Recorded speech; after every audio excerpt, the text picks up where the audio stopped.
All right, ladies and gentlemen, welcome to today's NASCAR Cup Series live commentary stream on the channel as we are in round number 6 in the early going of the NASCAR Cup Series season as we race our first road course race of 2023 at Circuit of the Americas. Today, a stacked field, a lot of road course ringers, a former NASCAR champion coming back to the Cup Series once again this year and being Jimmy Johnson. We've got a couple Formula One drivers, a former F1 champ, a former IMSA champ, as well as all the NASCAR Cup champs that are currently in the race as well. Thanks for everybody tuning in here today. Be sure to hit the like button, subscribe for more daily NASCAR content as we get into today's live commentary live stream. We do live commentary live streams every week on the channel for the races I don't go to in person, and then the races I do go to in person, we have race highlight videos and hopefully other related content from the track that weekend as well on the channel for weekends to come. Unfortunately, I did not, or I should say I made the call to not go to COTA middle of the week, so apologize for anybody that was looking forward to that. We are, of course, live streaming today for the race, yeah, we're going to try to make the most of it. Unfortunately, if you were watching yesterday's live commentary stream during the truck race, we did that. We were supposed to have live commentary of the Xfinity Series race immediately after that, and unfortunately, the power went out at my house. We had some high winds yesterday, right around like 4:30 Eastern Standard Time, about a half hour before the Xfinity race started, and about an hour, little less than an hour after the truck race ended. So, truck race ended. I was planning on doing the Xfinity Series stream. Power went out. It didn't come back on until about 8:30 p.m. Eastern Standard Time last night, which I guess was about an hour to an hour and a half after the Xfinity race ended. I didn't even get to watch the Xfinity race yesterday. Watched the highlights of it on YouTube earlier today, kind of get a little bit of the gist of what happened. Obviously, that doesn't really do its due diligence necessarily. So yeah, outside of like maybe able to see a few laps of yesterday's race after the fact, that was about it. But plan on no issues today. Beautiful weather outside my house, all things considered. Maybe not as warm temperature-wise, but definitely no winds. The power will not be knocked out in any way, shape, or form today. Now, I'm trying to figure out, I think I just need to log out of NASCAR and then go back in, because I was having some technical difficulties there. Saw a little bit of my fantasy team. Now, the raw feed, I believe, will be available on the channel. Okay, maybe not right now, but it looks like it will be available on the channel here soon. So, shouldn't have any issues with that like we did with the Truck Series race yesterday in the beginning of the last couple of Cup races on the channel as well. Let's get into this. We have some pre-race predictions to go through, some fantasy advice for you guys before the start of today's race. The EchoPark Automotive Grand Prix. So, let's get into that. If you are not already in the Fantasy League, I'm going to show you how to do it right now. That's what I was trying to figure out, how to back out of it. But anyway, on the NASCAR mobile app or website, it is free to join. Just got to sign up with your email. You go to Fantasy Live where the quick links are at the top of the screen right here. Boom. Click on it. And then where the sign in, sign out, this is where you would end up signing in over in this side of the screen. If you do end up signing in again, it is your email free to join. Search for KRC League, KRC in all caps, space, capital L on League. Chance to win 2 tickets to any NASCAR race of your choosing the following NASCAR season if you win the regular season or playoff championships, so mine as well. And again, this league is free to join also. You can't win the regular season championship specifically today or the rest of the season with missing the first 5 races more than likely, but at least you can get a pretty good idea of how it works for the weeks to come. And you automatically qualify for the playoffs. The points completely reset when the final 10 races of the season come into play. So we'll check out the standings in our league so far. Not an Elliott fan is currently our regular season points leader with 1,008 points. P-Shat Motorsports is with 928 points at second. I'm in third place with 920 points. I believe I won at Atlanta last week. 2 wins on the season for me. Colt Thompson is fourth in points at 893. And the back-to-back regular season champion inside Uranus is in fifth right now with 873 points. So I'll give you guys some advice for drivers to pick for today's race, to stay away from as well in today's race. And then we will, of course, go from there. Going to make sure we get back to that original page. Don't really have much to show you guys on the background for right now until the raw feed becomes available. Then you'll be able to see the starting lineup. And of course, we'll go through the starting lineup right before the start of the race also. I feel like the website's a little wonky today. I mean, it usually is, actually. It's been wonky the last few weeks, but it's extra wonky this morning. Or this afternoon. Jeez. It was this morning, too. Rafael Bueno Racing, Earl Arnold Jr., Dark Crypto, Weather Expert Gaming, Billy Kramer, Tina Martin, Jeff Sperry, Sean Murphy, and others. Welcome into the stream, guys. Few minutes in. These are going to be my pre-race predictions for today's race. Drivers that you should stay away from. Drivers to take for your fantasy lineup today. Drivers that I think could potentially go out for a win if you're looking at maybe some of the odds on the Vegas sports books as well. I'm going to give you guys my best in-depth analysis as always. Predicted 2 races correctly so far this year through the first 5. We'll see if we can hit for 3 today. I feel really confident about my guy winning today's race based off of how the truck race went yesterday and at least of the highlights that I saw from the Xfinity race, and you'll know why here in a bit. First, we're going to start off with the drivers who I don't think will run particularly well. I hate to pick on this guy every time we go to a road course, but I think the stats don't lie, and I continue to get this prediction right. So until proven otherwise, I'm going to keep putting him in the don't-haves on road courses. Sorry for any Brad Keselowski fans out there, but he is not good on road courses in NASCAR. I know he has a win at Watkins Glen, and he was very competitive there in the early 2010s, but since then, not so much. Sonoma last year, he did finish in 10th place. That is his best finish in the last 2 seasons with the next-gen car of any of the road course tracks we currently have on the schedule, and including Road America, which we've ran the last couple years as well. So with the next-gen car, his last 12 road course races, only one top 10, and again, that was a 10th place at Sonoma last season. He did have a strong car that race. He was up in the top 5 in the beginning and was kind of fading as the race went on, and then ended up finishing 10th, but yeah, it's just not a strong pick. His COTA finishes in the only 2 races here in NASCAR Cup Series history. He finished 14th, which was last season, and then 19th with Penske in 2021. And he did not look too fast this weekend at all. Both the RFK Fords actually don't look very quick today, which is weird because Chris Buescher was pretty good on the road courses last year, but Brad Keselowski was not. This year, at least for COTA, both their cars a little bit off. Buescher does look a bit quicker than Brad, which is no surprise because Buescher's a better road course racer, in my personal opinion, than Brad Keselowski. Keselowski qualified 30th for today's race, and he was 24th quickest in practice, so bottom half of the field. I think he's got a good chance of staying there.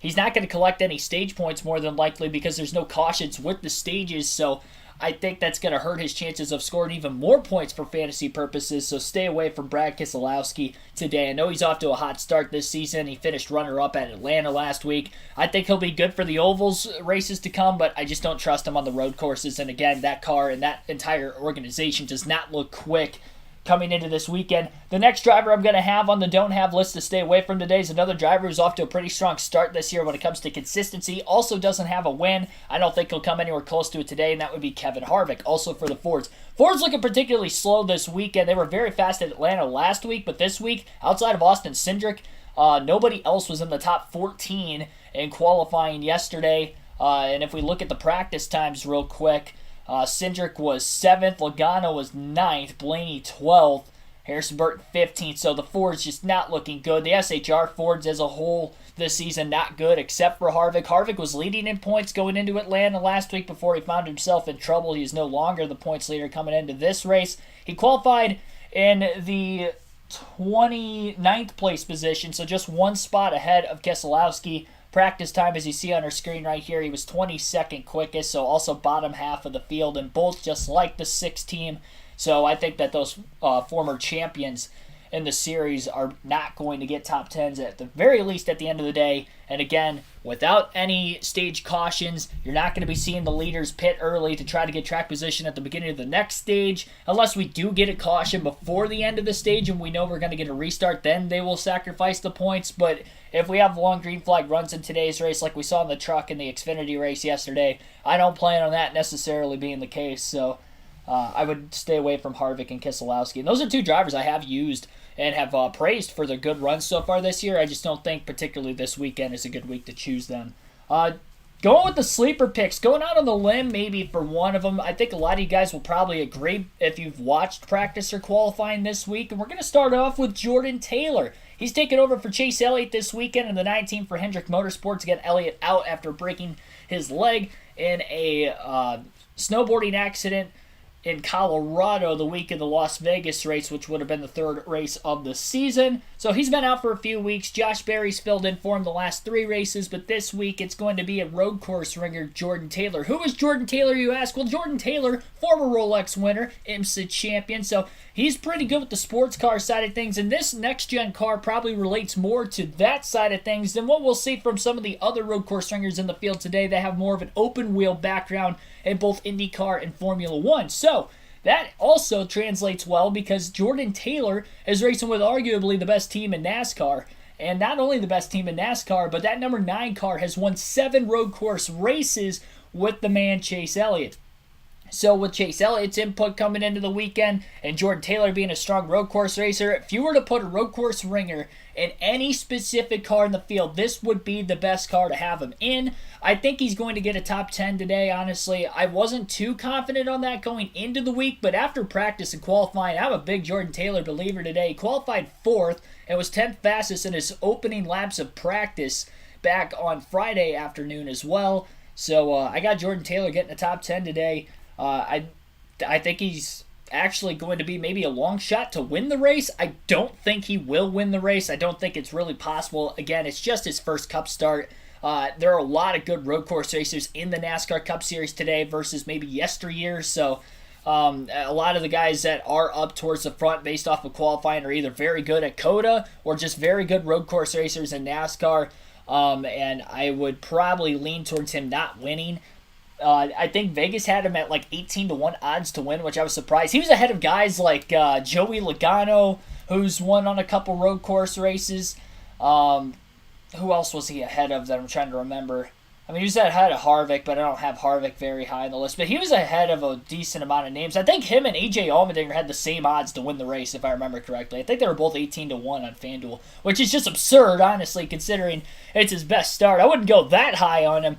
I don't think he's going to win today's race, but I do think he's going to get a top 10. He's a good pick for your fantasy lineup, personally. Daniel Suarez is the next driver who I have for a sleeper pick today. He actually won Stage 1 after qualifying on the pole at COTA last season. His teammate Ross Chastain was the driver who actually won the race. And on top of that, Daniel Suarez did get his first career win last year on a road course. He won at Sonoma. He had 3 top 5s total last year in the 6 road course races, with 5th place finishes also at Watkins Glen and Road America. So look at Daniel Suarez to have a pretty solid run today. Qualified in the 5th place position. He was top 5 in practice also, so very fast car this weekend. Honestly, he looks a little bit quicker than Ross Chastain, who won this race a year ago. Daniel Suarez didn't get caught up in that Stage 1 restart wreck after taking the stage points after he qualified on the pole. He got the stage win pretty easily. He was pulling away from, I think, Blaney, who was second in the stage, and just pulling away from the rest of the field, but he put himself back in the pack. He was like 30th on the restart and ended up getting turned in turn 1 when everything fanned out 3 and 4 wide. Because there's no stage cautions today, I think that'll benefit Suarez. He can get the stage points and keep the track position and maybe have a shot to win today's race. So Daniel Suarez is kind of my one of my other sleeper picks for today. I think he's a solid pick for your fantasy team. So I'm going to look at the chat real quick here. Patrick Chatterley, Beamer 66, Philip Moore, Carlos Cortez, Harry T. Welcome into the stream, everybody. Brett Whitesides, welcome in. Harvick, question mark. I'm just not very good with Harvick this weekend. I don't trust the Fords, honestly, this weekend. Penske may have... Cindric will compete. I think Cindric will compete. Logano may get a top 10. Blaney may sneak into the top 10. I don't think they're going to contend for a win by any means today. They do not look that quick compared to some of the other cars in the field. Even Toyota doesn't look quick this weekend outside of Tyler Reddick, personally. I mean, if you throw away Tyler Reddick and Austin Cindric, it's all Chevy at the front of the field, I think, this weekend. But Tyler Reddick is looking really strong, and Cindric's looking really strong, and Reddick won on 2 road courses last season. His first 2 career wins came at Road America and Indianapolis in the summer.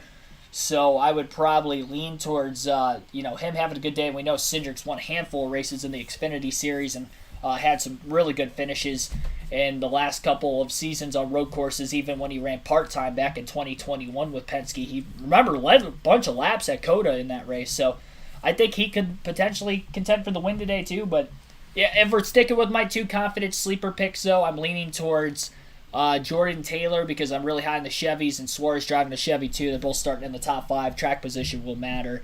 But I don't think Cindric's a bad pick. I don't trust Kevin Harvick or Brad Keselowski specifically today, or really both RFK Fords and all the SHR Fords. I mean, again, we'll look on the screen right here. SHR. This is qualifying, I believe. Yeah, so SHR qualifying. This is where all 4 cars qualified. 19th, 26th, 29th,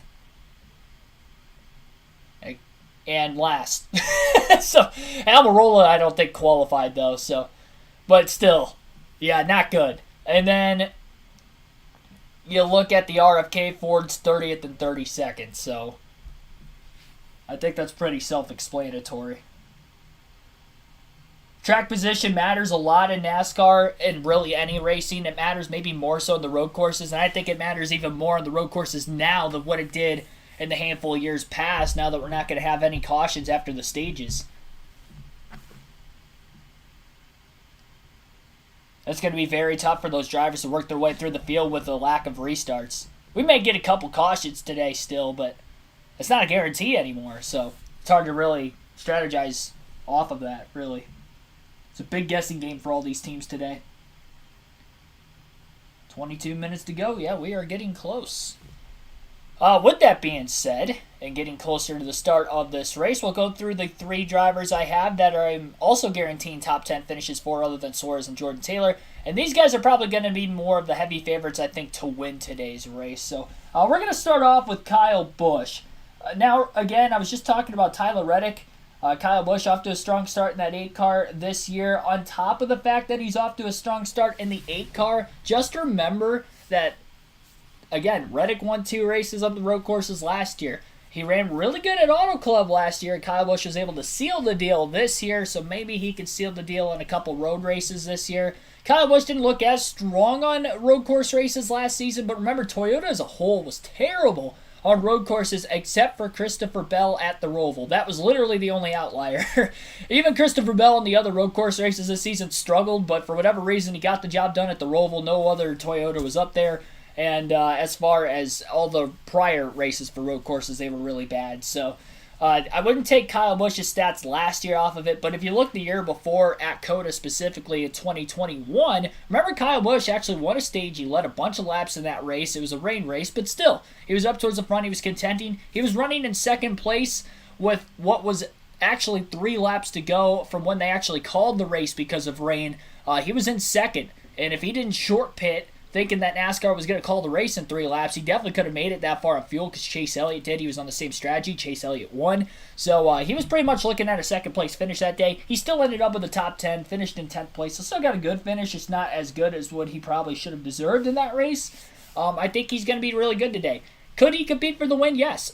Do I think he will? Probably not. I could see him finishing anywhere between like the 5th to 10th place position. Really, since Fontana, he hasn't looked like he has been competitive enough to win a race necessarily since that second race of the year. He's kind of been floating around like 4th through 10th every race. I think he could definitely do that again today. He's starting in the 9th place position. And I believe he was top 10 in practice as well. Looking through my notes real quick. Yeah, he was 4th fastest in practice also. So 4th to 9th.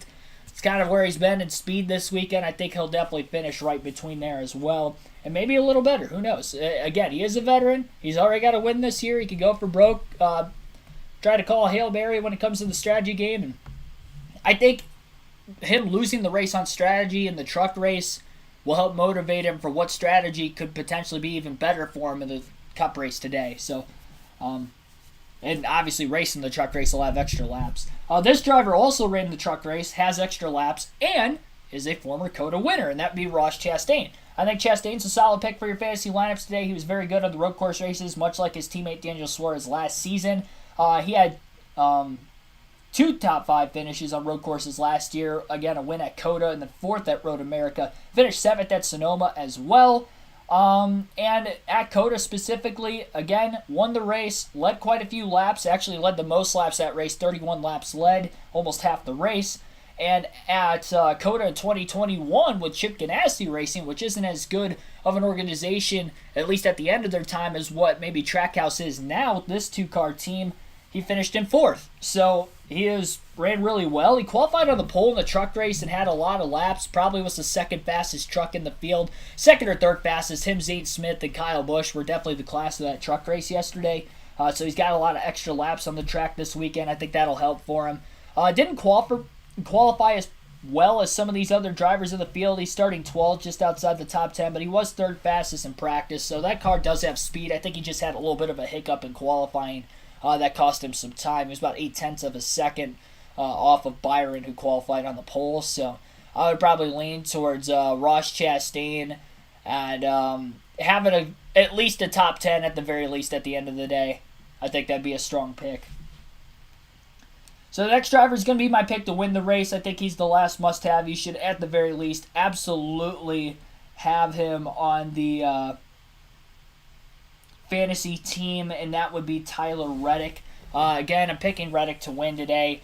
Qualified second place. He was fastest in practice by a half a second over second place. Now, Byron caught up to him in qualifying, but we have seen the winner in the truck in the Xfinity race come from the front row. This race is probably going to get very spaced out, so track position from where you qualified will matter. Reddick won 2 road course races last season, and with Chase Elliott not in the field, who probably is the best road course racer in NASCAR for this weekend specifically, that'll also help Tyler Reddick and some of these other drivers that qualified pretty well. Again, his wins came at Indianapolis and Road America. His other finishes on road courses outside of that, he finished 5th at COTA last season, 7th at Watkins Glen, 8th at the Roval. So the 6 road course races, he finished 8th or better in 5 of them, 3 top 5 finishes. And his only 2 starts at COTA, 2 top 10s. I mentioned 5th last year. He was leading laps on that final restart. I think he restarted in the lead in overtime, actually.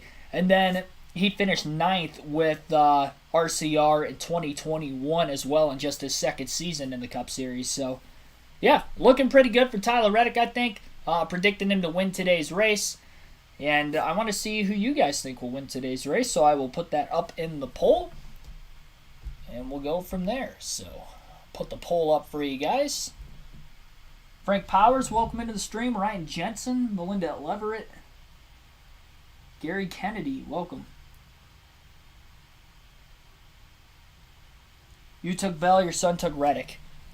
I don't really like Bell this weekend. I don't like Bell because I don't think the Toyotas look quick outside of Reddick.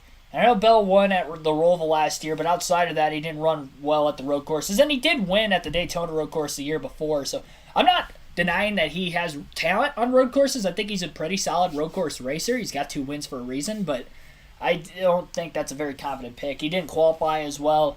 Again, Reddick was the only one to qualify in the top 10, so it's going to be tough for him. All right, I'm going to put that poll up real quick. So I will close it at the end of Stage 2 like we've done the last couple weeks. Who will win today's NASCAR Cup race at COTA? Let's go... Trying to think of who the favorites were. I know Tyler Reddick was Vegas's favorite, plus 410. I'm going to look it up real quick. I'm just going to put the favorites on here, and then we'll go from there. I was only really looking at Reddick because he was my pick to win. I'm really strong on Reddick this weekend, honestly. Heather Herman, welcome to the stream.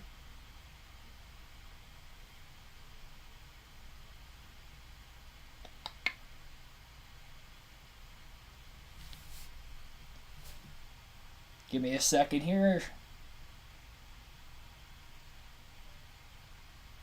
Kyle Larson is second favorite, and then William Byron after that. Which I'm surprised Larson's up there because he didn't qualify particularly well. Well, he qualified top 10, I guess. Larson's like the favorite everywhere they go. He's had speed this season, and Byron, understandably, obviously 2 wins this year, so...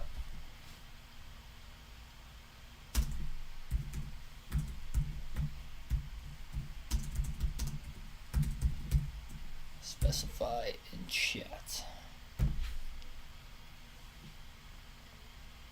Again, that poll will end up closing at the end of stage 2. Got Kyle Busch. Suarez or Allmendinger. Yeah, those are good picks too. AJ won the Xfinity race back-to-back years at COTA now, and didn't have a good finish last year, but obviously was battling for the win on the final lap. So that's not a bad pick at all. Going back, I saw somebody, Patrick Chatterley in the chat, Jordan Taylor does not come as an Elliott usage. No, he does not. Yeah, you could take Jordan Taylor. You literally would use one start for Taylor, and this might be the only start he makes all season. So, yeah, go for him. And if he does, I guarantee he probably won't be in a Hendrick Motorsports car again this year, because I think Chase Elliott will be back before they go to Sonoma, because that's not until early June yet. I'd probably think that Chase Elliott will be back by then. T-Van, thanks for tuning in. Keep forgetting Johnson's in the race. Where did he qualify? Yep, 31st. Yeah, he's back there with Keselowski and Harvick, the back of the field, which is weird. I mean, it's not weird, because Jimmy wasn't really the greatest road course racer in NASCAR. So, kind of the same with Keselowski and Harvick over the last handful of years, and that's where they qualified. Now, his teammates both qualified in the top 10, Noah Gragson and Eric Jones. They didn't look that fast in practice. I think they were right around 15th to 20th in practice, so they jumped way up in qualifying. I'm curious to see how they do today, honestly. Like the diecasts?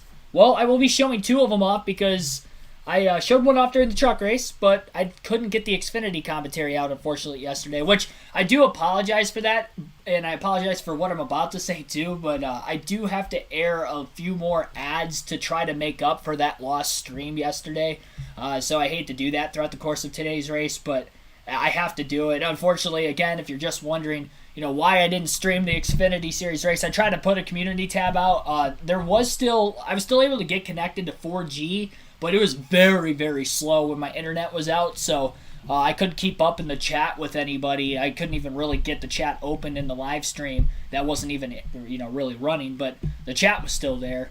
And I was trying to keep you guys updated in case the power came back on. If the power would have came on, even with 15 to go, I would have streamed the end of the race. I would have streamed as much of it as I could, but unfortunately, power didn't come back on until an hour and a half after the race was over. So it went out a half hour before it started. It was just a freak day. It was super windy. It wasn't thunderstorming or anything. I wouldn't have thought that the power would have been knocked out. I guess my whole town was out. My town and the town closest to me was also out of power for a couple hours. It just happened to be at that time of the day. It couldn't have been in the morning. It had to be literally when I was about to live stream. Jack LeBlanc and Glenn Collins, thanks for tuning in.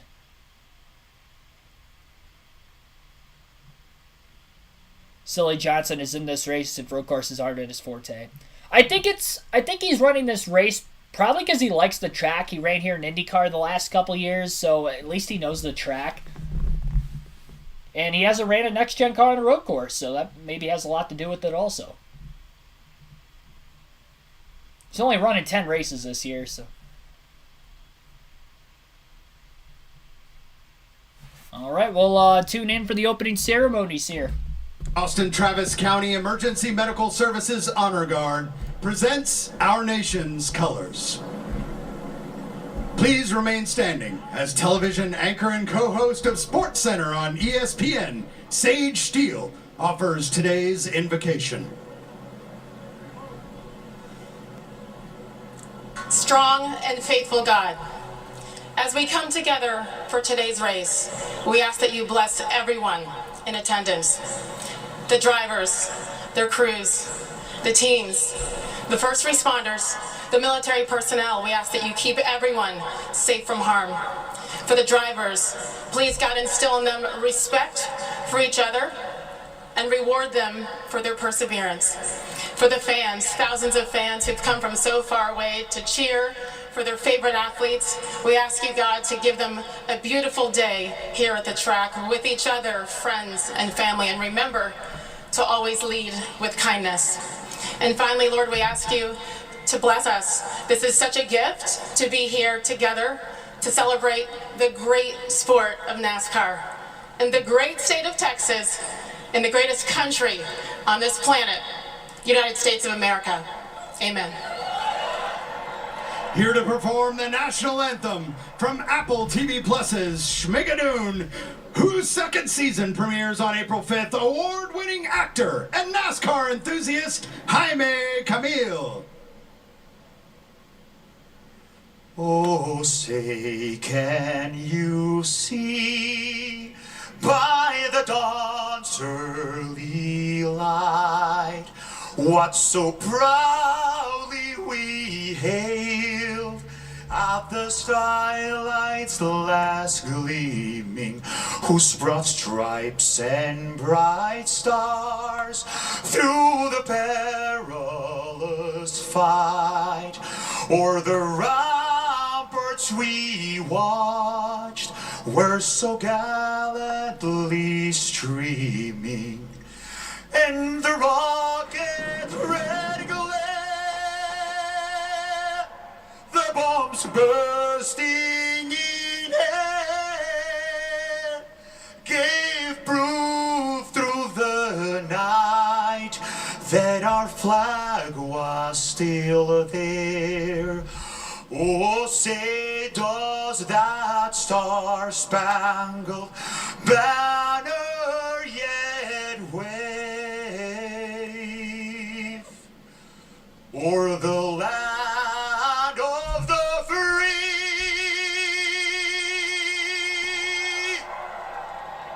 and the home of the brave?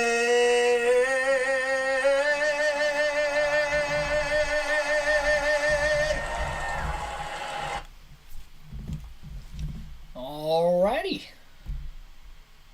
We are getting closer to the drop of the green flag for today's EchoPark Automotive Grand Prix at Circuit of the Americas for the NASCAR Cup Series. We'll go through today's starting lineup during Fox's commercial break, and it will look like this. William Byron on the pole once again this season, and he is going to be going for his third win in the first 6 races of the year. Tyler Reddick, 2-time road course winner a season ago, trying to start off the first road course race of the win this year, starting on the outside of the front row. In row number 2, Austin Cindric and Jordan Taylor. Taylor making his first career Cup start for Chase Elliott, who was injured still for this weekend. And Austin Cindric, a multi-time road course winner in the Xfinity Series, going for his second career Cup win today. Daniel Suarez and Alex Bowman in row 3. Bowman with a second place finish a season ago at COTA. And Daniel Suarez, who won a stage in this race last year, also got his first career win on a road course last year at Sonoma. AJ Allmendinger and Eric Jones back in row 4. Allmendinger has won back-to-back Xfinity Series races at COTA and was battling for the win on the final lap last season. We'll see if he can go for the win today. It would be his second in his career on a road course in the Cup Series. Kyle Busch and Noah Gragson in row number 5. Best career starting position for Gragson, the rookie, in the 42. And Kyle Busch with a win on the season already at Auto Club, trying to win his second of the year today. Bubba Wallace and Ross Chastain in row 6. Chastain, the defending winner of the race, still looking for his first win of 2023. And Bubba Wallace trying to get yet another top 10 this year. Kyle Larson and Christopher Bell in row number 7.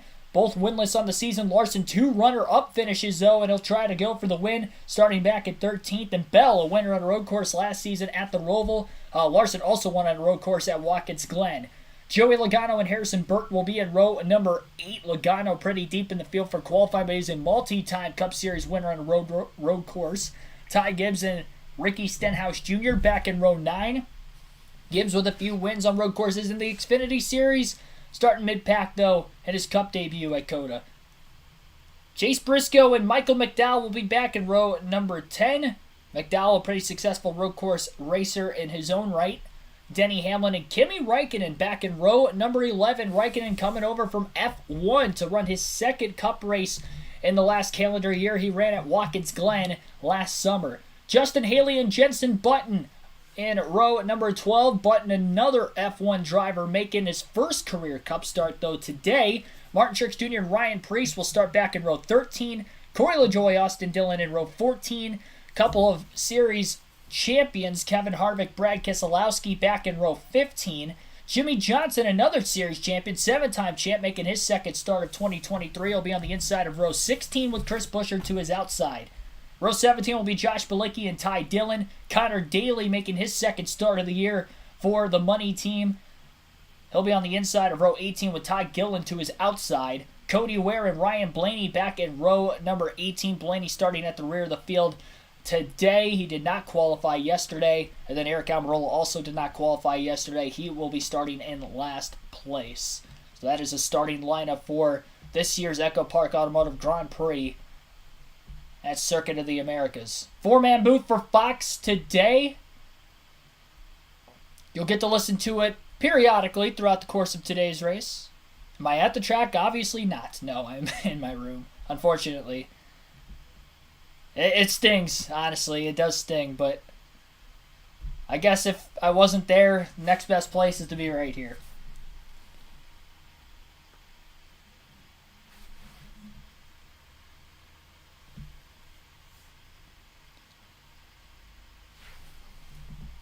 Navigate the corners, the sticker tires are just fine. Low downforce is really going to expose how much these cars are going to be slip sliding around, because the low drag and the tire drop off is going to be big time today. So that's what you got to manage, is the first fire off and the restart, and then the long run speed. So, Gunther, we have IndyCar, Formula One, and IMSA drivers in this field, and a lot of their fans in the grandstand. What's the appeal worldwide of coming here to race NASCAR? I think for a race car driver, coming to drive one of these cars where he can have fun but still compete is something every race car driver in the moment in the world wants to do, you know, and they are always welcomed by the spectators, by the fans. So, you know, in Austin, Texas, on this racetrack, they love it to come here, and when the opportunity arises, they just get it, you know. So it's good to have them here. Well, guys, there's obviously a lot of downforce over on the F1 side, but these Cup drivers, man, Kurt and I were just out there in pre-race. Immediately, cloud cover went away, bright sunshine, very hot outside. This baby's going to be slick, and these guys are going to have their hands full right off the bat. And this race will have a different complexion from what you're used to. Because you could pit here without losing a lap, there will be no breaks at the end of the two stages. The race will run continuous, start to finish, and that will certainly have an effect on strategy. Will this be a 2-stop or a 3-stop race? Each team has their own agenda, and we'll see how it plays out on this beautiful 3.4-mile, 20-turn road race course. Let's go trackside. Here to say the most famous words in motorsports, you know him and love him as Coach Beard from Apple TV Plus's Ted Lasso, actor, writer, producer, Brendan Hunt. Austin! Let's get weird! Coda! Let's go! Drivers, start your engine!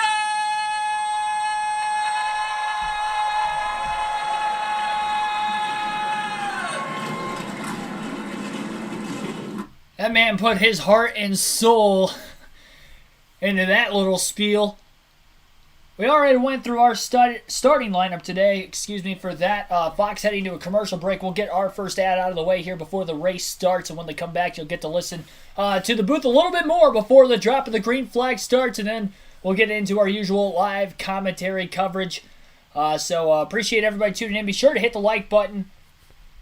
Subscribe for more daily NASCAR content as we get on with today's coverage.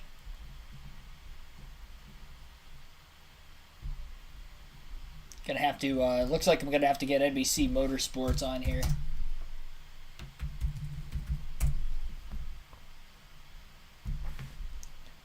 Unfortunately,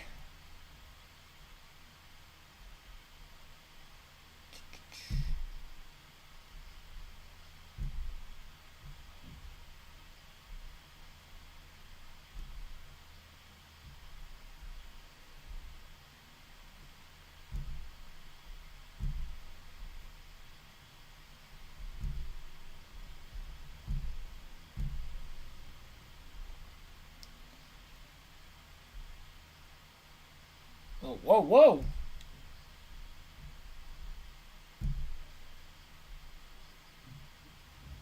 Qualifying.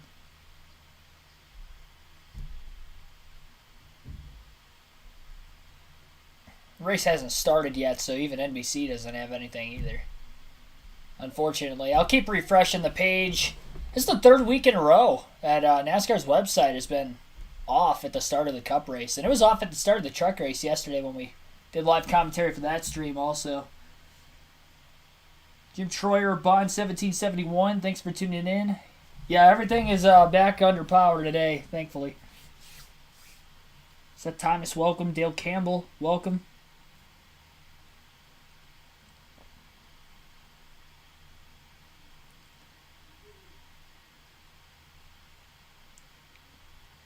But, again, I apologize on the forefront. I don't want to, pull a Fox and run too many ads today. But unfortunately, again, if you're just wondering, I couldn't do the live commentary for the Xfinity race yesterday. The power went out at my house, so I have to try to make up for that. I am not working, on Saturdays anymore because I'm doing this on Saturdays to try to make up for it from a financial, dependability. So not streaming yesterday, would set me back. So I just have to, as long as I run more ads in today's race, I think I'll be okay. But just warning you guys ahead of time. Don't be upset with me.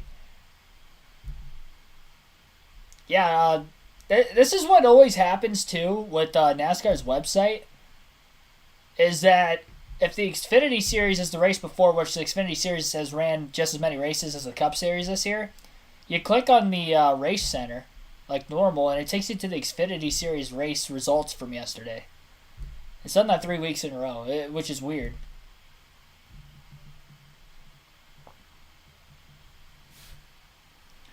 Troy, thanks for tuning in. Let's go racing indeed. Riley 1645, welcome as well. Hoping Reddick wins. That's my pick to win today's race too. Just over 100 people watching already. Again, appreciate everybody tuning in. What's going on with Chase? He had a broken leg after a snowboarding accident in Colorado. So I think Hendrick came out with a statement that he was going to be out at least 6 weeks. They said that, I'm assuming it was 6 weeks, meaning like 6 races, and then they're going to kind of reevaluate from there. But yeah, he was going to be out at least 6 weeks after surgery.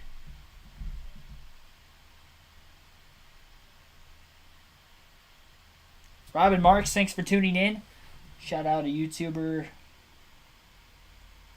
Yeah, Baloney Burger, definitely a really, really good NASCAR YouTuber. Highly recommend following him as well.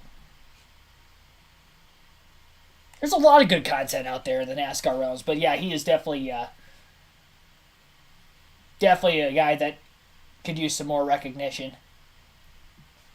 I second that, Robin.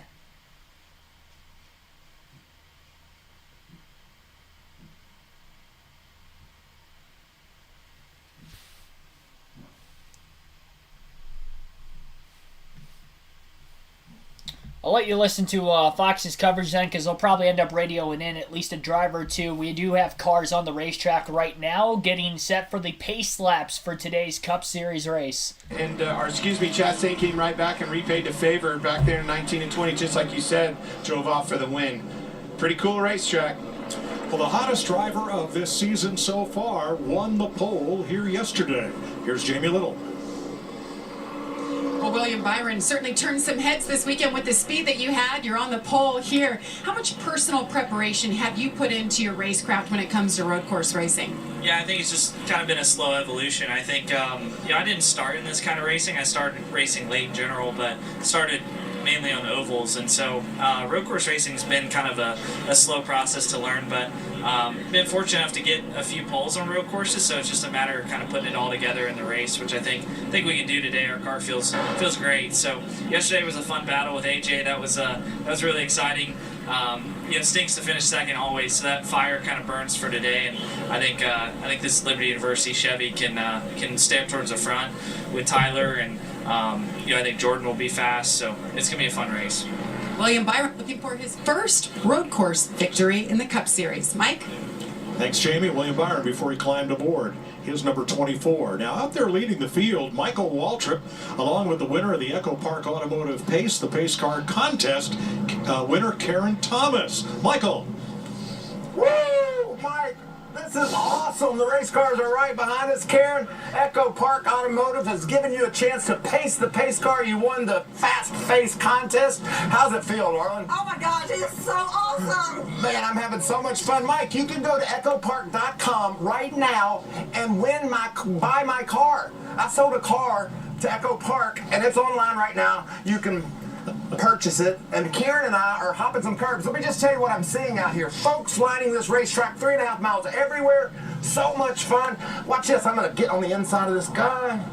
What a move that was. That's how you get it done. You get a real wide entry, and then you cut it down low on the exit. That's how you make a pass here, and I'm going to get these two. Hey, Mike, by the way, did Richard Petty get in any trouble for staying on the track when he wasn't supposed to when he was doing the pace car ride? You mean at Darlington? Yeah, I was going to remind you, Michael, be sure to pull in before they give one to go. And don't forget, that's her car that she won. Do not tear that thing up. Be easy on them tires. All right, here's today's EchoPark Automotive starting grid. William Byron, only driver to win poles on 4 different road courses in the Cup Series. Tyler Reddick, fastest in practice, won twice on road courses last year, a Chevy Toyota front row. Austin Cindric led a lot here in the rain 2 years ago, always a contender on the road course. And Jordan Taylor, the 4-time IMSA champion, sitting in for Chase Elliott, who will join us later in today's telecast.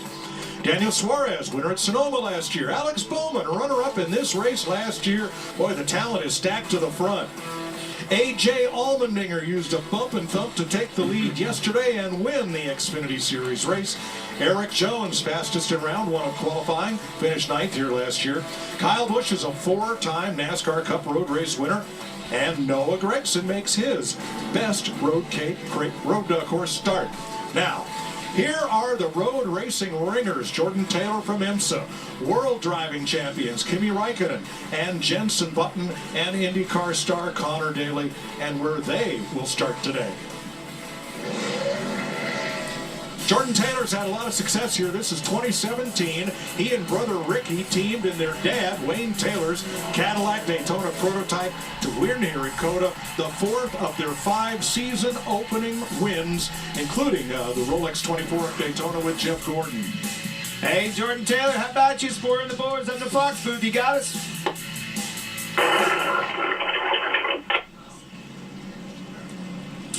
Had a little bit of stagger there, Jordan. You got us up here? It's like talking to you, Kurt. Not very good. Sounds like a fishbowl when he gets on around here. Hey, that's one thing that everybody needs to know about this place. Long racetrack. That can happen out there. All right, we'll try in a little bit. Folks, don't forget, you got a chance to win $10,000 of Clint's cash for free on the Fox Bet Super 6 today. Download the free app on your phone now. I don't know if I'll get copyrighted for that Fox music, so I got to mute it for a quick second. But if they do get an interview with Jordan Taylor, then you guys will get to listen to that. Well, they have the early pit report, so here you go. It's going to be fun. And let's get some late-breaking stories, beginning with Jamie Little. Well, Mike, Bubba Wallace and this 2311 team has shown a lot of promise here this week, and he qualified 11th. I talked to his crew chief, Booty Barker, this morning, and he told me when it comes to road course racing, Bubba has been all in, trying to hone his crafts here. He's been engaged, been in the shop more than ever before. He really believes he can do it, but his best asset has been his teammate, Tyler Reddick. They have the exact same setup. He's been leaning on Tyler. Now he just needs to focus on being there at the end after these long runs. Regan Smith? Well, Jamie, every time we come to the road course races, a driver you have to watch is A.J. Allmendinger. He's got 2 Cup Series wins already in his career, both on road courses, 11 Xfinity Series wins, including yesterday where he had a great run through the field towards the end of the race. The team told me the biggest asset that they have is A.J. in the car. He is like a data system. He knows so much of what he wants in that race car. They plan to lean on that asset today, and they start in 7th. Keep an eye on him. Larry Mack? Yeah, Regan, Mike Joy touched on it. Stage racing. For the first time, we're not going to throw the caution at the end of the stages, but they're still going to award those precious stage points. Stage 1 ends at lap 15, stage 2 at lap 30. Now, this is a 68-lap race with 22 to 23 laps being the fuel window. Easy peasy, 2 stops, but tire fall off is so great, a lot of crew chiefs are contemplating 3 stops. I talked to Jeremy Bullins, Austin Cinder's crew chief. He said, I'll make that decision at lap 15. Mike, if you guys need me, holler, but I'm going to be a little busy. Your calculator be smoking. Let's see if we can raise Tyler Reddick. Hey, Tyler Reddick, this is Kurt Busch in the Fox booth. You got us, bud? Yes, sir. Got you guys. All right, so what's your game plan, my friend? You going to lead every lap, or are you going to follow Billy Scott's pitch strategy? What's 2311 thinking today? You're breaking up there, Kurt. I couldn't hear what you said. Sorry. All right, what's your strategy for today? You going to lead every lap, or are you going to follow Billy Scott's rules? I don't know Billy Scott's rules. We haven't gotten there, I guess. But, yeah, we'd like to lead. Obviously, we'll just see how the start goes. Me and William definitely earned a lot of track position, so we're going to try and take advantage of that. But, yeah, just have a smooth, clean race. It's going to be about managing, time loss with the run. And, yeah, hopefully we can just execute. And we'll see where it goes as this race unfolds. All right, my friend, best of luck. Manage those tires. Get the job done today for us. Monster Energy. Yeah, buddy. I'll do my best for you. VP Stillat, Terry Lewis, Kyle Busch forever, and Tim Irvin also welcome into the stream. Oh, so it sounds like there's some radio issues then with Jordan Taylor that Fox couldn't get a hold of him, and I guess his team can't get a hold of him either. So some radio problems for Jordan Taylor in that 9 team, which is not good considering that he qualified 4th and maybe could have been one of the long shots to win today's race. Maybe going to have to make a radio change or something of that nature here before they go green, but they are already, I believe, getting the 1-to-go signal this time by as they're checking pit road times. 3.5-mile road course.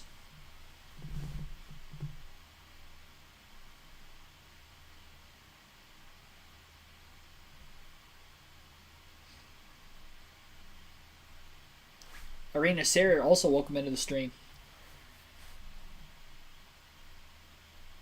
It did seem like Fox had some radio problems though too. Trying to talk to Tyler Reddick, I guess they were cutting in and out. 78 degrees is the temperature for today's race. Mostly cloudy skies, so maybe a little bit more grip than what there was on track during the truck and Xfinity races yesterday, but still going to be pretty slick for the most part. One of the warmer races we have seen so far in the early going of the season. It's been moderately cool for most of the races thus far of the first 5. I think 3 of those 4 races, the temperature has been below 60 degrees for a high. Michael McDowell will be dropping to the rear of the field for the start of today's race. Your stage splits, 15 laps at stage 1. Stage 2 will also be 15 laps. The final stage will be 38 laps, making up the 68 laps total in today's race. Again, there will be no cautions during the actual stage breaks themselves, so we will keep it green unless obviously there's a caution for incident around that time anyway, but only incidental cautions will count. Kind of a throwback to what it was like before stage racing. The only difference is that there will still be stage points awarded at the end of stage 1, 2, and of course at the end of the race as well, as usual. Jeff Curry, welcome into the stream. Chevy may be leaving. I haven't heard anything about that. There's no way they would leave NASCAR. As much as they dominate with this next-gen car so far, they'd be the last manufacturer to leave, I think. I mean, they didn't win the championship last year, but they won the most races, and this year they've won almost every race. Up until Joey Logano won last week at Atlanta, I think they won the first 4 races this year. Stenhouse winning the Daytona 500, Kyle Busch at Auto Club, and then Byron at Phoenix and Las Vegas.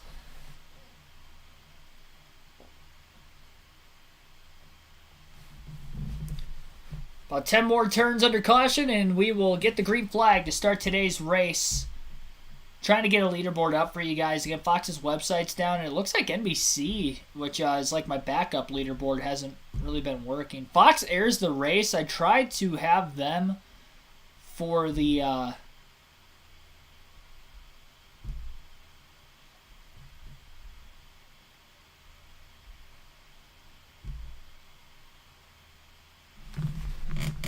I tried to have them for one of the other races like 2 weeks ago, and it kind of showed the race in the corner of the screen, so I didn't want to get copyrighted for it.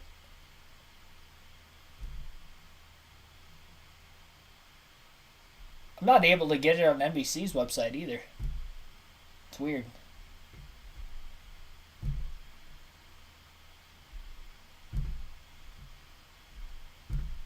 Let's go. Live NASCAR leaderboard.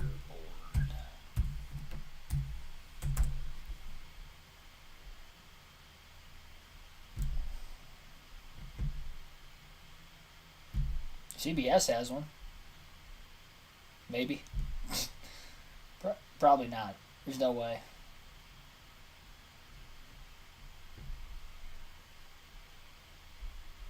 There's no way that would happen. I'll try Fox, but I don't know if it's going to actually end up working. Yeah, see, that's what I was afraid of. This up here. That's the whole reason I can't use Fox's website. Well, I'll work on that in a little bit. Green flag is about to drop. Your race leader has elected the bottom lane for the start. That would be William Byron. We're underway. First road course race of 2023 in the NASCAR Cup Series. William Byron easily clear into the first turn. A lot of 3 and 4 wide racing, as we'll see on restarts throughout the course of today's race. Cars funneling down towards turn 2. And hopefully have to get single file by the time they get into the S's, which is probably the most treacherous part of the racetrack to run side by side. Although two cars not giving each other any sort of room as the battle for second between Austin Cindric and Tyler Reddick, they remain side by side all the way through the S's. Cindric has the inside line though into turn 7. Reddick will be on the outside trying to get the drive off. And now Reddick back to the inside as they enter through the next corner. Still door to door. Reddick may have clipped the grass a bit, got loose. Cindric now clear off of turn 9. And as they head for turn 10, Tyler Reddick with the dive bomb to get back to the inside of Austin Cindric. Very late braking zone that time for him. They'll still be side by side. Big bounces off the curbs by a lot of these cars. Byron already a second up ahead. Drag race towards turn 11 down the longest straightaway of the racetrack between Reddick and Cindric. Reddick will have the inside lane again. Daniel Suarez in 4th right behind them. Jordan Taylor's lost a couple positions off the initial start. He is behind the side-by-side battle between the Legacy Motor Club cars of Eric Jones and Noah Gragson. I think Taylor would have been on that outside in row 2 on the initial start. Definitely cost him some time. Reddick cleared Cindric, and then immediately after that, Daniel Suarez was also able to pass the two cars. He slammed the door shut in turn 14 to make the clearance. Through the carousel now, and it looks like Suarez will hold clear. Cindric trying to widen his cornering out, trying to get a better drive off. He'll dive bomb to the inside of Suarez. Nice move by Austin Cindric, and he'll be clear even before they get to turn 20. Suarez going to try that same crossover move back on him. Can't pull alongside of Austin. He'll stay in the draft down the main straightaway. William Byron will lead lap 1 at COTA. 67 long laps still to go. Kyle Larson to the inside of his teammate for this weekend, Jordan Taylor, as they battle for 9. Taylor lost 3 spots on the opening lap.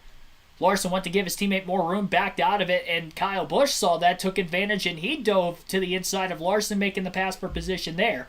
Caution is out for the first time today. Brad Keselowski has stalled out on the racetrack. Jimmy Johnson is on pit road as well. It looks like there's some damage on the 48 car potentially.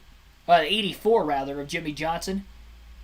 And it looked like, oh wow, there was like a 4-car crash off of turn 19. Showing the replay of what happened there. Keselowski spun, and then there was some heavy contact between Ty Dillon and Jimmy Johnson. So about 3 or 4 cars went around off of turn 19, bringing out our first caution of the day. And there was some heavy damage on Ty Dillon's car, and it looked like the right side of Jimmy Johnson's car had a little bit of a crack in it as well. 1 green flag lap in, we already have our first caution.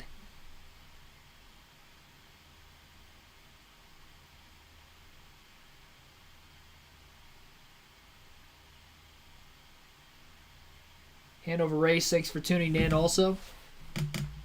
Orlando Lion Fan Club, welcome.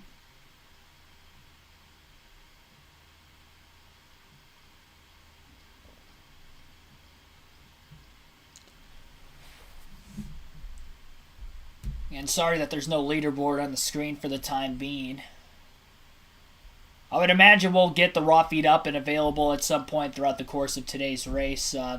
it's been really delayed the last couple of weeks. I'll try checking NBC again.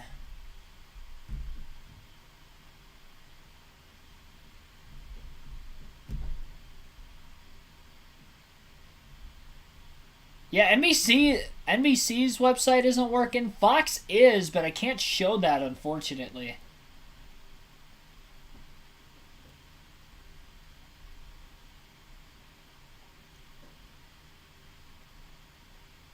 I got the qualifying times on there. I'll bounce back and forth for right now. There's really nothing I can do, unfortunately. I mean, at least with this, you can see the top 3 at the top of the screen. So I guess I'll just keep it on here until the raw feed becomes available. I'll just constantly refresh the page. Tommy H. Jurgen Jr., thanks for tuning in. Also, MC Videos, welcome back. Just over 100 people watching right now. Appreciate everybody tuning in. Early going to the race. Caution flag is out already. Lap 2 after a crash involving Brad Keselowski, Ty Dillon, Jimmy Johnson was involved. I think there was another car also involved. Looked like there were 3 of them that spun.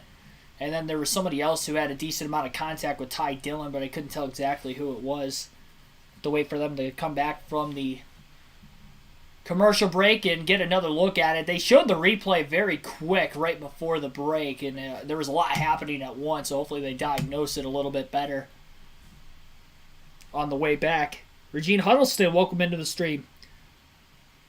Cup drivers get to have practices. They had a 50-minute practice session each series did this weekend.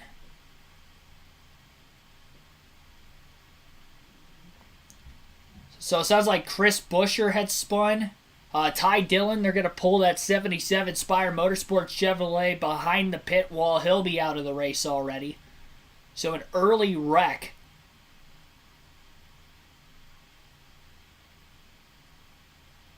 So it looked like they were 3 wide into turn 19.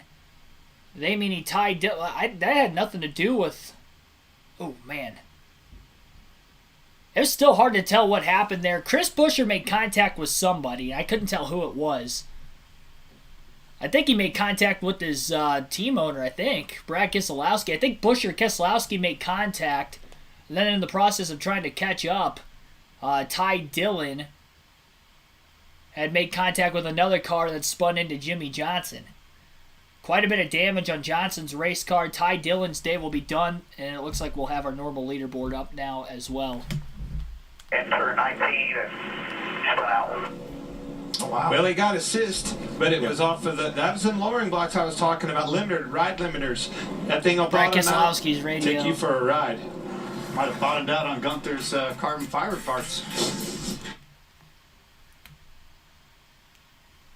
So still under yellow here, lap 2 in the early going of today's EchoPark Automotive Grand Prix at Circuit of the Americas for the NASCAR Cup Series. Yeah, there's quite a bit of damage on Jimmy Johnson's race car. And then again, Ty Dillon will be done. I think Johnson will be able to continue. He's lucky he got hit on the right side door and not on the wheel that could have broken the...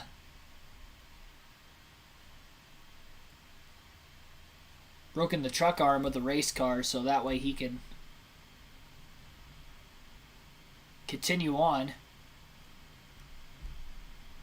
Because that would not have been fixable under the damaged vehicle policy clock that he is currently under after being involved in the accident. I don't think there's too much damage on the RFK Fords of Chris Buescher and Brad Keselowski. But again, this took place at the very back of the field. All those drivers were outside or right around 30th place. Your top 5 in the early going: William Byron, Tyler Reddick in second, Byron the leader. Austin Cindric is third, Daniel Suarez is fourth, and then Alex Bowman is in fifth. Bowman's streak of top 10s to start the season ended last week after failing to get a top 10 for the first time this season on the Superspeedway at Atlanta. Still has the most so far this year, though, with 4. Good qualifying effort yesterday to put himself towards the front of the field for the start of today's race. Biggest loser off that start, I believe, was Taylor. He started 4th. He is now in 9th. And then the biggest gainer of anybody I'm trying to look for right now off the start of the race, maybe Chase Briscoe? Started 19th. He's up to 16th. He gained 3 spots. I don't really see anybody that gained a ton of positions in those first few laps. There's some drivers that moved up a couple spots. Some moved backwards a few spots. But Taylor was only really the noticeable one that moved backwards quite a bit.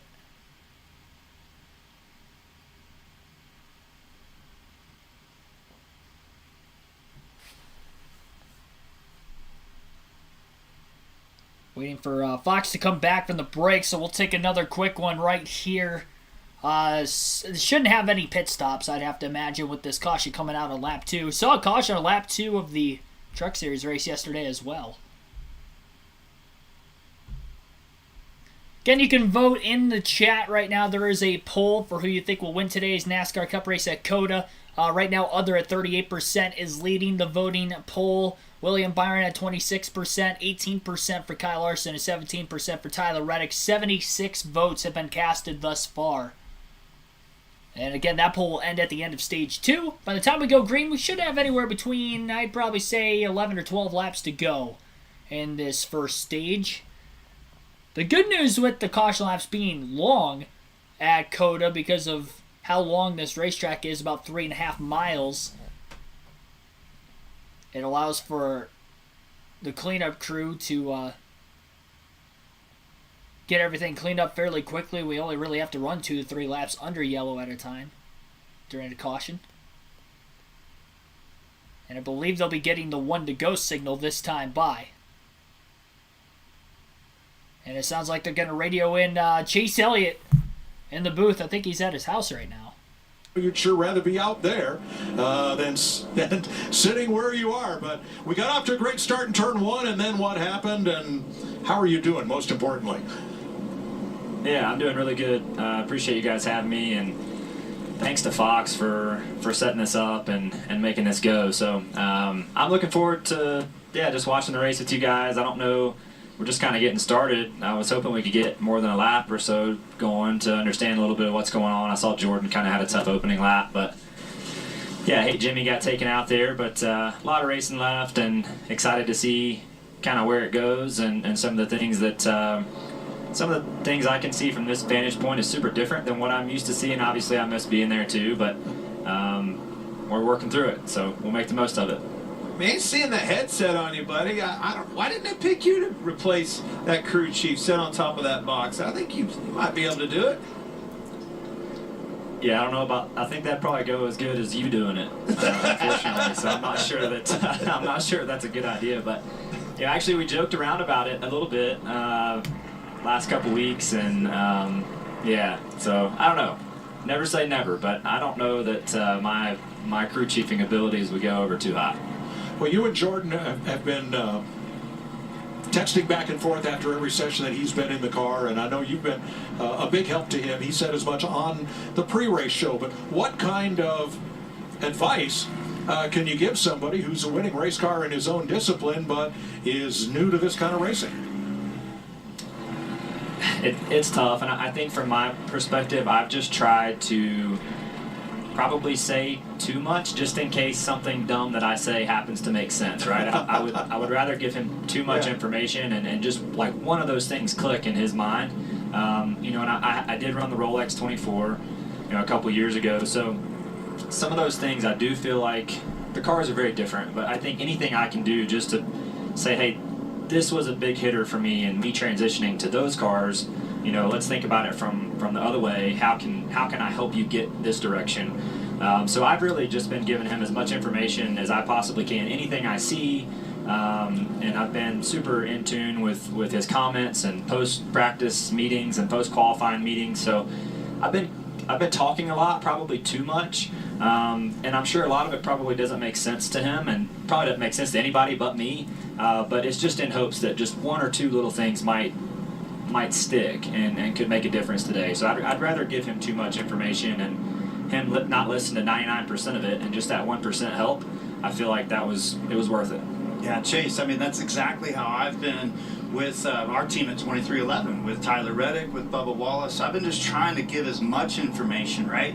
And yet it's a delicate balance because there's so much experience that Jordan has, and with Tyler, with Bubba, all behind the wheel.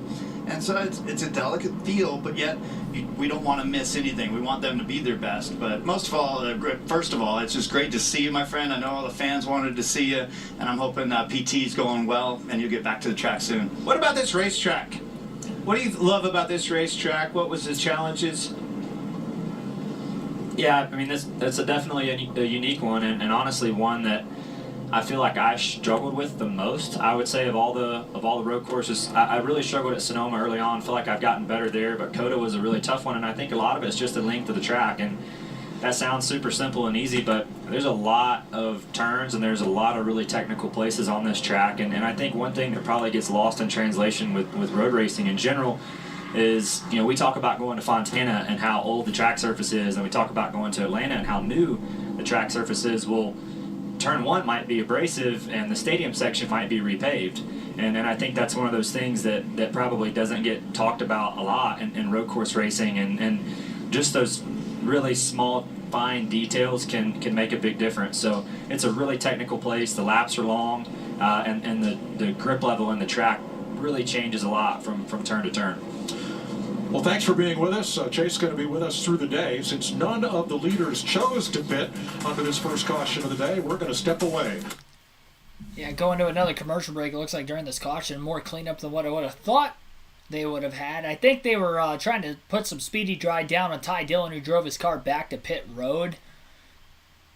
Despite the mechanical issues and whatever was leaking, probably oil and other fluids, out from underneath that car that was bashed in after making contact with Jimmy Johnson. So if you are just tuning in, we are under caution for a 4-car crash on lap 2 in turn number 19, technically on the opening lap. That involved Ty Dillon, Jimmy Johnson, Chris Buescher, and Brad Keselowski. It looks like Jimmy Johnson and Ty Dillon are done for the day.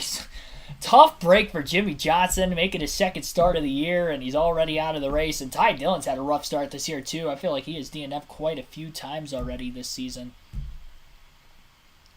Take a look at the point standings while we're waiting for them to get back to racing, and this is what it was like coming into the day. Joey Logano, who won last week at Atlanta, just took his first points lead since winning the Daytona 500, as he has a 1-point lead over Christopher Bell in the early going of the season. He's got one stage win, 3 top 10s, 2 top 5s, and a race win again last weekend as well. 177 total points for him.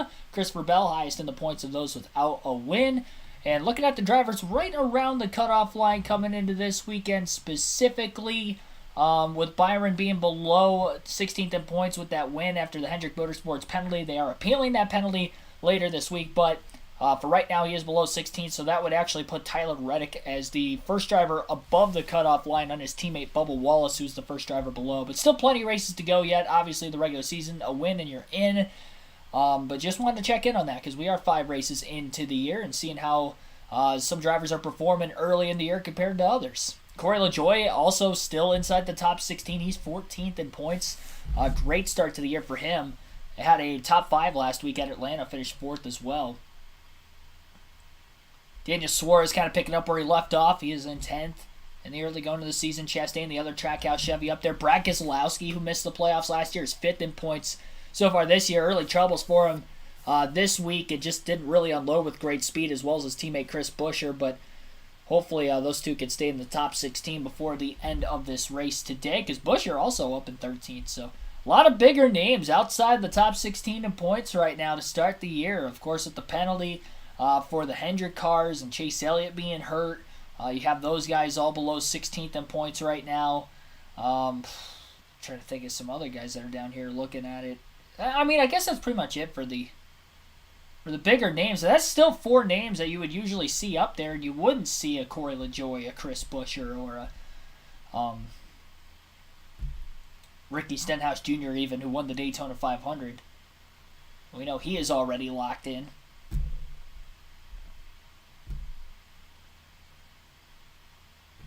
They'll be going green this time. Bye.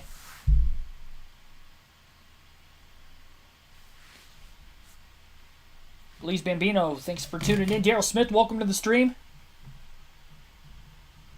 Yeah, we got the first green flag lap in, and that's it. But they will be going green this time. William Byron will be on the inside of row 1 once again. Again, the choose cone is going to be a new rule change for the road course races this season. It was not in any of the road course races the last couple years that the choose cone has been implemented in NASCAR, so it'll be interesting to see how that will take shape throughout this year's 6 road races, including today's, of course. Geico Restart Zone also shrunk down to its normal size from where it was before 2022. They expanded it for the first 5 races to test it out this year. NASCAR made the decision to move it back to its normal distance. Green flag is back in the air. We'll try to get this underway again. William Byron gets the launch down on the inside of the racetrack. Not as good as he did off the initial start. Almost making contact with the 45. Looked like he wheel hopped the car. And now he did, because he goes wide. And Austin Cindric from third will take the race lead off of turn 1. Daniel Suarez is going to get to the inside of Tyler Reddick heading into the S's now. Byron will be in second, who led the first lap of the race today. But it's Austin Cindric who was able to time that restart out a little better with Byron wheel hopping it, going wide, and taking the 45 up there with him. Not sure if there was actual contact made between Reddick and Byron, but it was definitely close. A lot of cars side by side through the S's this time. Reddick pulls back alongside of William Byron through the next set of corners and makes the pass on the outside. Slams the door shut off of turn 9. Heading into 10, he's got the clear advantage. Byron not going to try to cross him over. He'll be patient this time. 3 wide further back goes Jordan Taylor. He smokes the tires, makes contact with the 43 car of Eric Jones. I don't know if Jones actually spun around or not. 1 car's off into the grass trying to stay off of the 9 car of Taylor's. They're 4 wide, and that was the 42 of Noah Gregson. He's got a lot of grass on the grill of his race car. Going to have to watch to see if maybe Gregson will have an overheating issue. Taylor with a dive bomb as he went 3 wide. Went way too deep into the corner. And nearly took Eric Jones with him. Luckily, Jones was able to keep control of his car. Gregson got pushed wide off track. Lost a handful of positions as well as Taylor.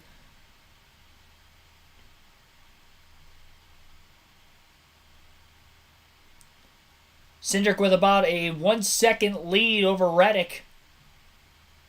After Reddick finally cleared William Byron a handful of corners ago. Suarez remains in 4th, and AJ Allmendinger moves into the top 5. We restarted with 10 laps to go at stage 1. The fuel window today is 22 to 24 laps.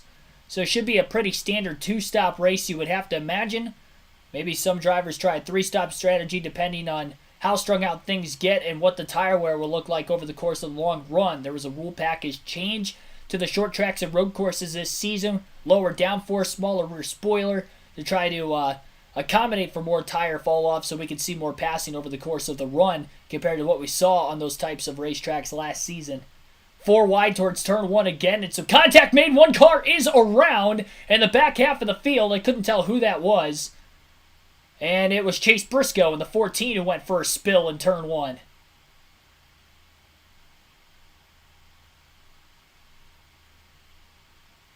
So Briscoe goes around. Tyler Reddick has closed the gap through the first couple corners of lap 7 on Austin Cindric. Reddick was fastest in practice yesterday, qualified 2nd. Looks very, very good in the early going today with the couple green flag laps we've seen. Restarts may be lacking behind a little bit, but we can get some green flag racing in. If he can manage his tires out well, he ran very good with the next-gen car. Won a couple races last year in the road courses, and may expect the same even with 2311 this season, who struggled on road courses last season.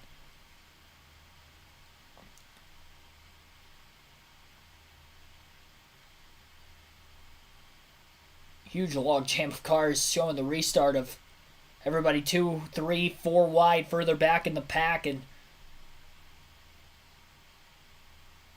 definitely been seeing some dive bombs in these sharp corners. A lot of acute angled corners around this racetrack. Very difficult for these stock cars that have a lot lower downforce than what open wheel cars would have at this similar circuit.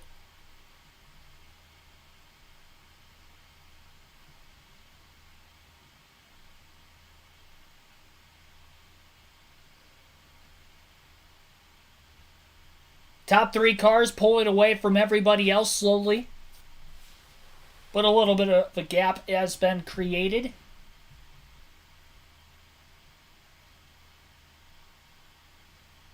Cindric has led the first 2 laps following the restart that we had back on lap 6. 7 laps to go officially in stage 1. Austin Cindric is still in the race lead. Tyler Reddick is in second. William Byron third. Daniel Suarez fourth. AJ Allmendinger is fifth. Alex Bowman in sixth. Eric Jones seventh. Kyle Busch eighth. Kyle Larson ninth. And Ross Chastain is 10th. And Joey Logano just hit pit road. Not sure if that is a scheduled pit stop or not for that 22 team, but he is in the pits. Big time, and he's got Byron right on him. I mean, this is usually when you find trouble at this track, is when second's hustling the leader, and then third place is applying pressure from back there. Chase, what's your thinking on the opening laps of a race like this? Do you want to lead if you can, pick up spots, or do you want to just establish a rhythm early on? Well, I think the big one's getting through turn 1. I mean, I know we talk about it a lot, but it's very true. I mean, I look at Jordan. He qualified. Pass for the lead down in turn 10. Reddick gets around Cindric, clears him in the first attempt he had to try to make the pass. So now Reddick is going to lead this race for the first time today down that long straightaway in the middle of the course. Cindric had a decent run in the draft, maybe trying to pull back to the bottom. He'll try to cross Reddick back over into turn 11, makes the dive. He clears him by quite a bit, too. Reddick going to try to get the crossover, beat him through the gears. Stays alongside Cindric. Now has to cut back down towards the bottom to keep the 24 car behind him in this 3-car battle for the lead. And Cindric with a beautiful crossover move had cleared Reddick. Reddick again back to the inside.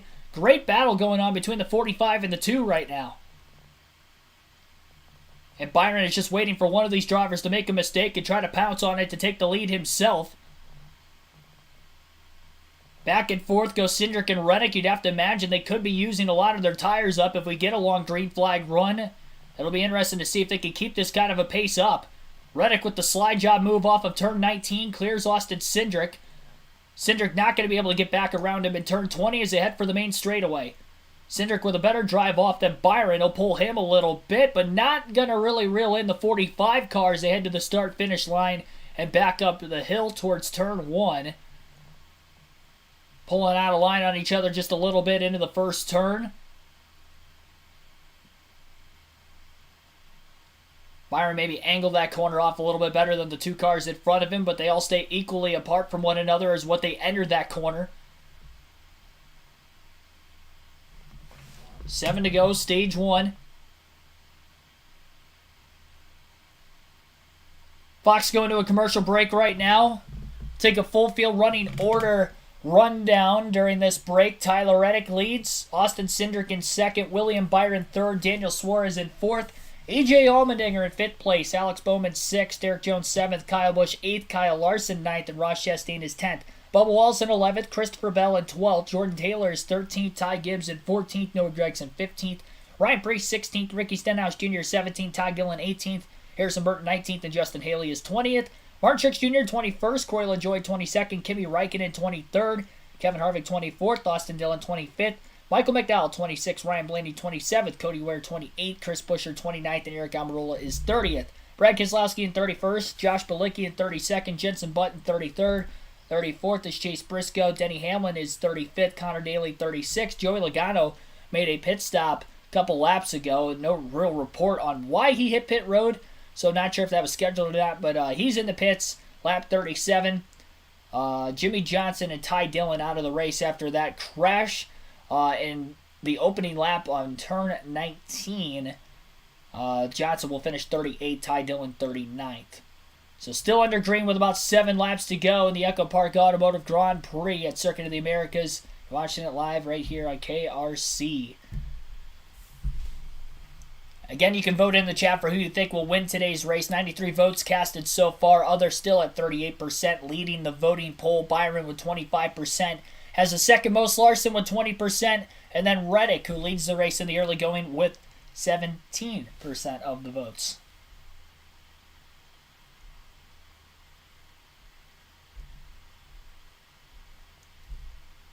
Spotlight drivers coming into the race today as well. Again, my pick to win today's race, and one of the must-haves, Tyler Reddick, leads. The other must-haves for today's race, Ross Chastain in 10th, Kyle Busch in 8th, so in the top 10 in the early going at least. Started right around where they're running right now. Chastain up 2 spots from the start, and I think Busch is up 1 spot from the start of the race. Reddick also up 1 technically because he started 2nd. Byron was the pole sitter. Sleeper picks coming into the race. Daniel Suarez, he is in 5th right now. Jordan Taylor has fallen from 4th to 13th already, trying to settle himself in. And then the don't have picks all towards the rear of the field still. Of course, one of them involved in that opening lap crash in turn 19. That's Brad Keselowski. He doesn't have much damage, though. He's still back in 29th. And then Kevin Harvick is in 22nd. He's up 7 spots from the start of the race where he qualified 29th. KRC, that's Keegan's Racing Channel, of course.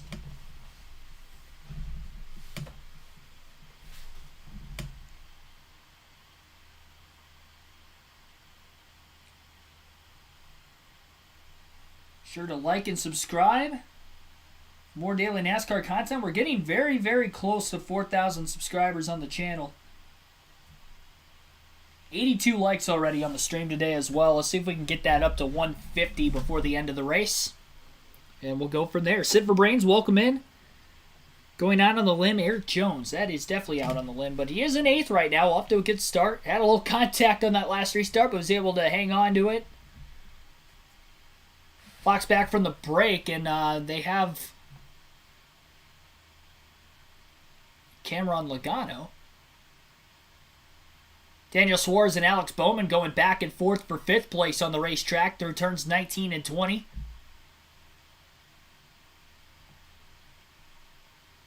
Side by side off of turn 20 now as Bowman pulls to the inside of Suarez in a battle for position. Drag race heading towards turn 1. A lot of side drafting going on. Bowman with the advantage, though, down low. Once he had communication with them, he told him, I'm just trying to keep my car clean, trying not to get banged around so much. Guys, he's never raced against these guys. He didn't know how aggressive they would be and how much they would lean on each other. So he's trying to figure out his competition while figuring out his race car at the same time. Welcome to the show. That's exactly right. Those yellow stripes on the back of there, they'll eat you every time. That's all right. Now's where you find a rhythm. Now's where you get settled in, and this is where he'll start to shine. So in the accident at the end of lap 1, Ty Dillon and Jimmy Johnson out of the race. Here's Regan Smith. Regan Smith with Jimmy Johnson.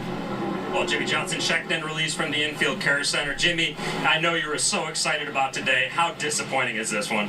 Yeah, it's really disappointing, but it comes with racing. It's part of it. Unfortunately, we didn't have a good day yesterday in qualifying, and we're back there around the wreck, and we know that those things can happen. So, just most disappointed for Club Wyndham. I'm very thankful they came on board for this race, and sadly, we didn't take one lap under green. Thanks, Jimmy. Thanks. 7-time champ out of the race. Oh, trouble! Kyle Larson, Bubba Wallace get together in turn number 10. Eric Jones had to swing wide to miss him. Those guys were in the top 10. Heavy damage on Wallace's Toyota. And Kyle Larson is still sitting backwards trying to refire his race car, but the field is making the exit to the turn still. Larson losing a ton of positions right now. Wow, Bubba Wallace was coming in hot. I wonder if he even had brakes. Bubba Wallace coming into turn 10 way faster than Eric Jones and Kyle Larson, cleaning the 5 out.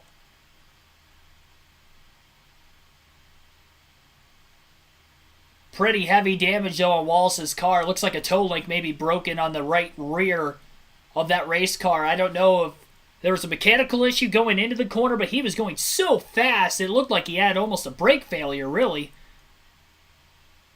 51 car of Cody Ware also having some sort of mechanical issue, it appears, as well. Towards the back of the field.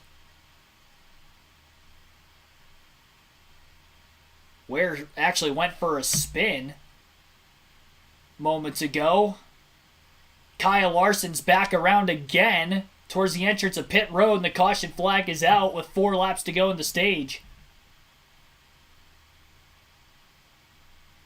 Kyle Larson spun again right before the entrance of pit road, bringing out a caution. Not sure what happened there. There were a couple cars that were already on pit road.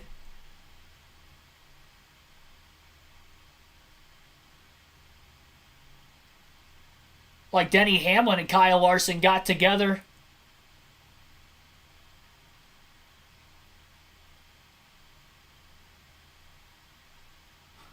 So Hamlin and Larson got together towards the entrance of pit road.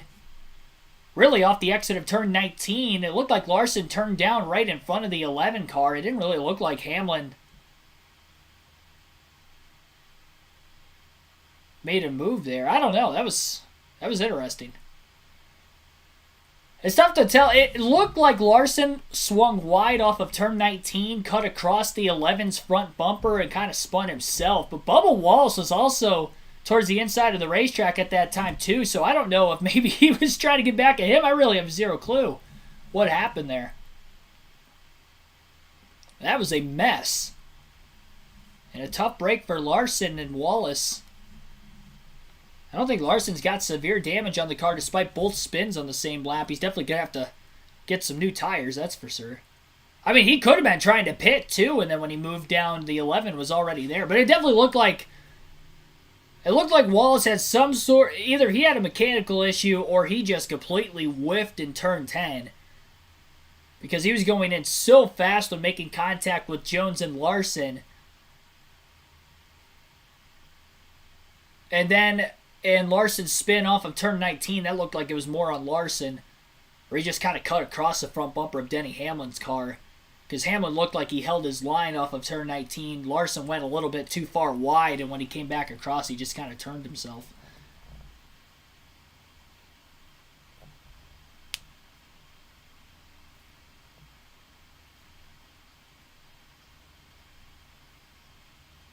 Wacky race so far today at COTA. The caution was out with 4 to go in the stage, so we should get a restart with about a lap or two left in stage 1.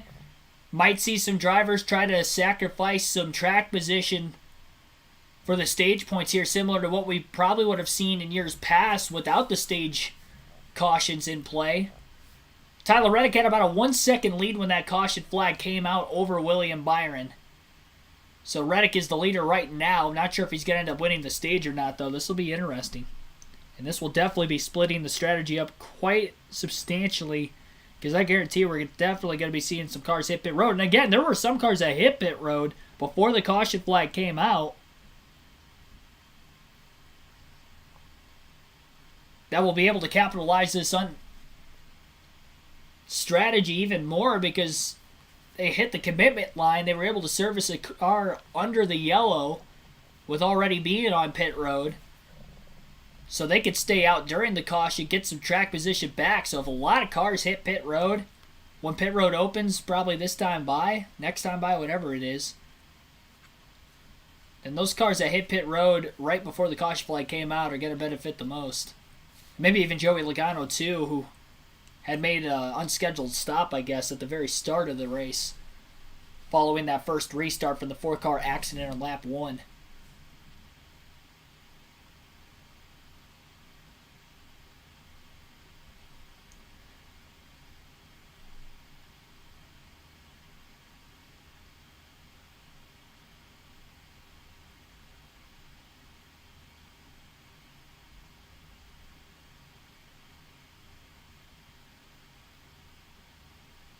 Yeah, it's tough to tell exactly what happened.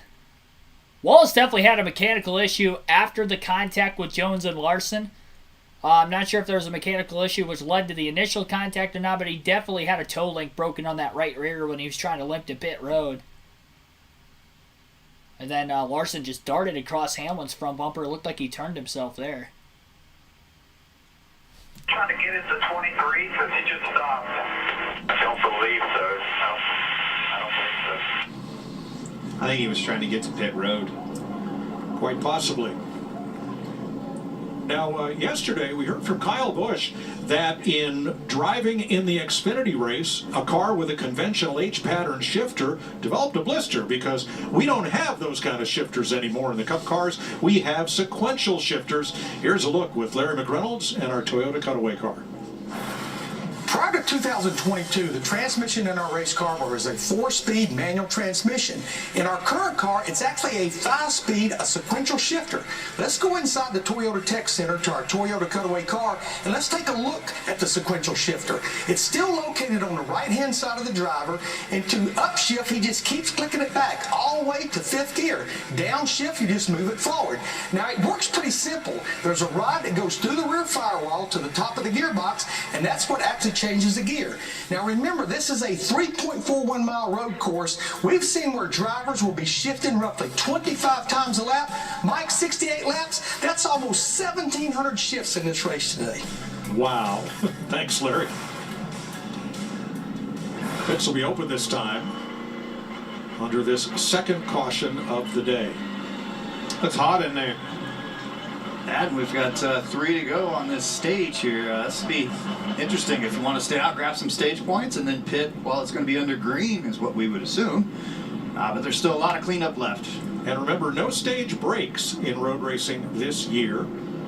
Because you could pit without losing a lap, that meant you had to decide either stage points or track position to win the race, and we've taken that out of play. We will still award stage points at the end of each stage, at the end of lap 15 and lap 30. Still hard to get your head wrapped around it, Mike. I remember, I had to think back of what that felt like. We're so used to stage ins, not just stage points, that caution comes out with a couple to go before the stage. Well, we're good, Now, you stay out there, run a few more laps. You mean we're going to pit in 4 or 5 laps? That's your strategy? How's that going to work? Larry. Yeah, Clint, that's the way we did it for years, though, before this stage racing. But, yeah, we only have 7 laps on the tires. Now, if you're back in the pack, go ahead and get fresh tires. Go ahead and make adjustments. With this few laps to go, you need to get to lap 17 to make it work on a 3-stop straight race. You need to get to lap 23 to make it on 2 stops. Tyler Reddick from the lead will pit, but a lot of other cars staying out. Going for that win. Close enough. Larry told us that fuel window is somewhere to 20 to 24 laps. A little gambling on the line, going for this win. About a third of the field comes to pit road. Regan. Well, Mike, the call came to Tyler Reddick immediately when the caution came out that they would be pitting. They never changed their mind throughout the course of the time that they had around the lap right there. His race car started off just a little bit free, but he's happy with it right now. I mean, basically what that says, that's your shot fired. That's laying in the bed you make. And what that means is you run these races backwards. The math is there. Now you're going to need some cautions to make that math work. What I'm seeing, you probably see him, Kurt. Corey LaJoie picked up a penalty for too fast exiting. We'll be lined up and choosing for the restart when we come back. You're watching NASCAR on Fox from the Circuit of the Americas in Austin, Texas.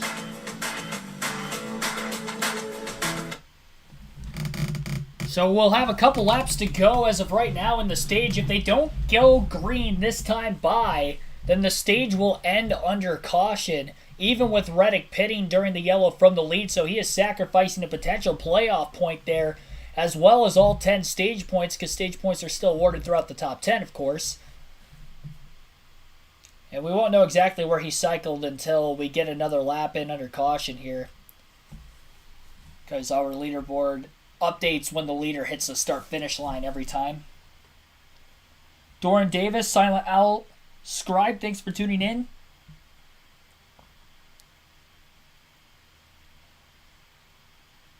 Would have stayed out, run my own race. Yeah, I mean, the thing is we saw this in the truck race. There was actually a caution towards the end of stage 1 in the truck race in a similar spot with about 4 laps to go.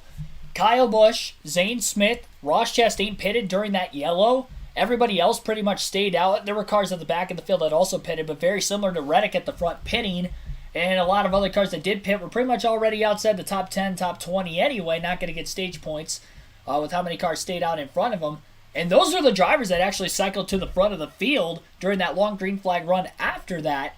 And Kyle Busch, if he just would have pitted a couple laps earlier, then he probably would have ended up racing Zane Smith for the win yesterday. Zane Smith short pitted the final stop. Caution came out while he was on pit road, so he cycled way ahead of Kyle Busch because he was able to stay out during the caution like we saw with a lot of drivers that pitted before the yellow here that came out. So, Very interesting situation, to say the least.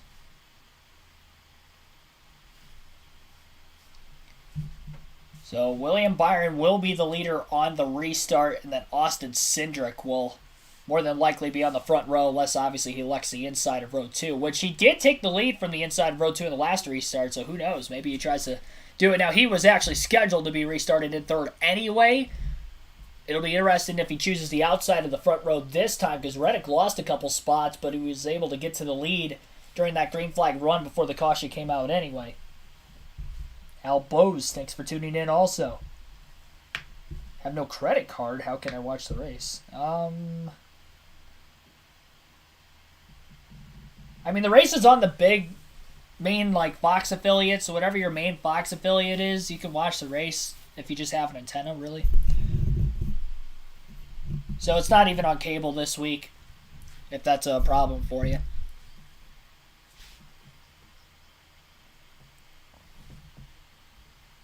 Wacky race, though, so far, I will say. Again, 15 laps at stage 1.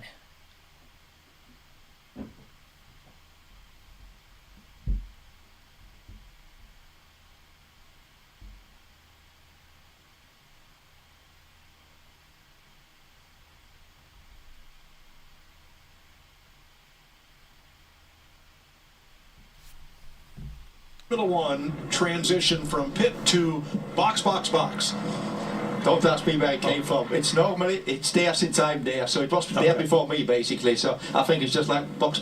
Yeah, that's what you call it, pit. I guess it's hard for that to be mistaken for anything else. Yeah.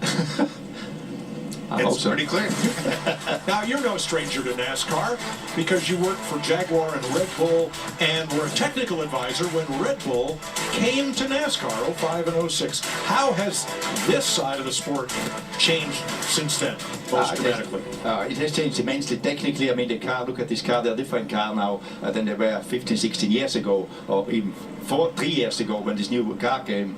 But I think the sport got a lot more technical. If you walk to the garage now, you've got a lot more engineers. In the old days, there was not many. Each team had one, and now I think everybody's got what we call the war room back at home, where engineers look at data, look at TV, give advice to people on the pit box, because there's only a certain amount up there which can take place. But it has just developed like everything in the world develops, but NASCAR has followed pretty good there.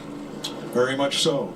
So, would you like to drive on a NASCAR track? I mean, sure you do. Who wouldn't? Well, here's Michael Waltrip with details for you. EchoPark is doing something really cool for their customers. They can take their cars to the track. Go to speedwaymotorsports.com/take it to the track for more information. Can you imagine rolling out on the Atlanta Motor Speedway, Charlotte, Texas, Vegas? Man, so much fun. EchoPark, that's where it's at. Thanks, Michael. 14 laps. We're working 14. William Byron, Austin Cindric, A.J. Allmendinger, Alex Bowman, all of whom have figured in the finishes of the prior races here, and Daniel Suarez, who won at Sonoma last year. Jamie. Well, Mike, that incident involved the 5 of Kyle Larson, so I checked with his team. He brought it into pit road, and they said he was going to pit. And when that happened, Denny got into the back of him and spun him around. They checked the car. They did have some pretty significant damage in the left rear area. They were able to shut off the engine, work on it. He went back out. He's going to come in and top off. But he said the wheel's straight. Everything else looks good.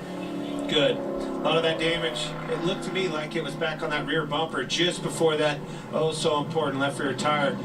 These boys up front, Kurt, they are putting on a show. And look who's starting to show his face into that show. Allmendinger won yesterday's race, and there he is. Bubba out of the race, unfortunately. Frustrated. Yeah, too much damage on that car to continue from the incident with Hamlin and Larson. Now, Larson on a damaged vehicle policy clock, so he's going to have to take this restart and get going. Here's A.J. Allmendinger's radio. I got you. Make it quick. 23, 24 on pit road. 23 and 24 on pit road. Copy. And just say go through again for that. What's the other number? 546, 45, 46. Copy. There's your strategy. Regan, Clinton, it's been big troubles for A.J. Allmendinger right now. He has no communication. They briefly had it, and that's when they updated him exactly on when he would need to pit in case he's got to make the call from the driver's seat himself. Alrighty, so about to be going green here. Now this is the last lap of stage 1, and they will be going green this time by. So at the start-finish line, technicality, I believe William Byron will win stage 1 today. So stage 1, William Byron will win it. Yeah, they'll be awarded as they cross the start-finish line. So I guess there's a possibility Cindric can beat Byron on the restart to get the playoff points. I'll hold off on that for a little bit.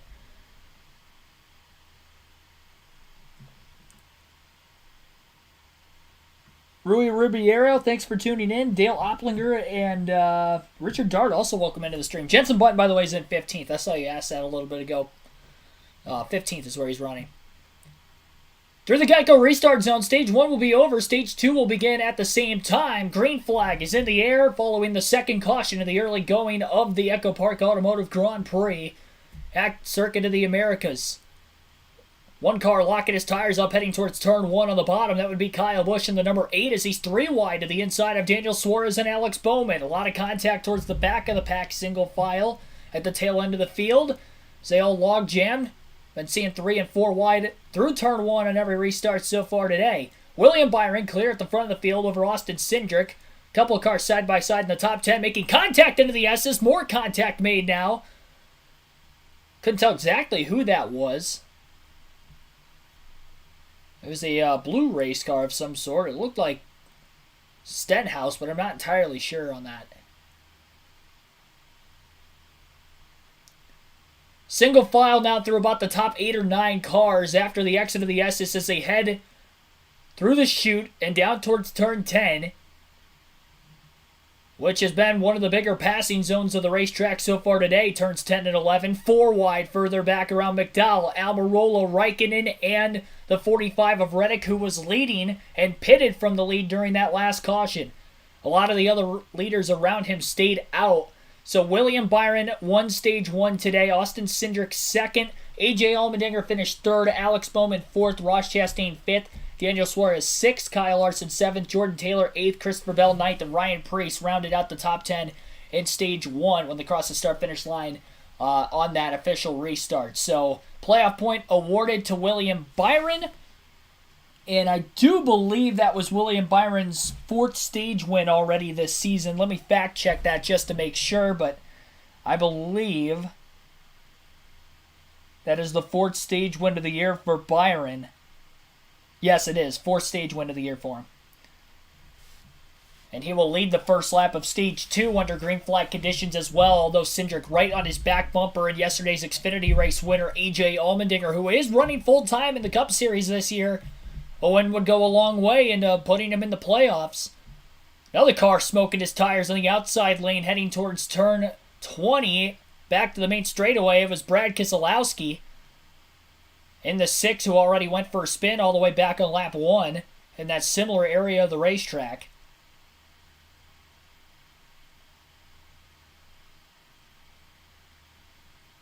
Showing some Suarez and Bowman contact on that first lap following the restart. And then the 48 just lost the grip of his race car the very next corner. Lost a couple positions out of that. Now that drops Bowman back to 6. Both Trackhouse cars of Ross Chastain and Daniel Suarez got by him. Here's Jamie Little standing with Bubba Wallace, who has exited the infield care center. Broke toe link in the rear and then oil line. Just trying my hardest not to go down that slippery slope of self-doubt right here. 2 weeks in a row making rookie mistakes, 6 years in the Cup. Need to be replaced. Thanks, Bubba. A little hard on himself there. It was it definitely looked like a mechanical issue, which caused him to go down towards turn 10. And he went around. Obviously off of Kyle Larson. But he was going in at a high-rated speed into one of the slowest corners on the racetrack when he made contact with Larson and Jones, and the contact broke the toe link, which really ended his day. But yeah, the oil line breaking on the car was probably with the contact to the front of it, and obviously it looked like a brake failure, as he mentioned, leading up to the contact, and so that was the diagnosis. I don't know why He was hopefully he was just kidding with how hard he was on himself there, just because it did look like a mechanical issue, which led to the contact. A lot of cars have been smoking the rear tires in the harsher braking corners on this racetrack. There is quite a bit of them, and doing that this early in the run when there is no stage breaks could be treacherous in the sense that we don't know how long a green flag run could go. We have not had one yet to this point in the race. A slow start with a couple early yellows. And speaking of a slow start, it looks like we have another car having a mechanical issue at the back of the pack, and that would be Connor Daly in the 50 for the Money Team. Bringing his IndyCar talents over to NASCAR again this weekend. His third start of his career, second of the season. He raced at the Roval last year with that same team, and of course ran the Daytona 500 to start this season as well.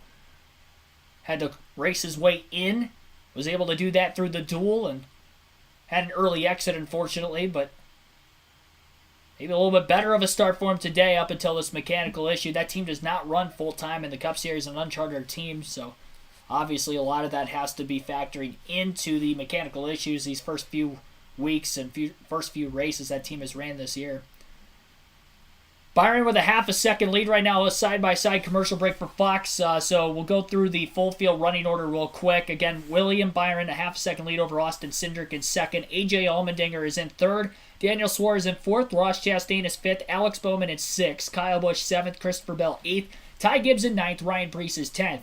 Jordan Taylor in 11th. Kevin Harvick in 12th. Martin Truex Jr. in 13th. Josh Bilicki 14th. Todd Gilliland in 15th. Ricky Stenhouse Jr. in 16th. Austin Dillon 17th. Tyler Reddick in 18th. Chase Briscoe 19th and Michael McDowell is 20th. Chris Buescher in 21st, Joey Logano 22nd, Brad Keselowski 23rd, Eric Jones 24th, and Ryan Blaney is 25th.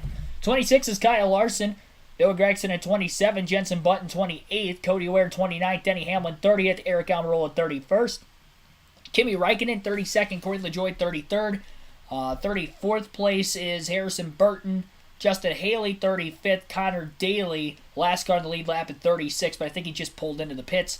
3 cars out of the race already, 37th through 38th. That would be Bubba Wallace, Jimmy Johnson, and Ty Dillon. Brad Keselowski has just spun once again, and it looks like the same corner he had a spin earlier, which was turn 19. Could be wrong on exactly what corner that was. It looked like it may have been in that area of the track again. Tough break for Keselowski. He was one of the don't-have picks coming into the day today, and he's proved me right. Another car has spun. And it is another Ford. Ryan Blaney is around. I think he barely kept it off the outside wall in turn 14 is where that car ended up sliding. He was in the gravel pit, but he was able to keep the car rolling. And he has worked his way back onto the racetrack.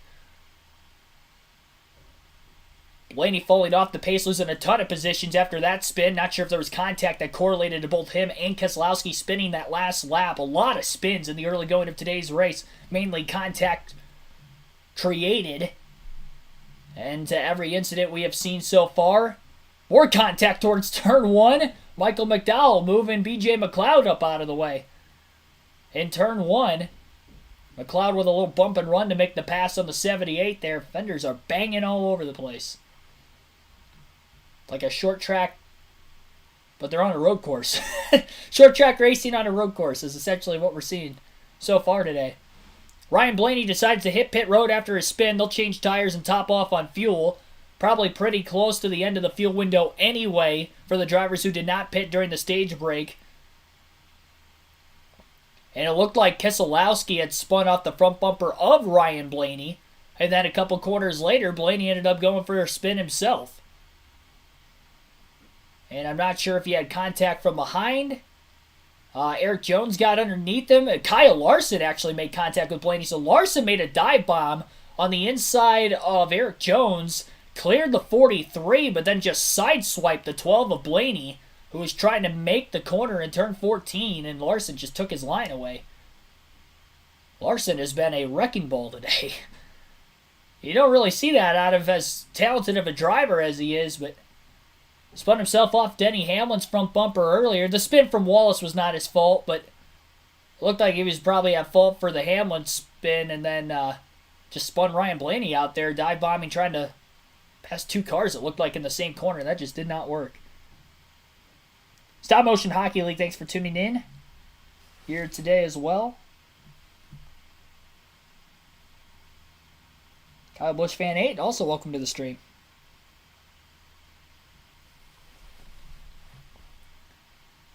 Tyler Reddick is the highest running driver of those that have already... Actually, Kevin Harvick is the highest running driver of those that have already pitted in today's race. He and Reddick pitted during that caution earlier. Harvick a couple positions ahead of where Reddick is on the track right now.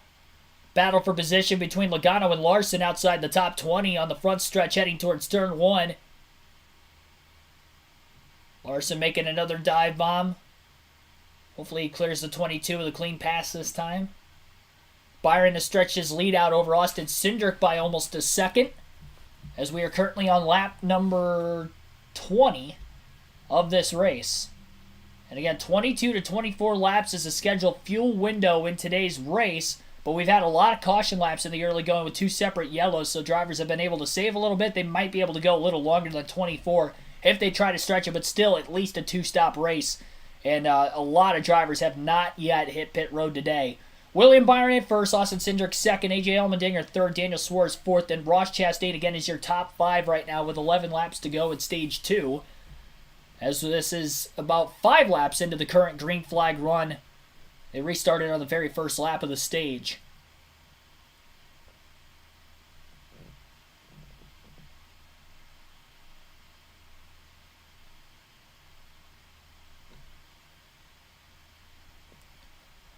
Yeah, spotlight drivers right now, obviously things are sorted a little bit differently because not everybody has hit pit road. Some cars have, but this is where they're running currently. The must-have picks of Tyler Reddick, Kyle Busch, and Ross Chastain. Chastain is in 5th right now. Kyle Busch is back in 29th. I think he just hit pit road, if I'm not mistaken, because I don't think he was that far back in the field. Then Tyler Reddick in the 45 cars made his way back up to 10th. The sleeper picks of Daniel Suarez and Jordan Taylor. Suarez in 4th, Jordan Taylor in 9th, so they're both in the top 10 right now that don't have picks. Keselowski's had a rough one so far today. He spun a few times. He's 27th, and then Kevin Harvick in 13th. This reminds me of the Watkins Glen race where Keselowski spun out like 3 or 4 times, and then the next week at Indy last season, because they ran, in 2021, it was back-to-back races, and he spun out like twice in that race too. He spun out like 5 times in 2-race stretch. He also spun out a bunch at the beginning of last season, too. It felt like every week for about those first 4 or 5 races he spun. And Busch is on pit road. Off onto pit road, his race car been a little loose with the rear of it so far to start the race, complaining about the back sliding around more than he needs. All right, well, you heard them guys. And I'm sure we'll be seeing more cars on pit road. Jenson Button also in the pits. Nice Mobil 1 paint scheme on that 15 car for Rick Ware Racing this weekend. One of 2 Formula 1 champions racing today. Eric Almirola on pit road.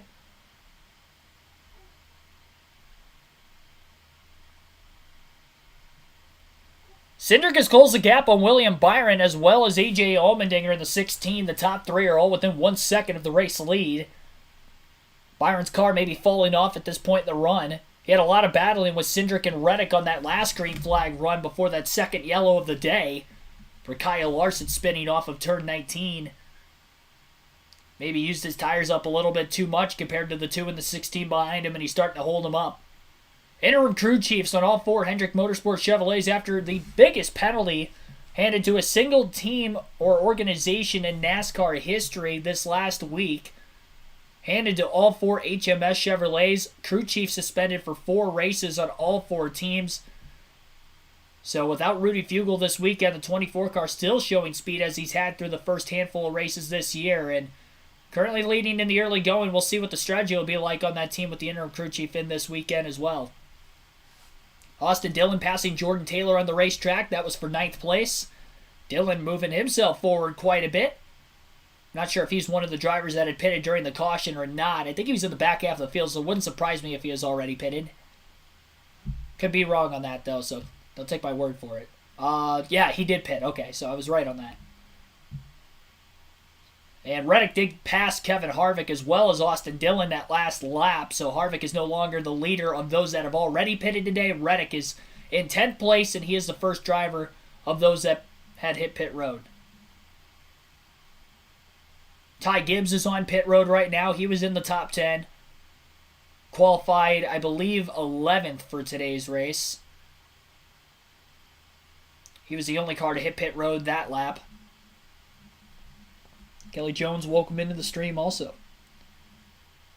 A lot of Kyle Busch fans in the chat, I see.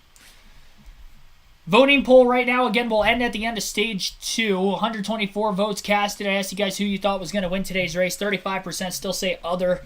William Byron, who leads the race right now, and is the most winningest driver in the early going to the season with 26% of the votes, 21% for Kyle Larson, 18% for Tyler Reddick. Whoops. Wrong page. There we go. That was my pre-race notes. HD, thanks for tuning in. He's pulling for Kimi Räikkönen. Kimi in 23rd right now, right around where he started today's race. I think he qualified 22nd this weekend.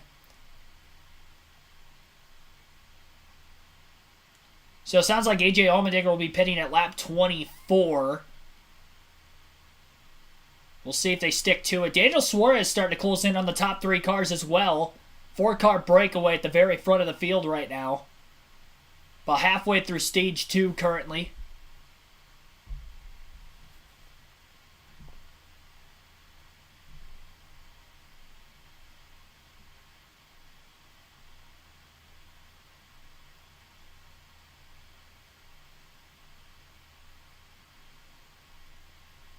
Reddick is up to 8th place on the racetrack, passing Martin Truex Jr.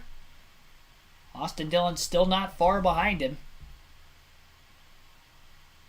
Top 7 cars in front of Reddick still have to hit pit road, and it's amazing he's getting this much track position, and they still have to pit. 1 car pitting in front of him, that would be the 20 of Christopher Bell from 7th place on his way in.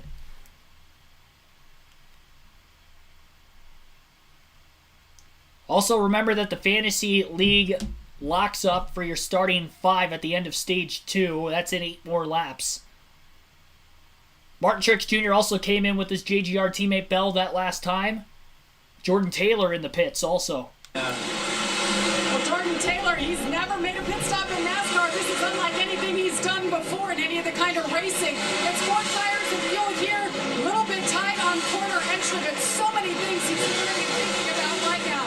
Seems to be a good stop for Jordan Taylor in the 9. See him waiting on that fuel. Had that pit stop done, waiting on the fuel. Need that fuel to get to this next stop. Make it into this race.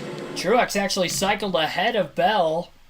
He came into the pits a couple seconds behind him, surprised. It looked like a slow stop on the 20.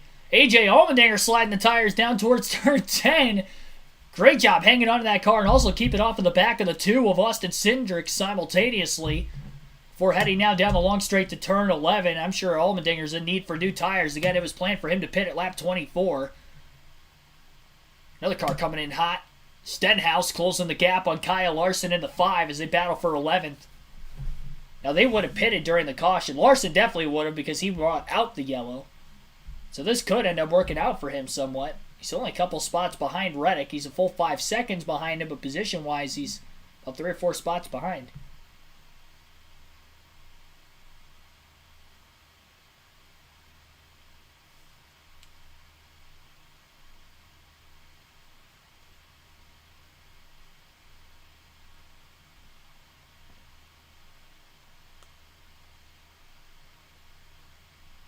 It's been locked since the start of the race? What?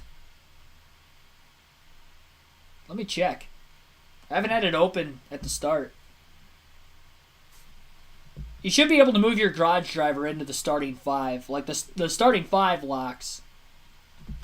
Austin Cindric in the pits from 2nd place. Alex Bowman from 5th also in. Chastain is in. Prix, right on top of that number. Jamie.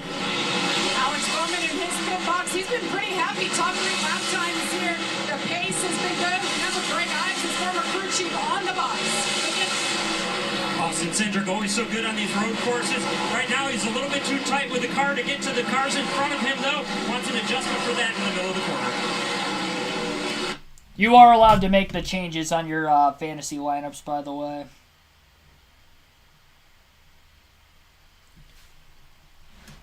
With the starting 5.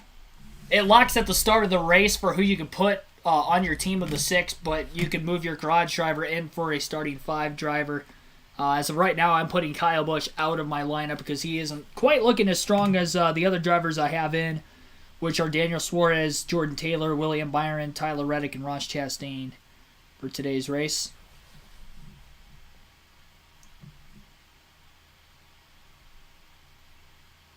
So Byron, Allmendinger, Suarez may pit this time. I'm surprised Suarez and Chastain, being Trackhouse Racing teammates, didn't pit the same lap. Again, Chastain pitted a lap before him. With the tire fall-off that we're seeing this weekend at COTA as well in all three series, it'll be interesting if those drivers that did pit in the top 6 of Bowman, Chastain, and Cindric, if they could actually jump the cars around them. Cindric was very close to William Byron. He may be the leader following the pit stops as the 24 team has a little bit of a slow stop. Allmendinger has lost a lot of time to the 24 this last lap and a half or so. He has been really moving around a lot in the center of the corners. He is struggling for grip on those old tires, just hanging on for dear life. Daniel Suarez still trying to pass him for position. Suarez getting held up behind him, and Byron has now gapped Allmendinger by 2 seconds when Allmendinger was less than a second behind him when Chastain and Cindric both pitted that last lap. Byron coming into the pits as well as Allmendinger and Suarez as expected here on lap 24. This will give Tyler Reddick the race lead once again. First time since he pitted from the lead during the last yellow.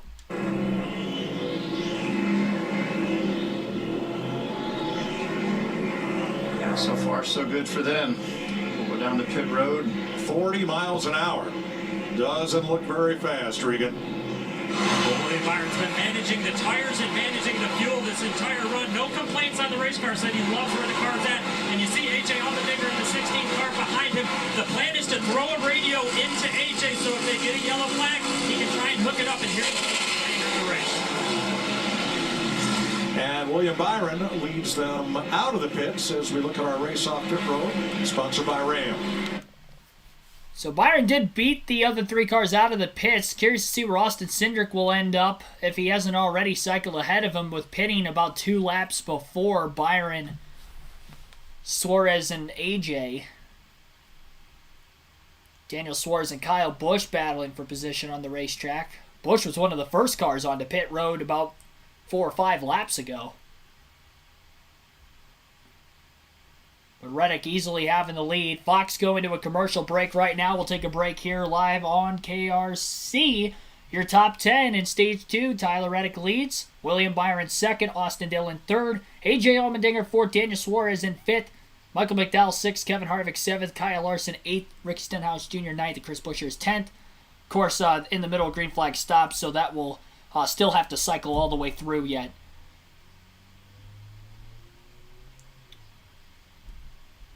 Appreciate everybody tuning in today. Again, unfortunately, I could not air the Xfinity Series live commentary stream yesterday, so that's why I have to run a few extra ads today to try to make up for that. So apologize for it. The power went out at my house and really in my entire town due to some high damaging winds yesterday. It knocked down some telephone poles, I guess, a couple miles out of town. So I live in a pretty small town as it is, so usually someone loses power in a storm here and the whole town pretty much goes out. That was the case. I will give up the first diecast showing of the day, as I wanted to do it at the end of each stage, but we had to restart the beginning of stage 1, so I'll do it now during the full screen commercial break. This is a driver who has some open wheel racing background, and also is one of the most winningest drivers in NASCAR on a road course. I showed off a Jeff Gordon diecast yesterday. He's the most winningest road course racer in NASCAR. This guy is second all time to him, and that would be Tony Stewart with 8 career wins, 5 at Watkins Glen, and 3 at Sonoma. This is specifically Tony Stewart's rookie Home Depot number 20 Joe Gibbs Racing paint scheme. Interesting fact, this is the only diecast I have of a Pontiac. So I do want to get a Ricky Craven Tide Ride Pontiac, though, too. So I'll probably end up getting that at some point in time, but as of right now, this is the only Pontiac diecast I currently own. Again, Tony Stewart, 1999 rookie. So there you have it. Second week in a row, I've had a Tony Stewart diecast too. I only have 2 of them, so you're probably not going to see any more for maybe the rest of the year, unless I get another one at some point, which I may do. It depends on what I see. But that is the first of 2 diecast showings today. And the next one going to have a little bit of a road course racing reason as well. Specifically with this track at COTA. All right, so with all of the race leaders cycling through those green flag pit stops, again, Tyler Reddick is your race leader by 3.5 seconds. Make that about 4 seconds over Austin Dillon. And we have 5 laps to go currently yet in stage numero dos.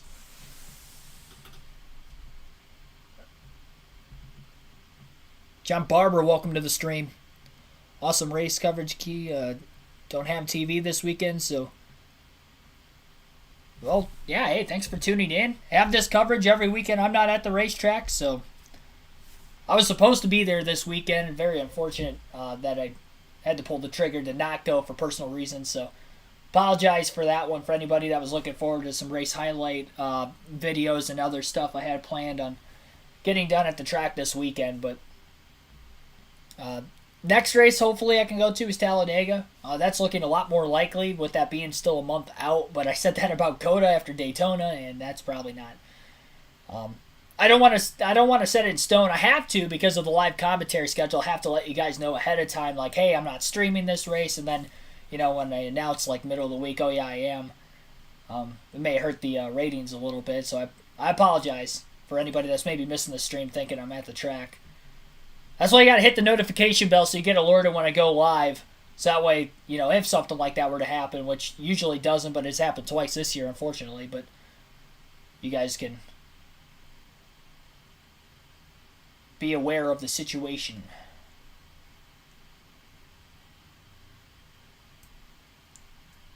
So, behind race leader Tyler Reddick, we're seeing a lot of other cars somewhat condensed together. With this being a decent green flag run, we've had pit stops during green flag conditions by everybody who didn't pit during the caution. The top of the drivers that hit pit road would be 15th place William Byron. He's 24.8 seconds behind Tyler Reddick right now. And he would have about 7 to 8 lap fresher tires than Reddick. But he's got a lot of cars in between him and the 45. And Reddick, one of the quicker cars of those that pitted way back at that early caution. Now, the question really is for those drivers that pitted during that yellow, which was back at lap 11. Yeah, and Larry McReynolds is stating it right now. I was going to say the question is, can they make it on one more stop? If it goes green the rest of the way. So they pitted, they gave up track position. They're going to not get stage points in stage 1, but they will get stage points here in stage 2, which will end in 4 more laps. Will they have to pit twice? Or can they make it on one stop if they can manage their tires well enough, save enough fuel? That will be the question. Again, 22 to 24 green flag laps is a scheduled fuel distance. And they pitted during the caution at lap 11. That would have been right around 57 laps to go. Pit road would have opened a couple laps after that, I guess, technically. So right around 55, 56 to go in the race they pitted. They may be able to make it on one stop. They would have to probably get another yellow or two. I think the hopes is for them that there is a caution before the end of this race where everybody comes in at the same time, and that's how they jump the track position. But at least for now, it's looking like it'll help them get stage points here as we have a little over 2.5 laps left yet in stage 2. Reddick, who sacrificed the stage win earlier, looking like he's going to get a stage win after all. Byron won stage 1 for anybody wondering. And again, 4 stage wins already this year for Byron, as well as 2 race wins. But remember, if Hendrick Motorsports does not win that appeal this week, then he will have 10 playoff points deducted. So even though he has already scored with the stage win today, 14 playoff points, 10 of those will be deducted, unfortunately, for Byron. He does keep the wins that will lock him into the playoffs, though, because he won those races before the penalty at the track at Phoenix that weekend, and actually still won at Phoenix despite the penalty and what they confiscated in pre-race.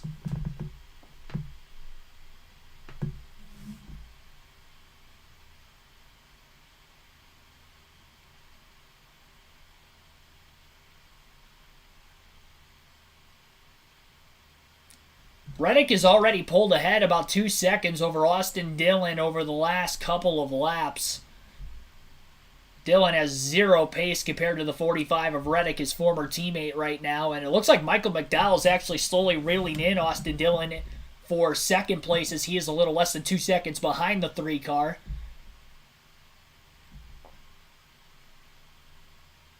Kelly O'Neill, thanks for tuning in. Thanks for subbing. Great job on the call. Appreciate it. If anybody is watching and not subscribed to the channel, 65% of viewers over the last month on the channel are not subscribed, so definitely hit the subscribe button. We are very close to 4,000 subscribers on the channel, and honestly, if I could have streamed yesterday, I think we could have had a chance to potentially get there today. Let's see if we still can. If not, I think we'll get there next weekend, but definitely hit that subscribe button if you haven't done so already. It helps out. The like button, if you can hit that, the thumbs up on the stream, that also helps out a ton. 2 laps to go in the stage. Reddick continues to grow that lead out over Austin Dillon. There are some drivers that could be battling for potential stage points for position here in the last lap of the stage. Stenhouse and Buescher for 6th are within a half a second of each other. Kevin Harvick, Kyle Larson in 4th and 5th place are within about a half a second of each other. And then for 10th place, it looks like Noah Gragson is just behind Joey Logano as well. Briscoe not too far ahead of them in 9th.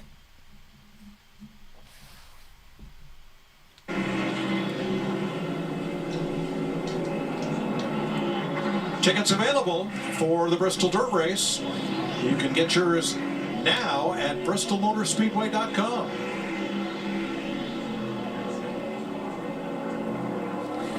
So right now, every driver in the top 12 on your scoring pylon stopped between lap 11 and lap 14. So did Raikkonen and Keselowski. Byron is the first of those that stopped in the most recent sequence of lap 20 to 24. Yeah, this is what's all new with the strategy on how things are going to get spread out for a little bit, but things will come back together like an accordion. Well, that 24 card, he is on the 2-tire stop, right? He is going to be the Reddick. You're watching the Reddick in the lead.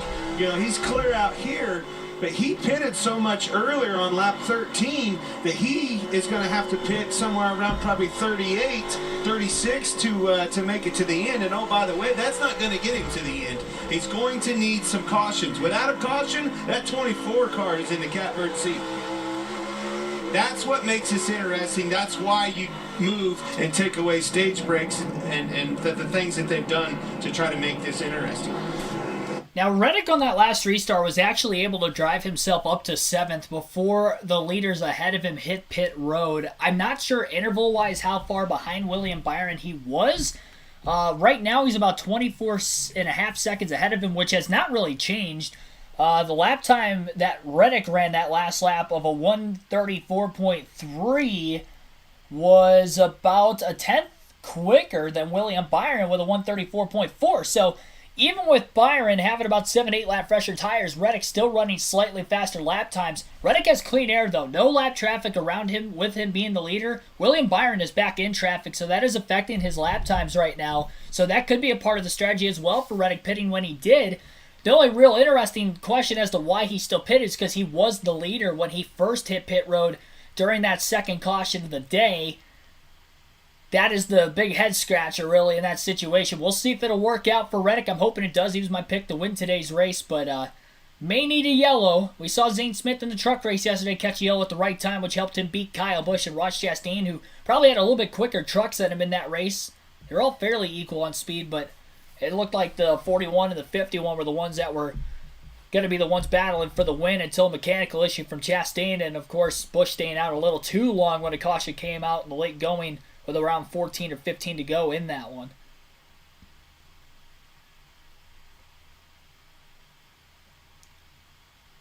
Road course career in 15 starts for Reddick, 9 top 10s and 2 wins, both of them last season at Road America in Indianapolis. Those were his first 2 career wins out of 3 that he had last year. He also won at Texas in the playoffs after he was eliminated.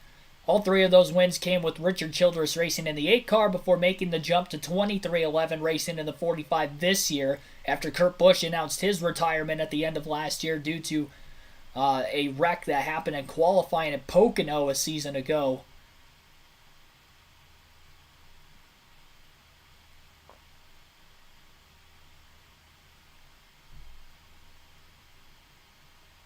Hercules Harrigan, thanks for tuning in also. Richard Carr Sr., welcome into the stream. William Byron won Stage 1. And Stage 2 is over as of right now as well. And Tyler Reddick has won Stage 2. Austin Dillon will finish second in the stage, Michael McDowell third, Kevin Harvick fourth, Chris Buescher fifth, Ricky Stenhouse Jr. sixth, Kyle Larson seventh, Eric Jones eighth, Chase Briscoe ninth, and Noah Gragson will be your top 10. All those drivers will receive stage points in Stage 2. As for Tyler Reddick, I believe this is his first stage win with his new team this season. I'll fact check that just to make sure. Let's see here. Tyler Reddick came into the day last driver above the cutoff line, and having some stage points go along with it will help. We'll see if he can get a good finish on top of it. Again, Reddick wins Stage 2. That is his first stage win of the season as well. Fantasy locks up as of right now for anybody wondering. Also, I'm keeping Busch out of my lineup. I still trust Reddick's speed that he's going to get a good finish, even though he's on a strategy where it looks like it could be iffy. I mean, he was up inside the top 10 even on this strategy before everybody else pitted anyway. It's going to be a matter of can he capitalize when he's on fresher tires versus everybody else on older tires. When we get to the end of the race, he's going to be the one on the attack on the fresher tires once everybody has made their final stop as well. 38 laps in the last stage. Again, the first two stages were each 15, so this final stage is longer than each of the first two stages combined. So we still have a little over half the race yet remaining, and we were a little less than an hour and a half in, so we were pacing to be at about a 3-hour race today, and which would actually be the longest race we've had since I think the second race of the year at Auto Club. Last three races all timed in at less than 3 hours in the Cup Series so far this season. We haven't seen a lot of cautions, and today we've seen two. Both in Stage 1 at Lap 1 and Lap 11. We'll take a break here while Fox is on a full-screen commercial break. And we'll also end the poll as well. 156 votes casted. And it looks like you guys have 35% of the votes going to other. So you think somebody other than William Byron, Kyle Larson, or Tyler Reddick will win today's race, which is shocking considering Byron and Reddick have dominated the day. They won the first two stages. Reddick currently leading right now, and Byron maybe will cycle back to the lead once Reddick hits pit road as well. So very interesting. You guys went with other in that. A couple extra votes here right before I ended it, but it hasn't really swung anything. But Byron with 27% of the votes in second, Larson with 19% of the votes in third, and your current race leader, Tyler Reddick, only at 18% of the votes. So very interesting there.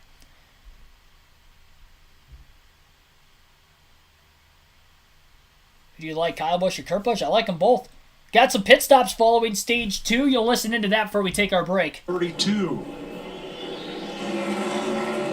Austin Dillon. All those drivers stayed out to get stage points before pitting. Harvick, who led the first parade into the pits at lap 11, right behind him. Kyle Larson among those, with one more stop in the offing for them, and you see things are pretty well strung out. Tyler Reddick did stay out, but a lot of the leaders inside the top 10. Excuse me, a lot of the leaders inside the top 10 pitted. Reddick stayed out. Maybe he's going to try to make this race on one stop. It sounds like Ty Gibbs had a penalty during the commercial break for shortcutting the S's as well. Have to have at least 2 tires on the curbing. So he probably had all 4 below, cutting the corner, and he will have a drive-through penalty as a result.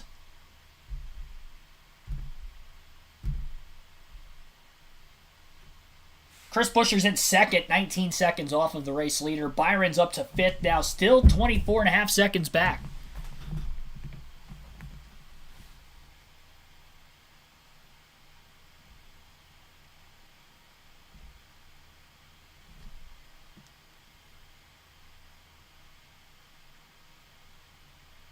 Honestly, running similar lap times, I wonder what the strategy plan would be of maybe taking fuel only during the last stop. I'd imagine Reddick will take 4 tires here. Reddick is on pit road right now. Overhaul the 45. Oh, he'll for sure overtake him. It's just a matter of where he blends back in. But let's go down to Regan. Well, Tyler Reddick, the first run of the race was primarily loose everywhere. Little adjustment on the car. This time he's only loose for the carousel. Pretty happy from the driver's seat. pit stop, didn't have to wait on fuel because they're not into the stretching on the fuel side. So be interesting to see where it plays out. There's your leader, 24. Or will be once it's cycled back, right? Yes, because Buescher and Jones came in at lap 11 and 13 respectively. They will have to stop. And he blended in a spot where there's not a lot of traffic, so that's actually pretty good. If he would have had like 3 or 4 guys sweating him, that he would have lost more time on the exchange. So Chris Buescher is your leader. He was on pit road at lap 11. Buescher, Eric Jones, and Joey Logano are the 3-stop cars that have yet to make their second stop, along with Haley and Burton. We're further back. Right now it's all clear sailing, right? Everybody's a bit spread out. The chance for a yellow is at a minimum. I mean, there's always something that could happen. But these are when you first pit, if you're feeling lucky and everything's going your way, you end up with a yellow right after you pit.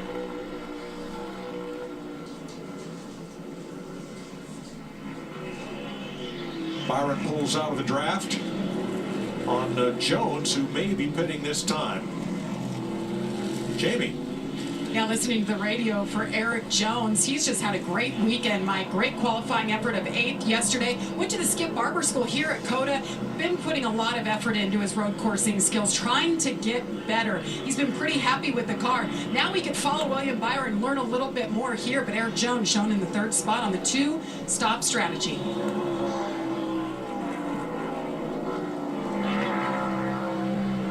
Richard Petty, Dale Linden looking on. King won 7 championships in that 43 and 200 race victories, including a lot on the road courses at Riverside, California.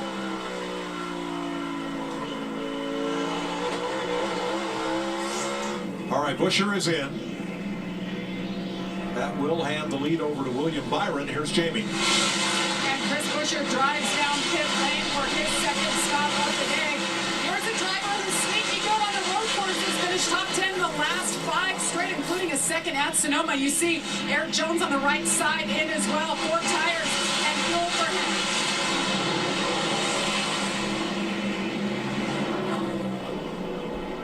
So that leaves only Joey Logano of the 3 stoppers who has not been to pit road, Justin Haley and Harrison Burton. What you're seeing is the usual suspects starting to pop back up here, and I like what I'm seeing though out of the 45. They aborted on that sequence, and now they find themselves 6 seconds back. I think that's actually minimizing the damage of what could have happened if they were going to go long.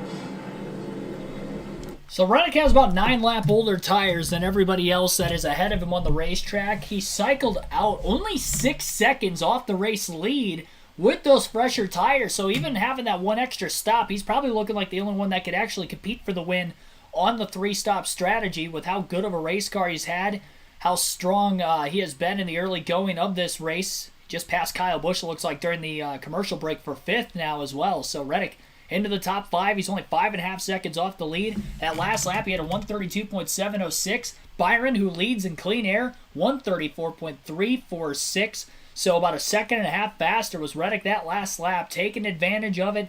Now he's going to be burning his tires off the car, but maybe the hope is that he can get to Byron and then pit on the same stop and the same strategy as the leaders if he can get close enough to him from now to the end. I think Reddick still has a shot to win this race, even if it goes green the rest of the way on the strategy he's on. Officially halfway in the EchoPark Automotive Grand Prix at Circuit of the Americas. William Byron, again, is your race leader by 1.5 seconds over A.J. Allmendinger in 2nd. Daniel Suarez is 3rd. Ross Chastain 4th. Tyler Reddick is 5th. Kyle Busch in 6th. Alex Bowman 7th. Joey Logano 8th. Austin Dillon 9th. And Austin Cindric rounds out your top 10. You're listening live here on KRC on YouTube. Mark Witkowski, PC Clark, welcome into the stream also. Curious as to how many more breaks they're going to have. I mean, we're only halfway. It's weird. There's 34 to go, but we're only halfway through this race so far today also. I see that question. Who do I like, Kurt or Kyle Busch? I like them both. I mean, I don't dislike anybody, really. I know that might sound kind of cliche, but that is the case.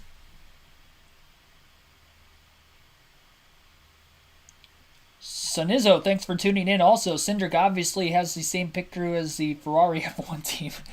Oh, jeez. Wait, Zelensky, welcome into the stream also.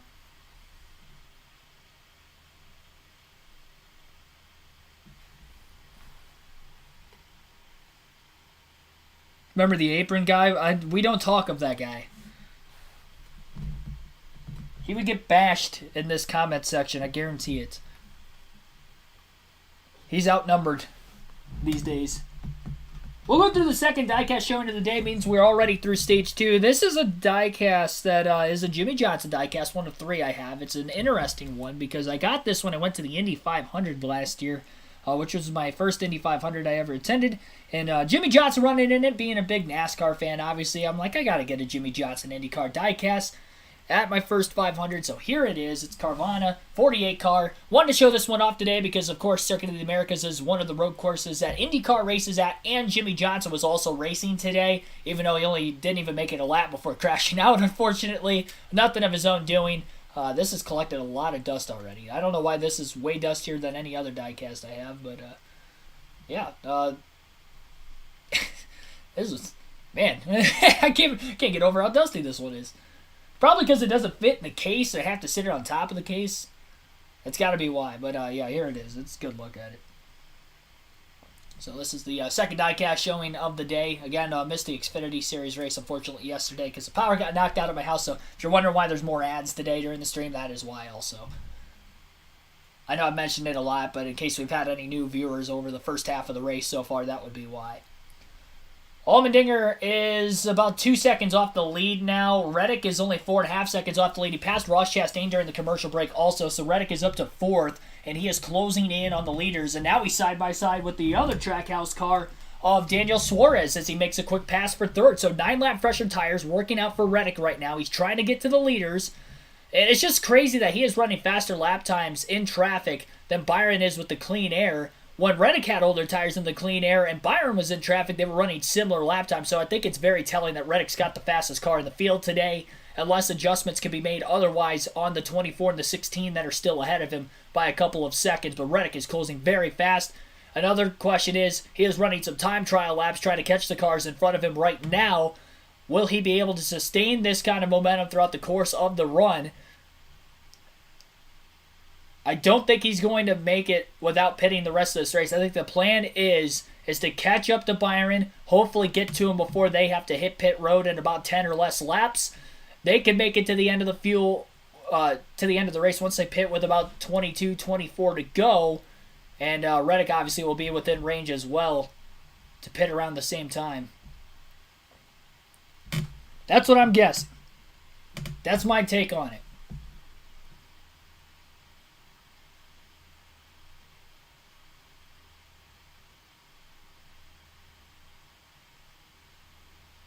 Ty Gibbs, by the way, after serving that penalty, is still on the lead lap in 30th. Again, this is a road course nearly 3.5 miles in length, so we still have 33 cars on the lead lap. Corey LaJoie and Ryan Blaney lapped down. Blaney went for a spin earlier, so he made an extra stop during this green flag run, and then LaJoie, maybe something happened to him mechanically because he's shown a couple of laps down right now.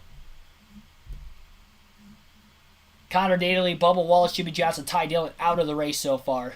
Mechanical issue for Daly, and then crashing out of the race for Wallace, Johnson, and Dillon.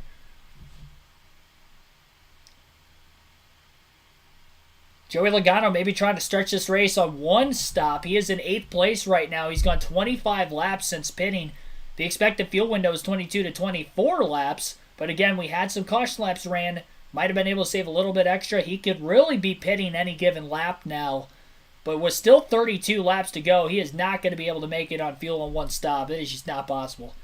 I mean, he'd have to go, like 3 more laps this run and then go 28 green flag laps the next run. I don't think that's possible. We'll see. Hopefully he doesn't run out of fuel anywhere around this track because he will not be able to make it back to pit road depending on what area of the track he could potentially run out. Tyler Reddick is about a couple tenths of a second now behind AJ Allmendinger and only 2.5 seconds off the race lead as he catches the 16.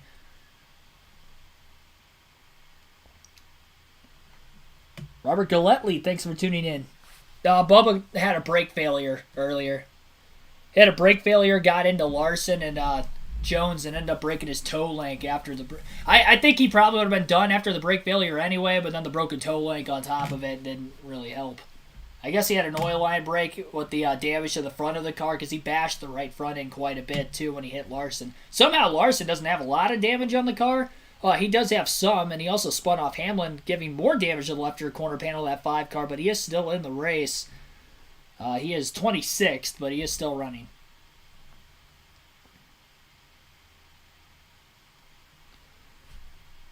Reddick has made the pass on A.J. Allmendinger. First chance he got down towards turn 13, he made the pass on him.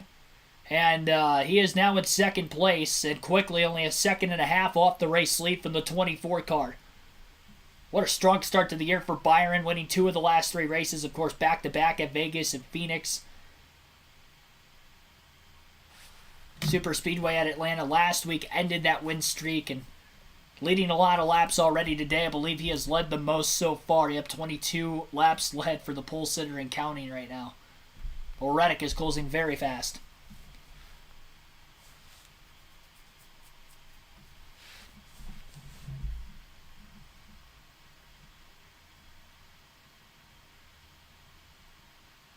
Joey Logano still staying out of the racetrack this time by as well. Surprised. Maybe he's just trying to catch a caution and bring everybody into the pits. I don't know if we get a caution right now that everybody would hit pit road. And the main reason why is because we're still outside the fuel window with 31 laps left. But Logano sits in 8th for the time being until he hits pit road for his second time today. He's the only driver that hasn't pitted since that caution back at lap 11.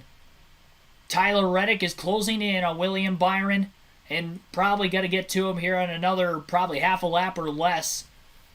Late breaking into turn 10, widens the corner out, just charges the center so much quicker than Byron. Now Byron will get back to the throttle quicker with Reddick trying to drive it in much deeper on corner entry. We've got a spin. Christopher Bell is around. He is backing up.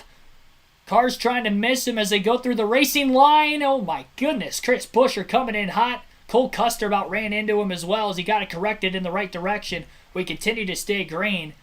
But Christopher Bell, I believe, was right around the top 10. Because Harvick was the first car that missed him after he spun. So I think Bell was either 12th or 13th when he had spun out. Not sure if there was contact or not. It looked like he was battling Michael McDowell. McDowell in 11th, so it was 10th place where Bell was running and he just lost control there. I think there was a car that clipped the grass in front of him and immediately got slippery for the 20 car of Bell, I guess, and he lost control. Kind of saw that at the Daytona Road Course in the clash when Truex spun out back in 2021 while leading. Cars went through the grass in that side over near the backstretch chicane at the Daytona Road Course and ended up spinning the next time he went through there. Same thing happened to Bell there. No major damage on the car, though. Spun in an area where everybody missed him. 30 to go at the line. Reddick dive bombs into turn 1 for the race lead. And he will easily clear William Byron. No contest. Again, Reddick has about 9 lap fresher tires. He was 6.5 seconds off the lead when he exited pit road. Easily passes the 5 cars ahead of him and as well as the race leader, William Byron, to take the race lead away. Now really looking to run away with it. It's just going to be interesting on whether he can keep this pace or not. Joey Logano currently on pit road. Racing the pace he's got, I mean, you know, with the pit stops, I mean, he's just like got a double back. Can you imagine with the 2-stop strategy for the race, where he would be now? He would be going to lap some people. So Joey Logano, you saw, just made his second stop of the day. He will need one more. 30 laps to go in the EchoPark Automotive Grand Prix at Circuit of the Americas. Fox going to a commercial break right now. We'll go through a full field running order with 30 to go. William Byron no longer the leader. Again, Tyler Reddick has just taken the race lead away. Our leaderboard updates at the end of every lap. So once they cross the start-finish line next time by, it'll show Reddick in the lead. But Reddick leads that lap before. He ended up taking the lead away from Byron. He was 1.3 seconds quicker. Crazy. Again, he has fresher tires, but he definitely looks like the fastest car on the track. Because even when Byron had 7-8 lap fresher tires than Reddick, they were running similar lap times. If not, Reddick was maybe a tenth or two quicker, still a lap. So it's going to be tough for anybody else to get back into this without a caution. This is Reddick's maybe race to lose at this point. But he leads by 1 second at the line that last time by. William Byron is in second place. AJ Allmendinger third. Daniel Suarez fourth. Ross Chastain is fifth. Alex Bowman is sixth. Kyle Busch seventh. Austin Dillon eighth. Michael McDowell ninth. And Austin Cindric is 10th. 11th place is Martin Truex Jr. Kevin Harvick in 12th. Chris Buescher 13th. Ryan Preece 14th. Christopher Bell just spun. He fell back to actually 14th. He just passed Preece. Preece is in 15th place. Jordan Taylor in 16th. Ricky Stenhouse Jr. 17th, Denny Hamlin 18th, Eric Jones 19th, and Chase Briscoe is 20th. Todd Gilliland in 21st, Noah Gragson 22nd, Brad Keselowski 23rd, Kyle Larson 24th, Jenson Button in 25th, Joey Logano 26th, Harrison Burton 27th, Eric Almirola 28th, Kimi Räikkönen 29th, Josh Bilicki is 30th, Ty Gibbs in 31st, Justin Haley 32nd, Cody Ware last car in the lead lap at 33rd, and then Ryan Blaney is a lap down in 34th. 2 laps down is Corey LaJoie at 35th. 4 cars out of the race today. Connor Daly will finish 36th. Bubba Wallace 37th. Jimmy Johnson 38th. And Ty Dillon 39th. Johnson and Dillon take it out in an opening lap crash in turn 19. So that is your full field rundown real quick. Again, 29 laps to go in the EchoPark Automotive Grand Prix.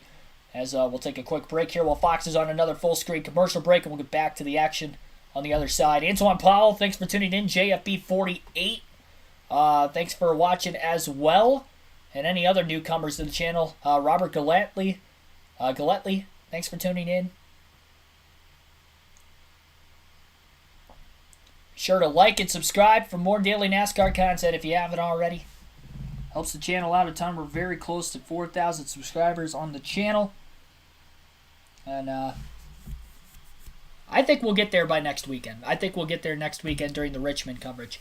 Remember, 3 races next weekend as well. The Truck Series racing at Texas Motor Speedway next week, while the Cup and the Xfinity Series will be on the East Coast at Richmond on a short track. So I think it's a doubleheader Saturday. The Xfinity race will be first at 1 p.m. Eastern Standard Time at Richmond on Saturday afternoon. That's when this live stream, or not this live stream, but that's when our live commentary stream will begin. Again, 1 p.m. Eastern Standard Time for the Xfinity Series next Saturday. The Truck Series at Texas will follow that at 4:30 p.m. Eastern Standard Time. And then the Cup Series race will be at Richmond on Sunday afternoon. I'm not sure on the start time for that as of right now. I'll actually check real quick. Hold on. I have to log out of the chat real quick and go to my phone.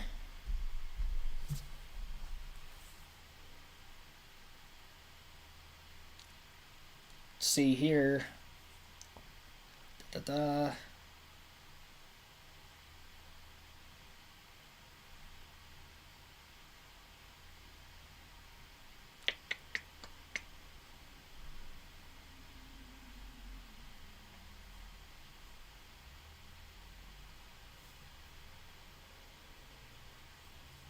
Went to the standings, my bad.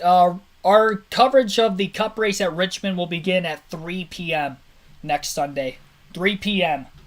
Eastern Standard Time. Historic Cinematics also welcome into the stream. So, again, Tyler Reddick, about 8 lap fresher tires officially. Pitted 9 laps ago. The rest of the cars around him, 17, 18 laps ago. He has already gapped Byron. He's 2 seconds ahead of him as of the start-finish line that last time by. And we have 28 laps to go. Everybody in the field still has to pit one more time at today's race. It may be varied when they pit, it may not. I'm interested to see if Tyler Reddick pits the same lap as everybody else, or if he goes back to this strategy where how good he is on these fresher tires if he just tries to run this long, pit with about 15 to go, try to run those guys back down like he just did. That way, in case there's a late yellow, he'll also have fresher tires before the end of this race. So it'll be very interesting when Reddick pits. I think the more he pulls away, the more it maybe becomes a question on when exactly he hits pit road. Another spinner, another Toyota, same corner. Christopher Bell spun at turn 7 just a few laps ago before the commercial break. Denny Hamlin has spun in the Interstate Batteries 11. And it was kind of a similar situation as Bell, where he was a little bit above the curbing. Out in the marbles maybe a little bit, and around goes Hamlin without any contact as well. He was running well behind where Christopher Bell was on the track.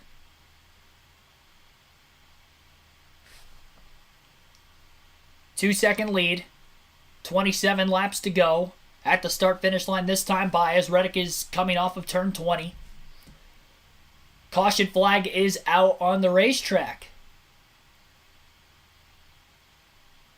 Debris in turn number 9, bringing out our third yellow of the day.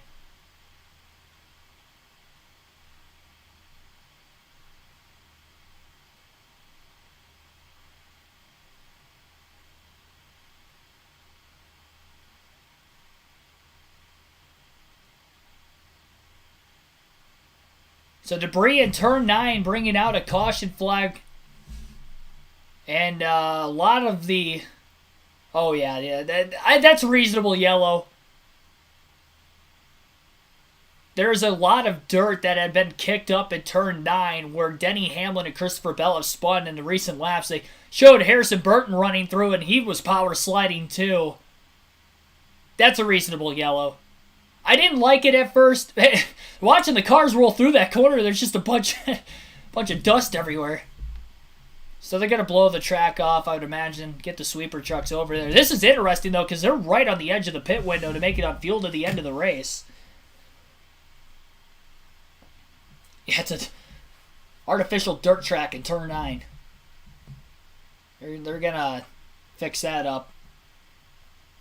Their third caution. It's the aerial shot. It's so much more brown than the rest of the track. It is so much more brown in that corner.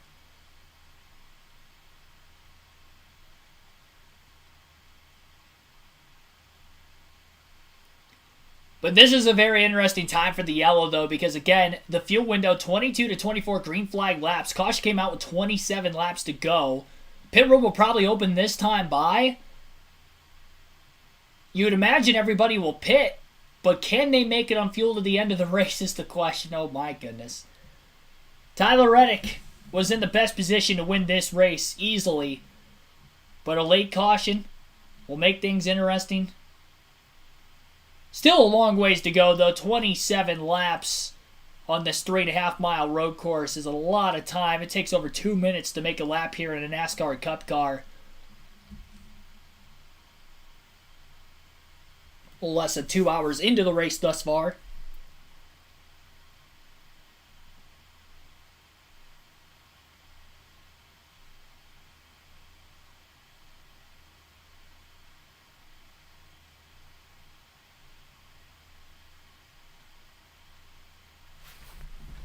The fuel window, but they're probably going to run 1 or 2 more caution laps. So, yeah, just make sure we're mistake-free, pack it full of fuel.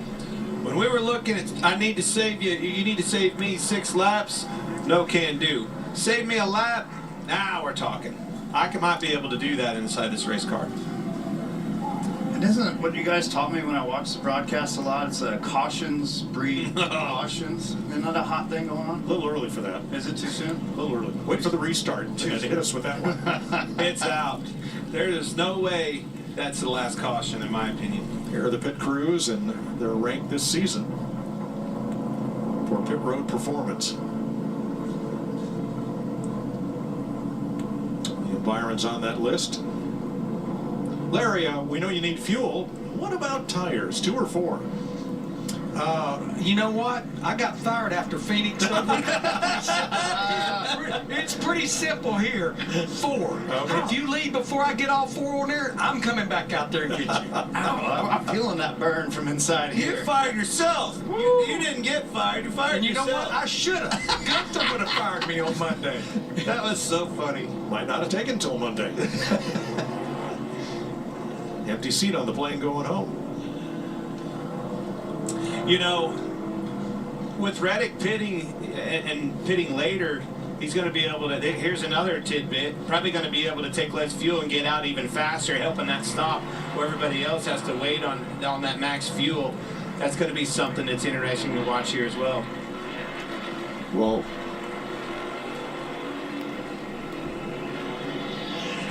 Larry, would anybody stay out? Pace car. We've been watching Joey Logano. Remember, he pitted lap 38. The minute the caution came out, he started saving fuel. We've been watching his throttle trace. And there he goes. You're right, Jamie. Logano stays out. 48th and running top 10 all day long. Remember, he finished second here a year ago. 4 tires. They told him twice, wait on fuel, wait on fuel. There goes the second can there, Regan.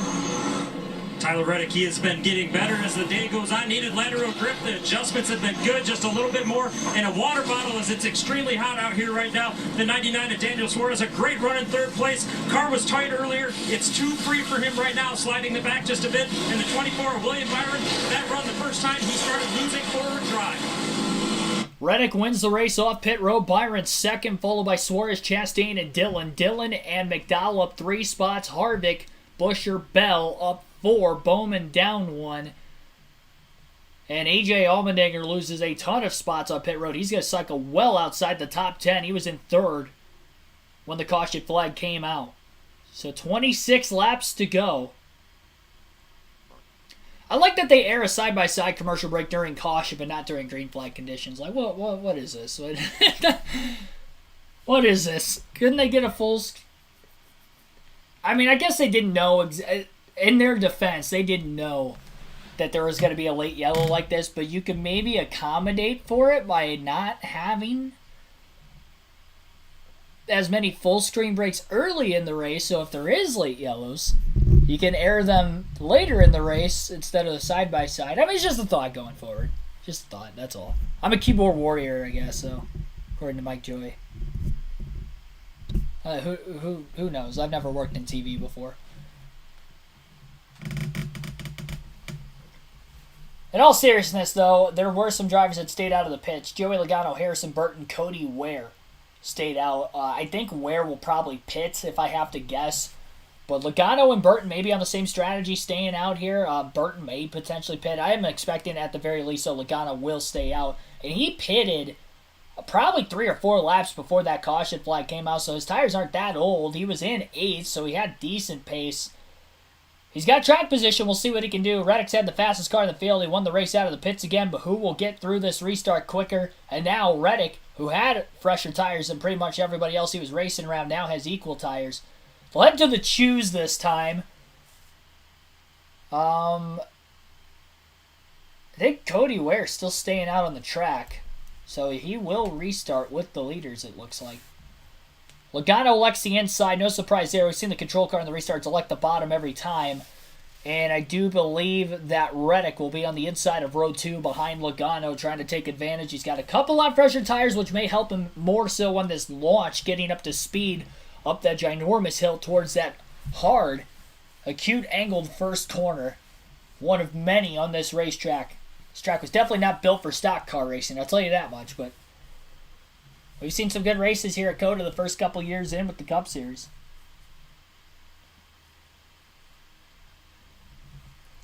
Yeah, I'm not a huge fan of Dirt Bristol. I went there in person last year. It was fun, but I just prefer concrete Bristol. I'd rather them go to a purpose-built dirt track. I'm all for them racing on dirt, but I love Bristol so much. It's been my favorite track since I was a little kid. And being there for a couple of concrete races, those are better than the dirt race, personally.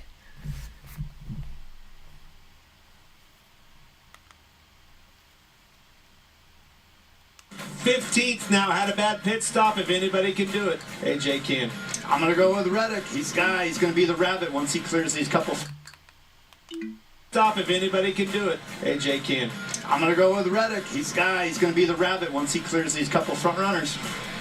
I go with Logano. He's on a different strategy, and you never know if it comes to him.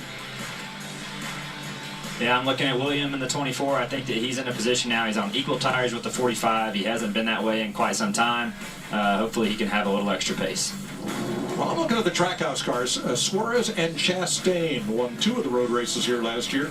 See what they've got in this final run to the checkered flag. 26 to go, and those are your Credit One Bank ones to watch. I suppose with seniority you get to pick 2 cars. Was that what just happened? Picked a whole organization there, Mike. I thought we had to pick one. Who died and left you, boss? I just give you respect with the seniority. It's all good. It's all good.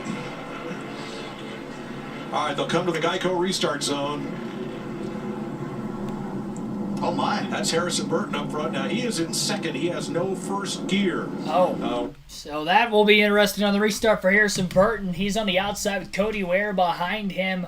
Probably wouldn't want to be on that outside lane, but Suarez is going to be that first car of fresh tires behind the 51 to the 21. Logano gets the launch on the bottom as expected. Green flag back in the air, 25 to go. Cars fanning 3, 4, 5 wide out. Contact further back in the pack. Allmendinger trying to squeeze the 14. They are like 6 or 7 wide. Going down into the first turn, a few rows deep. One car pushed out towards the grass. That was Denny Hamlin as well as Harrison Burton.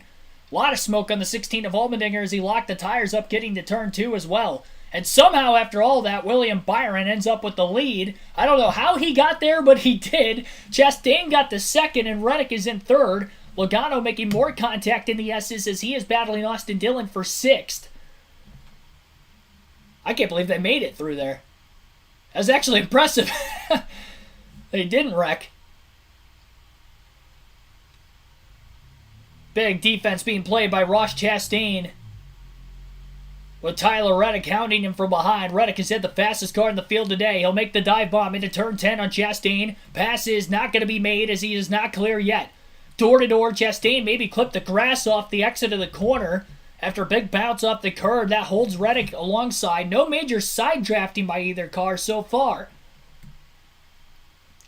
Reddick maybe going to try to straight line it into turn 11. Still no side draft on the 1. The dive bomb, will he clear? Suarez goes wide. He tried to dive bomb into the corner. He was way behind the 45 of the 1. Alex Bowman slips by for 5th, and almost Austin Dillon as well, who will have to stay behind Suarez in the 6th place position. Bowman to 4th, apologize on that one. Bowman in 4th, Suarez 5th, and then Austin Dillon at 6th. Reddick does complete the pass through turns 13 and 14, and now into the horseshoe in 15 as he tries to run down Byron for the race lead again. 3 wide, around where Logano, Cody Ware, and Eric Jones were. There was contact between Ware and Logano. Ware going wide. 3 wide. Through 18 into 19. I think Kyle Larson may have had some contact with Noah Gragson in the 42. AJ Allmendinger, who lost over 10 positions on pit road, restarted back in that mess. He has made himself back into the top 10 at the very least, I do believe, on this restart. It wasn't perfect by any means, but I believe he has driven his way up there. Big shot now from one car. Couldn't tell who that was. I think it might have been Kevin Harvick, who shot the 34 of Michael McDowell out of the way. Passes him for 9th. Actually, he moved Logano for 8th place. Logano on the older tires, of course, may have held him up a little bit. Harvick locked the front tires up. There's a little bit of smoke, and he made the pass on Logano. Yeah, they were 6 wide back there. I was not kidding when I said they were 6 wide. Bowman made a nice 3 wide pass on Logano and Suarez before just getting into the S's. I think they both checked up, trying to give each other some room, and Bowman just darted it, cleared them both. And he is keeping pace with the top 3 in front of him right now, so give Bowman credit, showing some late speed here. He's been quietly 4th through 6th most of this race.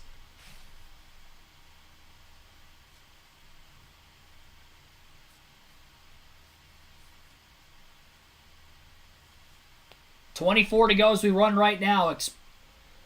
Could be a fuel mileage race to the end. Remember, the caution came out and they pitted with around 26 laps to go.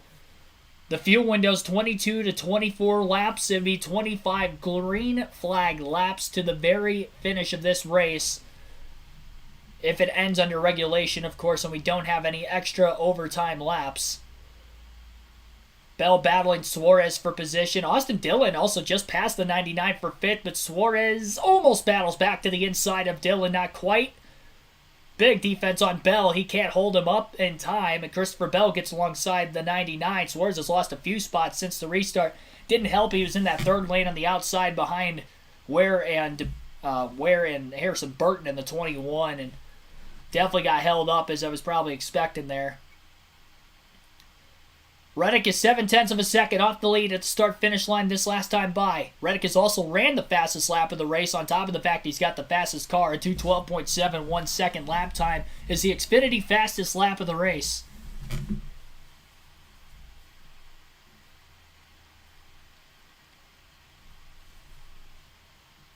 Byron gets a little bit better drive off than Reddick, but it's because Reddick has been dive bombing the entry to the corner so much. And it's amazing that his tires have actually held up over the course of the run with doing that. He's doing a great job not flat spotting or locking the tires up at the same time when he makes those dive bomb moves. Reddick closes a ton in the S's, and he is all over the back of William Byron off of turn 9 heading to 10, which has been the corner he has been passing more cars on in today's race. If he doesn't complete the pass here, you'd have to imagine he's going to try it. Dive to the inside for Reddick, off the exit of the corner, slides wide, clear, Byron, crossover, side by side, down the long straight heading to 11. Reddick's going to be on the outside this time. He hasn't been in this situation a whole lot. Major side drafting going on by both cars. Reddick squeezes the 24 of Byron. Byron more than a half a car length clear. Reddick charges the corner hard on the top. Byron hard on the bottom.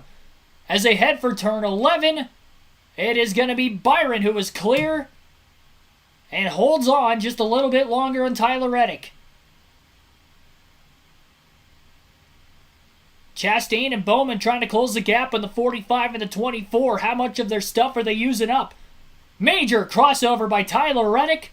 Byron goes back to the inside. These guys were battling like this early in the race, and they're doing it again with the race on the line. Reddick has the inside through the horseshoe. He'll be on the outside, though, into 19 and 20, which is coming up next. Byron down low. No contact made between these two drivers. Great racing going on between Reddick and Byron for the race lead. Back and forth this lap. Many lead changes were made. Another crossover by Reddick, but he can't pull back along Byron. He'll have to stay in the draft on the main straightaway. Byron will lead this lap at the line. They've raced each other so hard that the drivers behind them of Chastain and Bowman both ran quicker laps, as well as even Austin Dillon in 5th. Reddick makes the dive into 1 to the inside. Can't clear William Byron yet. Widens his entrance off a little bit better into turn 2. Just not able to make the pass, and when he does, Byron's doing a great job of beating him back through the gears and crossing him over every time.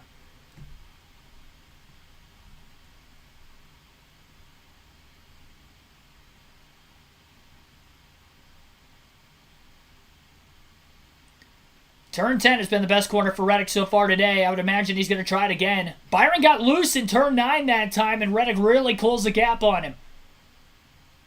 Another dive bomb incoming from Tyler Reddick in the 45. Nope, swings wide. He faked it this time. It was a lot wider into the corner than William Byron. Can he get the drive off? He does. Chastain does the same thing. And Reddick could not get to the inside of Byron that time. The more they battle, the more Ross Chastain and Alex Bowman continue to close. Bowman and Chastain were in the mix on the final lap of last year's race. Reddick dives it into 11 again. He is going to be able to clear William Byron. Forces him wide. No contact. Byron maybe had to lift to let the 45 in. Can Reddick now pull away, or will the 24 car continue to hound the back of the 45? Reddick remains clear into 15 and 16. Chastain swinging extra wide. He had a little bit of clearance on the 48 of Bowman. He's trying to set up a potential pass for second on the 24.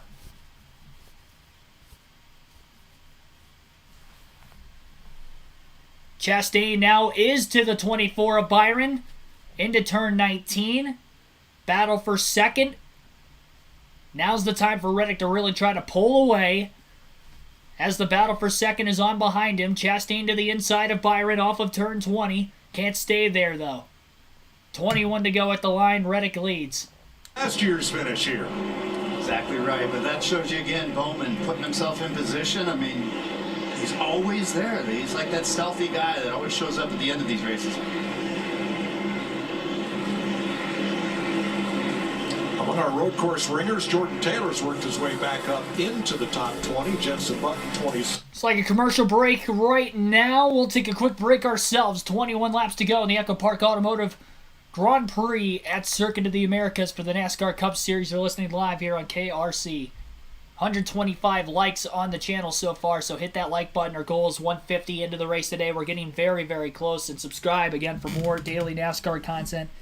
Live race commentary streams every weekend. I don't go to the track in person, and for all three series as well for the Truck, Xfinity, and the Cup side. Reddick back in the lead. He was leading before the caution flag came out. He was third after the restart despite winning the race off of pit road, but he has gotten back to the lead on Byron and Chastain. Reddick has probably had the biggest Achilles heel of anybody on the restarts of the top drivers throughout today's race. I don't think he's come out with the lead once on the restarts at the front of the field today, despite being within the top three every single time. Whether he's been the control car, the car on the outside of row 1, even the inside of row 2. There's been cars behind him that have been passing him every single time, like Byron, who was actually on the inside of row 3 and quickly got to the lead. Held on for about 2.5 to 3 laps before Reddick was able to get around him. Carlos Cortez, thanks for tuning in. Oh, well, you're not an LA fan. I was wondering who that was. Yeah, you're leading the point standings coming into this week. Very early in the year, but off to a good start. Wish you good luck the rest of the way.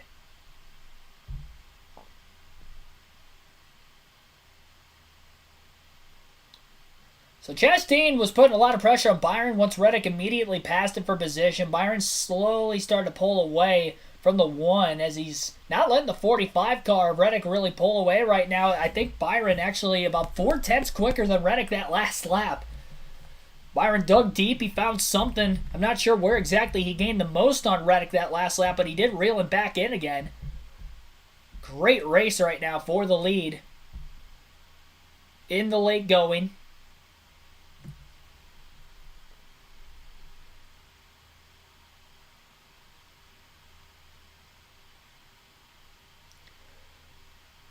Quick update on the top 10. Reddick leads, William Byron 2nd, Ross Chastain 3rd, Alex Bowman 4th, Austin Dillon 5th, Daniel Suarez 6th, Christopher Bell 7th, Kevin Harvick 8th, Joey Logano 9th, and Michael McDowell is in 10th place right now. Toyota followed by 5 Chevys, then another Toyota and 3 Fords in the top 10.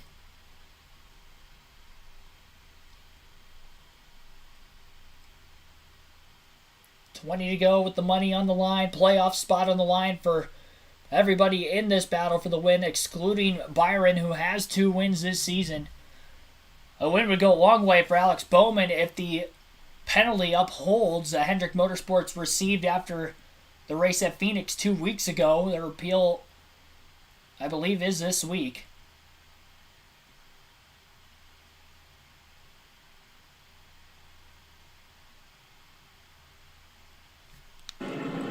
Well, Chase, your horses keep a pace with Reddick out front. Do you think Reddick's saving? I don't see how he's saving. I mean, I think that's way too close. Maybe if he had 5-10 car lengths, but I mean, we just watched him during the break there. He was covering turn 1 on the braking zone, so I don't think so. I do think what we talked about earlier, though, with him running behind William for so long, I feel like that did hurt his tire. Mechanical issue for Kyle Larson. It looks like he has a toe link that is broken on the left rear of that race car, likely contact causing it. He has had contact to his car a few times already today. It has been a wildly crazy day for Kyle Larson, not in a good way. And it looks like his race is going to come to an end here. See if he can get back to pit road. He's only a couple corners away from the entrance to the pits. Remember, it is a fuel mileage race today. Based off of when that last caution fell, can these drivers make it 25 green flag laps to the end when the fuel window coming into the day was 22 to 25 laps? We saw Joey Logano go about 26, 27 laps, but he had a few caution laps built in there, so it is going to be very close for all these teams in this race. We haven't really seen a fuel mileage race with the next-gen car up to this point. Today could be the first, one of maybe many on the road courses this season without any stage cautions. There's still stages for points, but no stage cautions. Definitely playing huge in the strategy game all weekend long for each of the top 3 series. Has made it to pit road, so we will stay green. Larson has made it to the pits. Look at him sliding around. Yeah, those top 4 have separated themselves, but I mean, there's so much racing still to go. I mean, with 19 laps and with tire drop off, I mean, it seemed to have stabilized. and the pace that we expected for these tires to drop off just never showed up. And I don't know if that's from rubber from the Truck Series race, the Xfinity cars out there filling in the track, but man, we expected a completely different type of feel with the tires. So next week, the Cup Series is on FS1. Short track action from Richmond, Virginia. The Toyota Owners 400 begins next Sunday, 3:30 Eastern. Pre-race coverage starts at 2. That's on FS1 on the Fox Sports app. And Larry Mack will be with us in the booth to help break down all of the strategy of short track racing at Richmond. It's a good point, Mike. You know, he's sitting there talking about strategy on a road course. That Richmond race, all about strategy. Handy and nice to have Larry back in the booth with us. Help us explain that.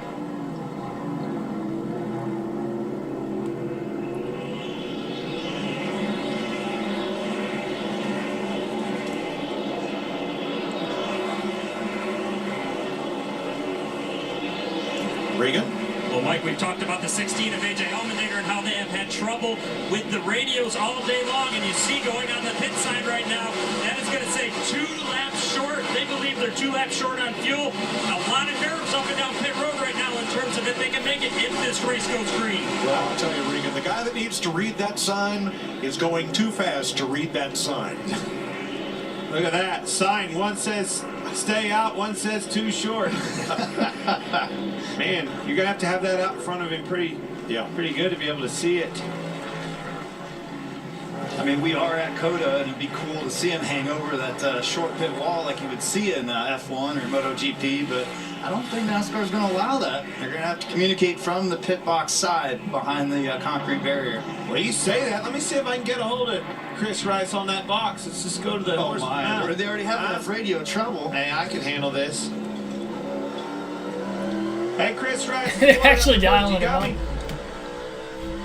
Yes, sir. I got you. You got me? Yeah, I do. Tell me what you're doing there. Driver can't hear you? Nah, he hasn't been able to hear us all day. So we tried to let him know he's a couple of laps short. We had the pit right there and didn't have a really good stop. And, 2 laps short, he told us to give him a sign. So we're going to show him a sign. Back like late model days. Old school. I dig it, man. Fast race car. Anybody can get it here at the end of this thing on these restarts. You see him getting by another one right there. It's him. Yeah, he's a rock star, man. He does a good job. Hey, we're having this kind of day, but, our Cup program is just getting better and better. We only have 2nd year in, so you'll make us better, and we'll get better from this, and we'll be ready for the next road course. So we're just going to keep digging, try to get top 10 out of it, and that's what it's all about. Thanks, bud. Allmendinger just passing Joey Logano and moving back into the top 10. 17 laps to go at the line. Reddick is your race leader. William Byron in 2nd. Ross Chastain 3rd. Alex Bowman 4th. And Austin Dillon is in 5th place. Good run for him. He's not particularly known for being that great on road courses, but a solid run for that 3 car today, as he has been outrunning his teammate Kyle Busch all afternoon long. Quick update on the Spotlight drivers right now. My pick to win today's race and one of the must-have picks, Tyler Reddick, is currently your race leader. Ross Chastain was another one of the must-haves. He is in 3rd. And then Kyle Busch back in 12th place, just outside the top 10 currently.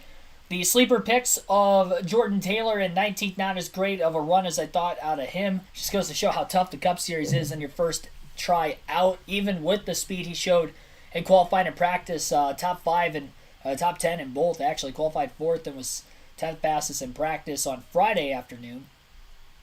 The other sleeper pick was Daniel Suarez. He's still in the top 10 at 6th place right now, so good run for him. And the 2 don't have picks that I predicted to finish at the very least outside the top 10. Didn't think they'd have good days. Kevin Harvick so far proving me wrong. He's in 8th, looking for his first top 10 at COTA. And Brad Keselowski proved me right. He has spun like 2 or 3 times today, and he is back at 22nd still. Surprised he's still in the race, really, at this rate. We have 2 more breaks to get out. We'll get 1 more out right now with 17 to go. And again, fuel mileage race here at COTA today. Appreciate everybody watching so far. Again, like, subscribe for more daily NASCAR content. We're about 22 likes away from our goal on today's stream.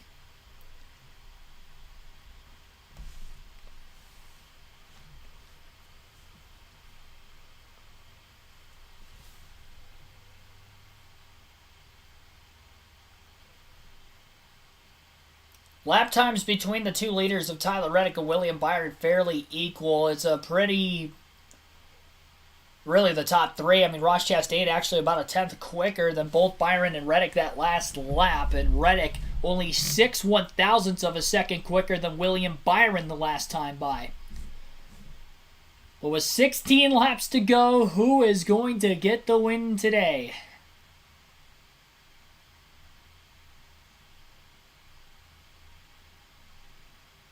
Side-by-side commercial break right now for Fox. So we'll take the full field rundown real quick for the final time then. Reddick with a half a second lead over William Byron in second place. Ross Chastain is in third. Alex Bowman fourth. Daniel Suarez in fifth. Austin Dillon in sixth place now. Christopher Bell, recovering from a spin, is up to seventh. Kevin Harvick in eighth. Michael McDowell with a good run in ninth. And AJ Allmendinger is 10th. 11th place is Joey Logano. Kyle Busch in 12th. 13th place is Martin Truex Jr. Chase Briscoe in 14th. Chris Buescher is in 15th. Eric Jones 16th. Noah Gragson 17th. Austin Cindric 18th. Jordan Taylor 19th. Ricky Stenhouse Jr. is 20th. 21st is Denny Hamlin. Brad Keselowski 22nd. Ty Gibbs 23rd. Todd Gilliland 24th. Kimi Räikkönen 25th. Jenson Button 26th. Eric Almirola 27th. Justin Haley 28th. Josh Bilicki 29th. And Harrison Burton is 30th. 31st is Ryan Blaney. Cody Ware in 32nd. Ryan Preece is the last car in the lead lap at 33rd. Corey LaJoie is 2 laps down at 34th. Kyle Larson out of the race as of a couple laps ago. He'll finish 35th today. Brad Keselowski has just spun out again. That is at least 3 times. And there's another car also around. It looks like Ricky Stenhouse Jr. Maybe the two had made contact. Is that turn 19 again?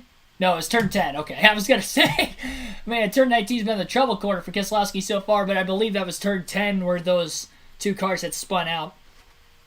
Back to the order. Again, Larson 35th. Connor Daly out of the race will finish 36th. Bubba Wallace 37th. Jimmy Johnson 38th. And Ty Dillon will be last in 39th of the 39-car field this afternoon. 15 laps to go in this race as of right now. And again, Tyler Reddick leads over William Byron and Ross Chastain. And then Alex Bowman not too far behind in fourth also. Prediction goes to the checkered flag. One of 2 cars in the top 5 will have to pit for a splash and go. So, yeah, who is saving the most fuel? I mean, you have to imagine the guys pacing the fastest, the top 3 are going to be least likely to make it. So you look back to a guy like Alex Bowman and Daniel Suarez that might be pacing a little bit better for fuel. And maybe there's a chance everybody has to pit. I mean, AJ Allmendinger, who was mid-pack on the restart, expected to be 2 laps short, which is about accurate. Again, they went green with 25 to go. The window's 22 to 24 laps. The only driver we've really been able to see go somewhat close to that distance has been Joey Logano today. And currently Logano is in 11th.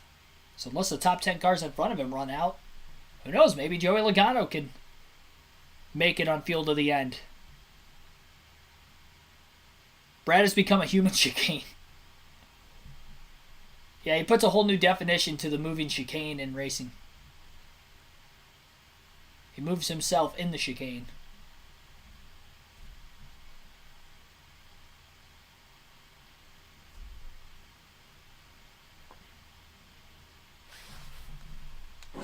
Well, maybe not so the leaders. Alright, top 4, all saving fuel. We'll just start getting some earlier lifts in the braking zone. Need a little bit more. Yeah, we're in without losing time. Yeah, start shifting out. Getting a little help where you can without losing time. Just do it where you can lose time. Tyler Reddick may be short on fuel. Here, buddy. You do a better job than he does. We'll get him there. Lift and go. William Byron also. Really close on fuel there, William. Just need a 6-4. Really close. Hey, Cappy's doing a really good job in lifting and braking late. I don't know if that's enough for you. William, you can back all the way up to the 1 car if you need. That's the key. All right, you know I'm lifting early in the corners, that short shifting that I talked about, but I'm managing that gap. That's what I'm doing. I'm going to give you everything I can until he starts pushing me. Trying to manage that gap, give up in the areas that I know I can give up, that will probably save the most fuel, and then over in the S's and stuff like that, if he comes to me a little bit, so be it. But I know if I'm Reddick, my strong suit is I can get off in the corner a lot deeper than he can. You got to use your strengths, and the strengths of the braking zone for the 45. And like you said, Boyer, through the S's, maybe you can cruise on some of the throttle, but you got to exit turn 9 with your authority and get through 10. That way you can gap yourself and not put yourself in a vulnerable spot to be overtook in a braking zone. But all these guys are in the same. You know what this is reminding me of? Back in the day when we used to run Sonoma, we'd always have this type of race where you had to detune the engine a little bit to save the fuel, and then we would be working the throttle and short shifting to try to make sure that we had that extra fuel for the end. Well, the year I won out in Sonoma, Kurt, it was me and you that was battling for it, and that's what I was doing. I was managing over in the S's because I knew they didn't matter. You could get to me, but I had to be good, coming off that last corner 10. This one's the one he's going to make it interesting for both of them. He's going to push him hard enough because he's better on fuel. He could run them out of gas. How about Alex Bowman? Plus 1,700 there. He's in 5th place. He's 4.5 back. Having a great season with only one finish out of the top 10. And he was a contender to win it all here last year. Let's hear about his fuel situation. We need another 100 feet in 1 and 12, another 100 feet in 1 and 12. The 9960 can make it. Let him go, run out of gas. Let him know it's still not enough for the 1. He needs to lift her up 4 and 1. They have committed fully on that 48. That 48 car was running with the top 3. He was right in the same screen, the same picture. He's backed off the most. He's going full conservative, running 5th. But he's going to have the best opportunity with fuel while these top 3 are pushing each other. That's exactly right. They said there's no chance we're going to run those lap times. We're going to run out of gas. Back this thing up. Let them boys go out there and push each other. Chase, how hard is that to do when they tell you if you can't outrun them, outlast them? Yeah, that's a tough one, and I think Clint touched on it. The one is in a position where now that they think that they can make it, he's wanting to push those guys in front of him and keep them from saving. Alex was in a position where he didn't necessarily have to worry about that. He was at the back end of the pack, so he knew he was short. They said, hey, we're not going to make it, so now he is full-blown save and is going to try to get to the end. So, if you're Tyler, you don't want to give up the lead. And I think Williams really just pacing himself off of him, and I think that Ross is trying to push those guys, but they're still making great pace, so it's really tough to know. 8 different teams in the top 10 here with 13 laps to go, and the race pace has now fallen off to a little slower than 2 minutes 15 seconds. How many times have you done that in your career? Until you start saving fuel and you're going faster or yelling at you, no, I said save fuel. Man, I'm rolling in the corners better. I'm in my groove and I've found better pace doing this. I mean, this is a nail biter. This is so difficult to manage a race as a leader, and you're trying to save fuel, and you're this close to the end. There is so much going on inside the car. An enticing finish, to say the least, with about 12.5 laps to go.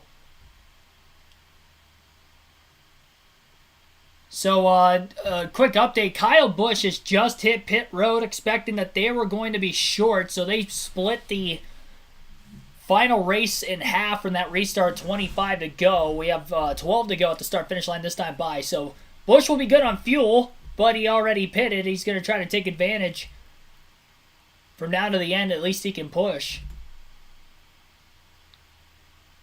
This is interesting. I mean, this is as good as it gets, really, from a strategy standpoint. Fuel mileage to the end. We don't know who can make it, who can't.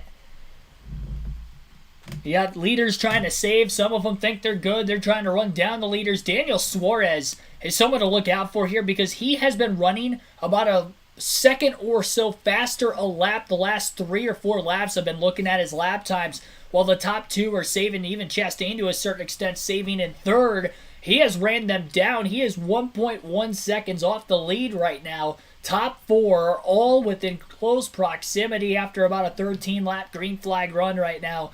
Bowman, as we know, has backed off. He is in 5th. He's a couple seconds still ahead of Austin Dillon, but he has saved a lot more fuel than the top 4 in front. And now the Trackhouse cars battle for third. Suarez and Chastain going at it. They may have made contact because Chastain lost a lot of ground to the 24 and the 45 in front of him that last corner through turn 1. Single file through the S's for the top 4, though, this time as Suarez and Chastain have been told by their crews that they think they can make it. They have not really tried to save. So who knows? Maybe they can, maybe they can't. Maybe they're just telling their drivers to go. If we run out, we run out. But that is an interesting strategy when you consider the fact none of them have a win yet this year. Byron slips in turn 9, and Chastain's going to get around him, and now Suarez gets into the back of the 1. He's going for second on his teammate as they both pass Willie B. Byron slipped up in turn 9. I think there's more dirt in that corner being kicked up again. Suarez pushes the 1 out of the way. He moved his teammate for second in turn 10, and Daniel Suarez is closing in on Reddick for the race lead. Even with the teammates, no give and take. We'll see if Chastain's going to give it to him back as he's got a big run in the draft. Suarez blocks down towards turn 11. Chastain back towards the outside. He's going to try to widen his corner out. Byron's back to 4th place after sliding in turn 9. And William Byron losing 2 spots in one corner. Chances of him winning this race have gone down just a little bit in the closing laps. It's Suarez who has been running quicker lap times than anybody else recently is. Oh, Brad Keselowski's broken down. He's in the grass. He's trying to get off the racetrack right now. And he has stalled out, and the caution is out with 12 to go. Brad Keselowski has stalled on the racetrack, bringing out a caution. He pulled into the grass. I think he was trying to get out of the way, but there's no exit point where he was at in the middle of the race course. And the interesting race has gotten maybe a little bit more interesting with the late yellow after Brad Keselowski has stalled. Just a terrible run for that 6 team all day today. Been at the forefront of a couple cautions now, and this one, his day's going to come to an end. I was right on my don't have pick for him. Who can make it on fuel? Who is going to pit? While we are under caution, we will take that final break now. It's a full screen commercial break. We'll see if anybody pits on the other side as the window has definitely been tight. Tires are going to matter a lot as well, but how far back in the field will you restart is going to depend on how many drivers are going to pit here. It's a lot easier to save fuel under caution than under green as well. So we're probably going to see drivers pit because they don't think they can make it. They're going to take tires while they're there and then try to gain track position. We're probably going to see drivers potentially pit for tires' sake more so than fuel because they think the tires are going to matter. We saw Reddick run down the leaders on 8-lap fresher tires earlier today. Now, granted, he has the fastest car in the field, which is going to help, but my gosh, this is just... It's been a good race so far, I will say. Probably one of the better races so far this season. First road race of the year. This next-gen package working out pretty well. Silver Dragon Taylor, thanks for tuning in.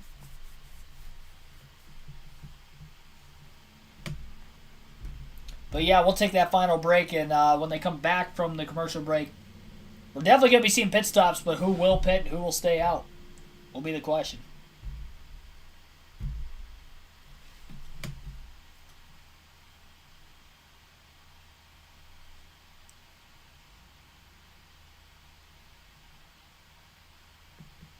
About 200 people watching right now. Appreciate everybody watching this Sunday afternoon. Be sure to hit the like button if you haven't already and subscribe for more daily NASCAR content. Closing in on 4,000 subs on the channel. Hopefully get there for next week.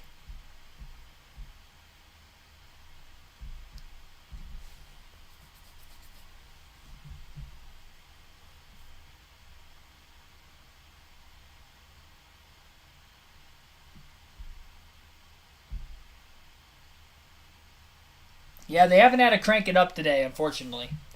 This is the second race this season they haven't had to crank it up.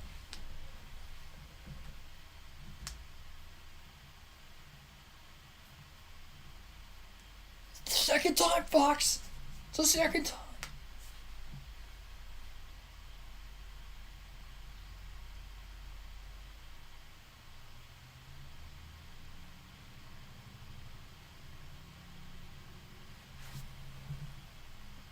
And not pit, Larry, and ride it out.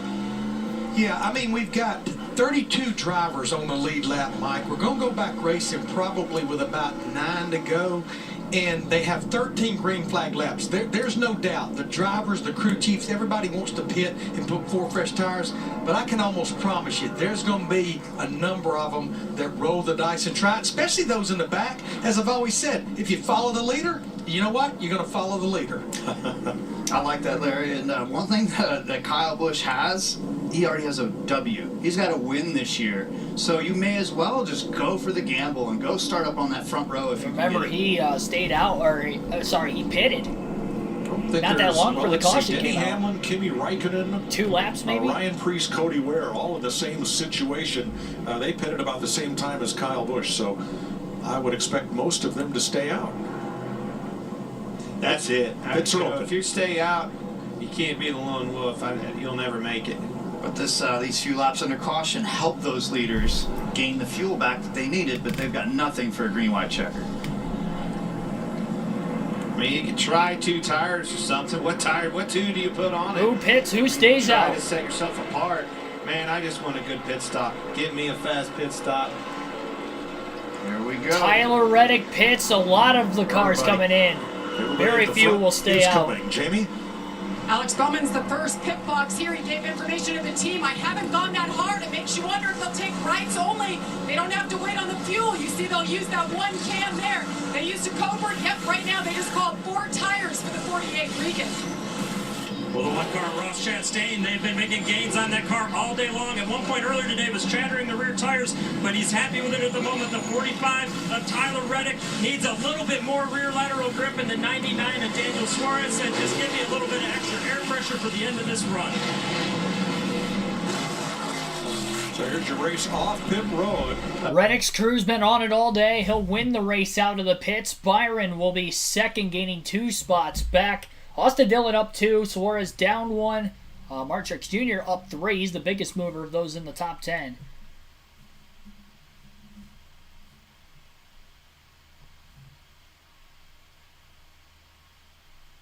Crazy stuff here. Looks like a slow stop for Ross Chastain in the 1. They had to re-jack up the right side of the race cars. They didn't get the lug nut tight on the right front.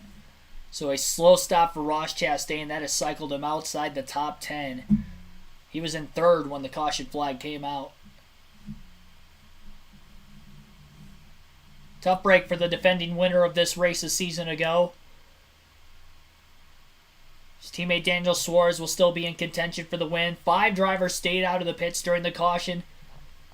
Christopher Bell stayed out. Kyle Busch stayed out. Denny Hamlin stayed out. Kimi Räikkönen stayed out, and Cole Custer stayed out. I believe Kyle Larson stayed out also, but Larson is not on the lead lap after having that toe link issue. Now, Larson's toe link issue was actually under green flag conditions, so he wasn't under the damaged vehicle policy clock. They got it fixed within 2 laps, which is amazing. But they did get it fixed within 2 laps. Keselowski's probably done after stalling out now, so he'll pass him for position here at the end. And if we get a few more yellows, maybe we'll get back on the lead lap. Free pass could get some more spots at the end. Again, 5 drivers stayed out of the pits that will be on older tires for this restart. Christopher Bell, Kyle Busch, Denny Hamlin, Kimi Räikkönen, and Cole Custer. They'll be getting the 1-to-go signal this time by, so they'll head to the choose rule. Bell and Hamlin, the 2 Toyotas on the bottom, followed by another Toyota of Reddick on the inside. So row 1, Christopher Bell will be on the inside, Kyle Busch on the outside. Row 2 will be Denny Hamlin on the bottom, Räikkönen up high. Reddick and Prix in row 3 with Reddick down low, Prix on the outside, and Prix would be the last driver of those on older tires. Now Kyle Busch hit pit road about 2 laps before the caution flag had come out. I believe Christopher Bell had done the same, if I'm not mistaken, because he is ahead of him still. So I believe that Bell and Busch pitted at the same time. I mean, I could be wrong in the sense of maybe Räikkönen and Hamlin had done the same, and Custer potentially. Interesting strategy call, but this maybe played into Kyle Busch's favor because I think he was about 12th at the time. Bell was in the back half of the top 10. I think he was right around like 8th, 7th or 8th place. Heading into turn number 14 right now. Restarts have been crazy. The last restart, we saw 5 and 6 wide heading into the first turn. Somehow nobody spun. Hopefully that'll be the case here this time, but I can expect that we're going to see about that many cars wide again.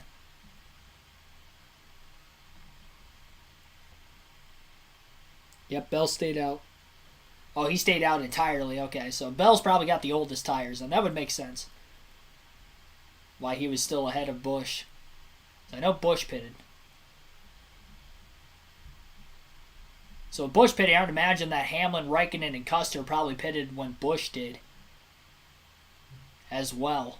So Bell will have the oldest tires in the field. He'll be the controlled car on the inside of row 1.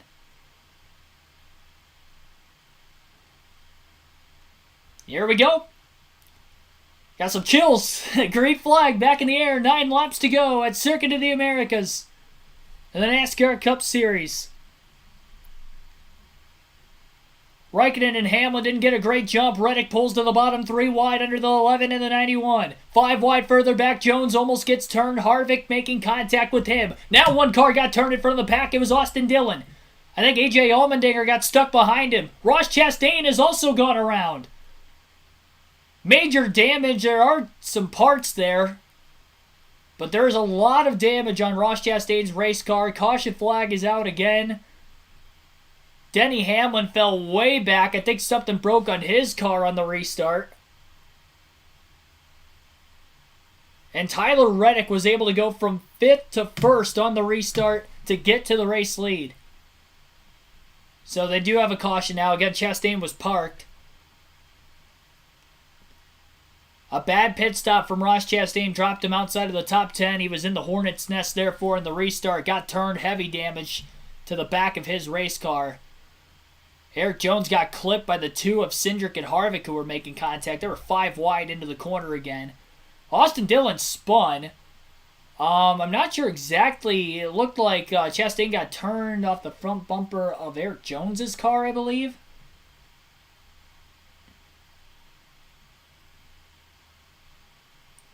But the yellow flag is out again. Our 4th caution of the... Actually, 5th caution of the race today.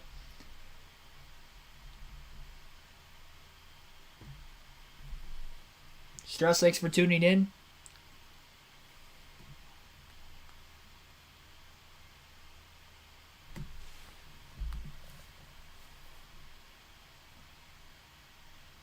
Flat left rear and right front tire for AJ Allmendinger. Probably locked him up when he had spun. Trying to keep it off the 3 of Dillon who spun right in front of him.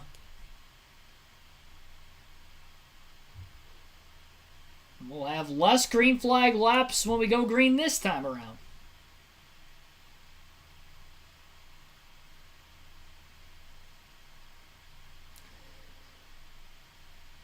Certified Coda moment. Should not be a caution. I would assume, unless the one car just completely stalled and he couldn't get going again, that would be the reason for the caution. It did look like there was some debris laying around, though, too. From a camera angle that they panned out from the top of the hill when Austin Dillon was still sitting sideways in front of AJ Allmendinger, it looked like there was some debris up there. But Reddick was able to get to the lead. Christopher Bell was 2nd at the time of the caution. Byron 3rd, Kyle Busch 4th, and Martin Truex Jr. 5th. Kimi Räikkönen fell back to 7th. You really don't want to be the cars on the bottom.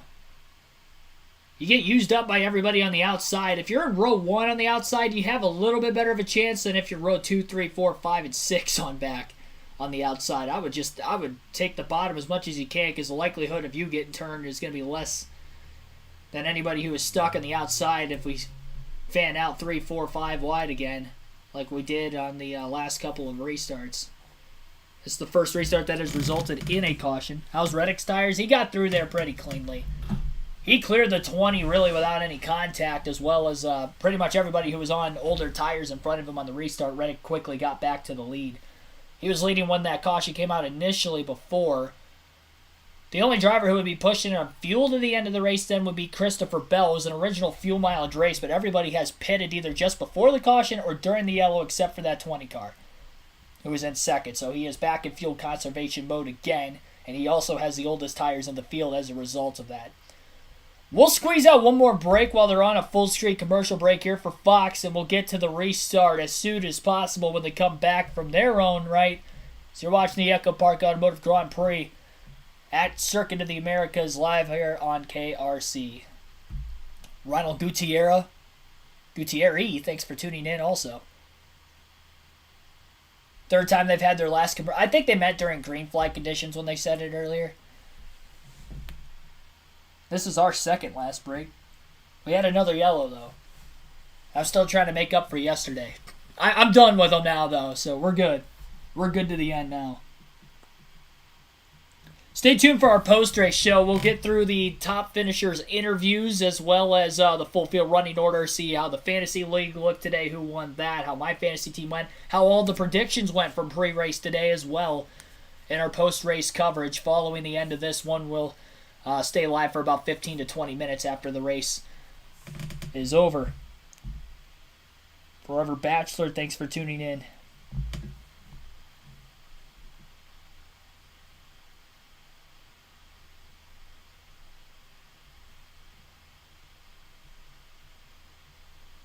Seven to go on the restart.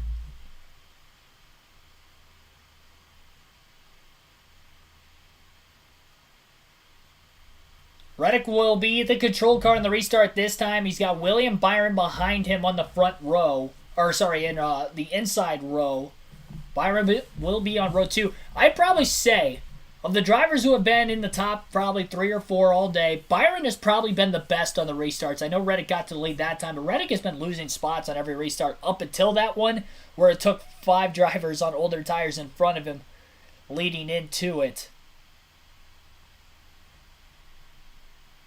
Hopefully we can stay green to the end, and we have 7 phenomenal laps of racing leading to the checkered flag.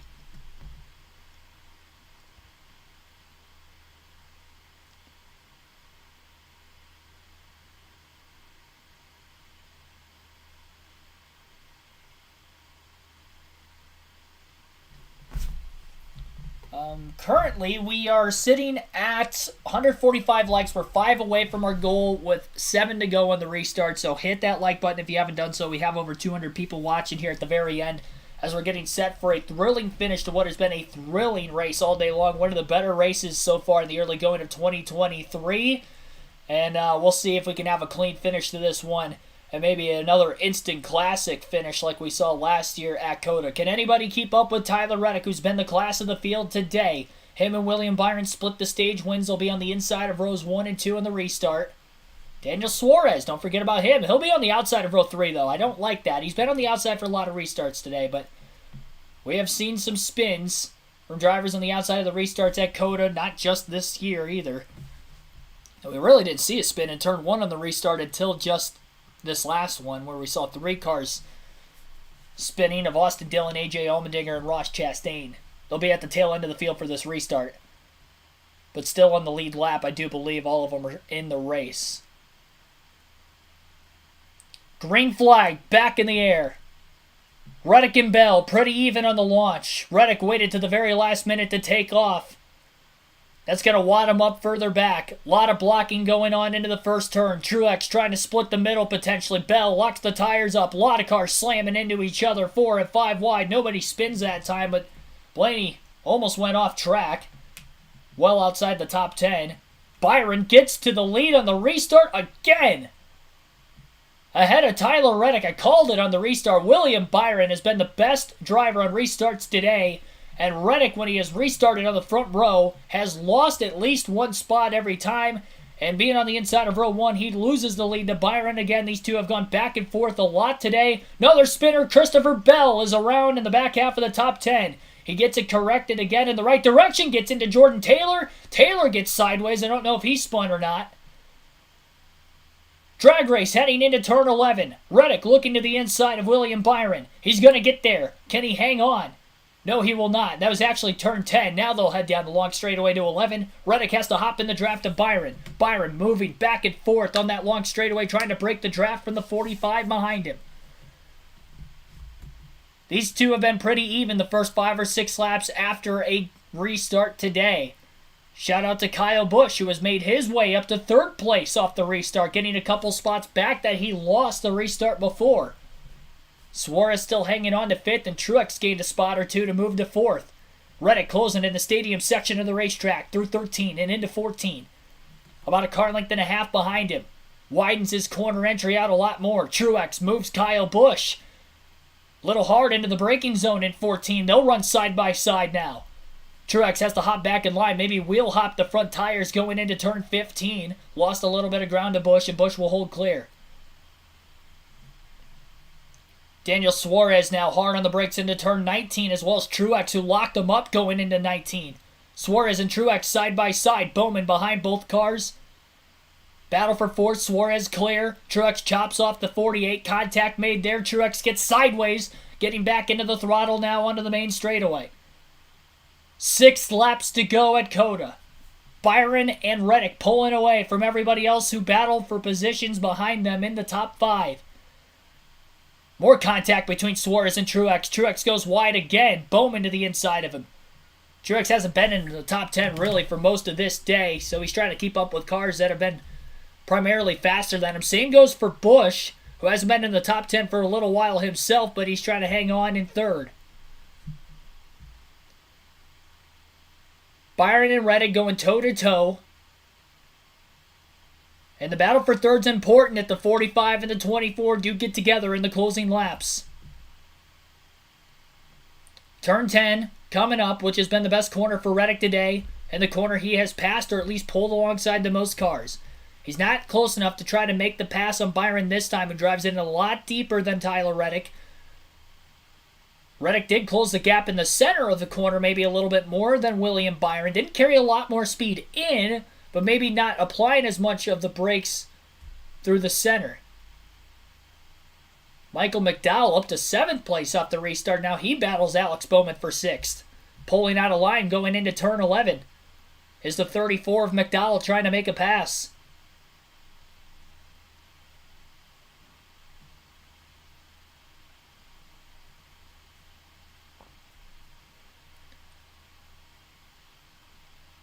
Remember, William Byron lost a couple spots right before that last caution came out for Keselowski stalling on the track, when in turn 9 he slipped up.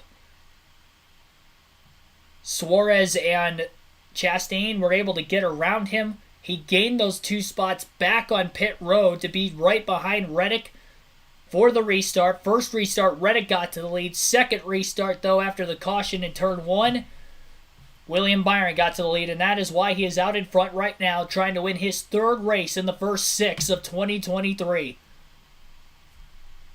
Trying to break the draft down this long straightaway as they go up the hill towards turn 1. He's doing a good job of it. Really pulled Reddick that time off of turn 20.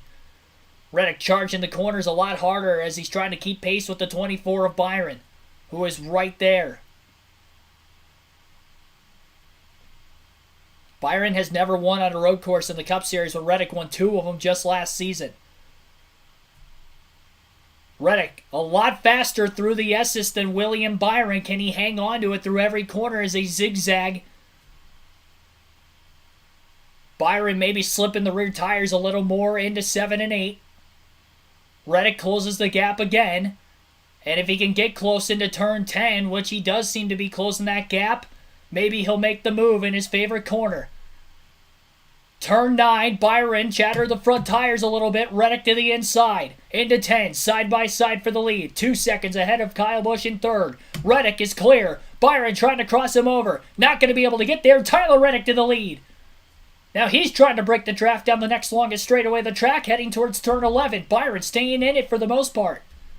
Does he have a chance to get back to Tyler Reddick? He's 2 car lengths behind into the braking zone. Byron charges hard into the corner. Locks the front tires. Goes wide. Reddick pulls him just a bit more. Suarez also goes wide as he closed in, trying to dive bomb on Kyle Busch. Byron didn't lose as much time, and whatever time he may have lost in 11, he gained it back through 12, 13, and 14. Through the stadium portion of the racetrack and then heading towards the horseshoe, William Byron trying to keep within close proximity of Reddick. These two have raced each other clean all day. Will Byron potentially throw the gloves off here as we're coming to 4 to go?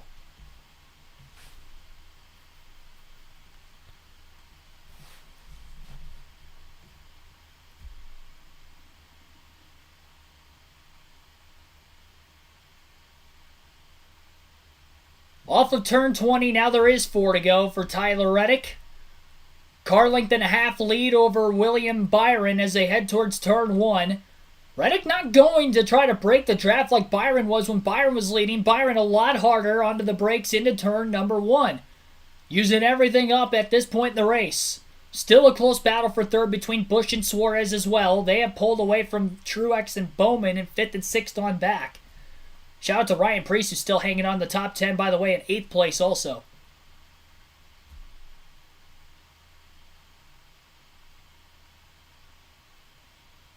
Reddick out in front. Down to almost 3.5 laps left now. Into turn 9. Reddick is really starting to pull away from Byron through the middle portion of the racetrack on this lap. He has gapped William Byron by another couple car lengths into turns 10 and 11. Austin Dillon having an issue. And he is trying to limp his way back to pit road. Not sure exactly what has happened to Austin Dillon. And the caution flag is out as a result.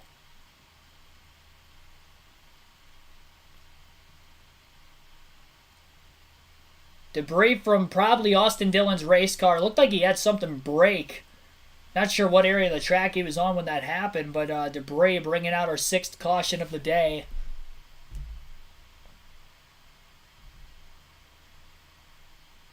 So caution with 3 to go as Reddick was, or 4 to go, excuse me, as Reddick was just pulling away. Austin Dillon has a flat left rear tire, but it looked like something may have broke on that race car prior. Tough break. He was in the top 10, top 5 at one point, having a great day on speed. One of the better road course performances Dillon has had in his career.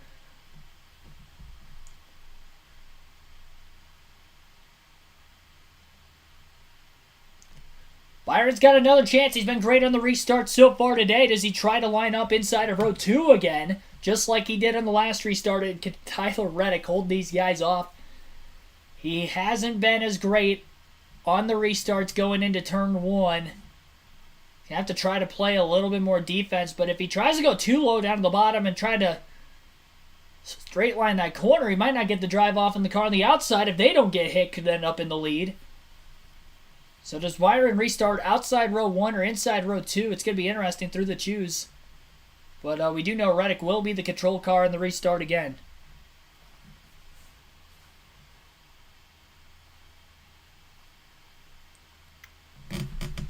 So another late yellow. Tyler Reddick trying to hold on. If he can win a spot in the playoffs on the line, he's got 2 drivers with a win in 2nd and 3rd. Byron with 2, Busch with 1.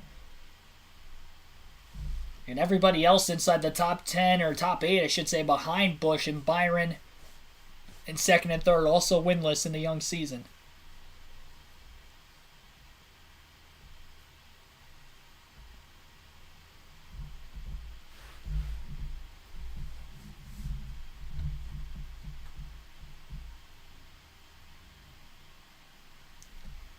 We are going to be going past the scheduled distance, it does appear.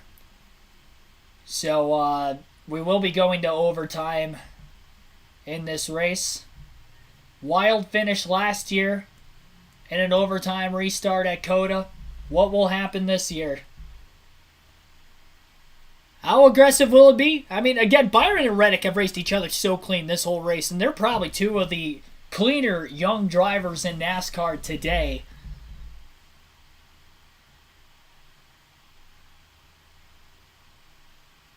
Reddick, I can't find the right spot in turn 1. Yeah, I mean, it is. He has not been great on the restarts. He's been the fastest car in the race today, but the restarts have been his Achilles heel.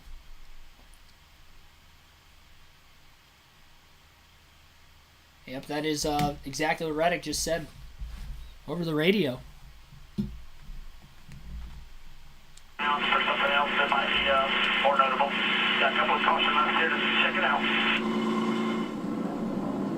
what he means by that, you just don't use the same, obviously your markers and everything else aren't the same getting into one as they are in race conditions. Trying to find that spot of where too far is in the sweet spot. And oh, by the way, you're looking in the rearview mirror to make sure that somebody's not going to run you over. A lot going on there. Yeah, he needs to build up that confidence. I mean, he came from the third row back one time and left with the lead. Now he's the leader. He just needs to know and feel it from where he needs to brake and where he needs to cut and get the heck out of there. Look at those restart ranks this season. William Byron 4th in restart performance. Tyler Reddick 10th. And a quick update on our road course ringers. Kimi Räikkönen holding his own there at 17th. Jordan Taylor is rebounded for 20th. Jenson Button is 26th. They are all on the lead lap. I mean, Räikkönen was just 4th. Well, that was a restart or so ago, yes.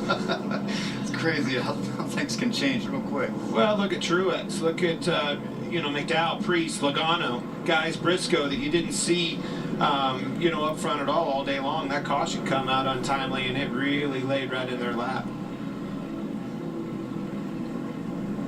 So we're going to have one more try at it at least, because NASCAR's overtime rules provide that we will keep restarting until the leader crosses the line with 1 lap to go under the green flag.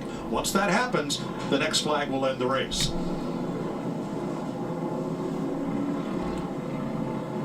What do you tell your driver right here, Gunther? Not a lot. I mean, drivers, you just say, do the best you can, but they know that. I think at this point to speak with them, I think it's better that they keep their focus on what they need to do. Sometimes less is more, and they know exactly what's going on. I mean, if they've got something to ask, they ask, like Reddick did before, I'm struggling on the restarts, but normally, just in these situations when something comes like this, I always leave them alone. Leave them to themselves. I'm coming at you in a different way then. I'm going to ask it again. Which one of them horses you want out there? Which one? Which driver do you want in what car do you want driving for you? I mean, it's between Reddick and Byron, I think, at this time. So yeah. I would say Byron did a better job in the restarts today. When they were in the front, not when they were behind. Reddick did a good start as well and gained a lot of stuff, but. When you're in the first lane, you need to have the confidence. Yeah. That is what you have to have. What it is always exactly going into that turn, being confident I can do it. Sometimes it goes well, sometimes not. So Chase, do you want Williams starting next to Reddick or right behind him?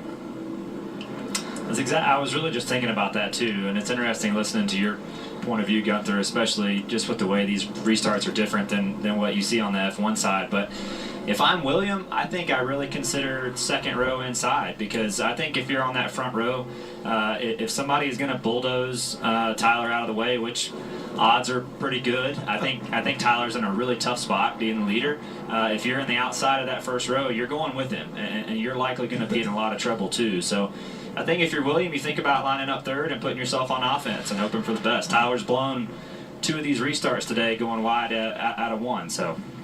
That's a really good point.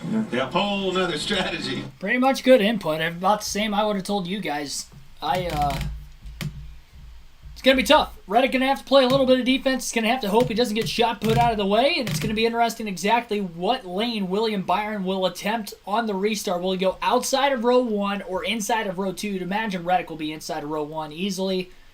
And then where does Kyle Busch go after that? Does he go inside of row 3? And maybe he's in the prime position to get to the lead inside row 2 if Byron decides to get to the top. Now, Byron got to the lead from the inside of row 2 on this last restart. And I think he did on a restart earlier today also, so I'd probably lean towards him. Going to the bottom, he does not. Wow, that surprised me. William Byron goes to the outside of row 1. Kyle Busch will be the car on the inside of the second row. Suarez on the outside, as he's been most of the restart so far. It's actually somewhat worked out for him. He hasn't really lost any positions up there. He'll be on the outside of row 2. And then row 3 will be Truex down low and Bowman up high. Down to the wire.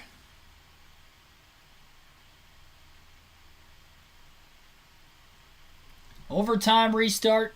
You heard it from Mike Joy. Leaders get to the white flag. Then X flag ends the race.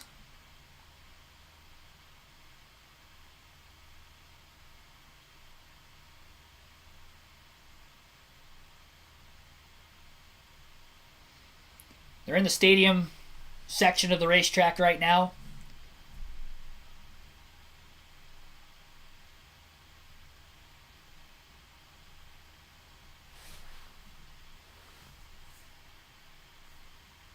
Jennifer Brumfield, thanks for tuning in. Thanks for anybody who I haven't Board Reacts, Blunt, also welcome into the stream. Anybody who I have not shouted out here in the late going of this race, appreciate everybody tuning in. Be sure to hit the like button, subscribe for more daily NASCAR content as we get into this overtime restart. At least our first attempt at a green-white checker finish, and who will get the win? They are just getting into turn 20. Pace car is going to the pits. Again, Reddick and Byron on the front row. Tyler Reddick has been the class of the field all day. Byron right there with him as probably the second best car. Into the Geico restart zone. Gonna get the launch. Reddick, slow standing start as he did the last time. Gets the launch. What are the launches behind him? Kyle Busch going to kind of stay right in line. He doesn't try to take it 3 wide. A lot of 3, 4, and 5, 6 wide even further back. Ryan Blaney gets turned. I think Gregson got turned by the 38. There are cars everywhere off of turn 2. Kyle Busch gets to second at the front of the field. Reddick leads. We stay green. NASCAR's going to try to see if those cars can get back rolling in the right direction again. But there were at least 6 or 7 cars it seemed like that went spinning. Reddick has about a 3-car length lead over Busch into turns 7 and 8. Busch did a great job getting by the 24. He didn't try to take it 3 wide to the bottom though. And Tyler Reddick holds on. His best corner, turn 10, coming up. How much more can he expand that gap? Can Byron get back to Busch for second place? Does Kyle have anything for Reddick? Busch seemed to close just a little bit in turn number 10 that time. Reddick needs to not look out of his rearview mirror and really try to just step on it, pull away. A lot of straightaway speed for the 45 as he pulls Kyle Busch down towards turn 11. He's got about a 6th or 7th car length lead at best.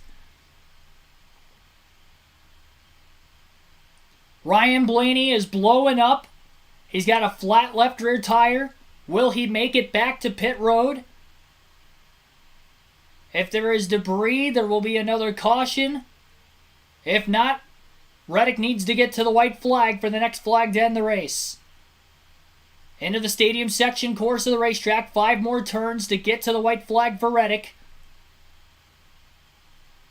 And the caution flag is out with 3 turns to go for Reddick to get to the white flag. And we're going to try it again.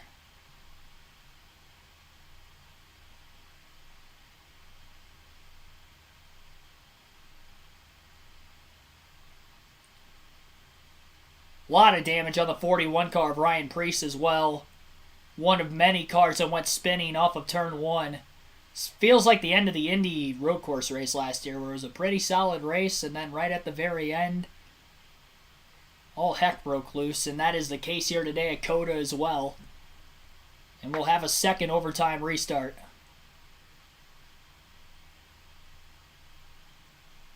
I wouldn't be surprised if Prix got into the wall. There were a lot of cars that had spun. They were at least 5 wide again. But these wrecks have been taking place. Like Blaney was the first to spin. He was outside the top 15. I saw the 42 get turned. And it was off of the 41's front bumper. So that is part of where the damage came from on Priest's car. It sucks to have all the cautions on these restarts come from cars that are outside the top 10.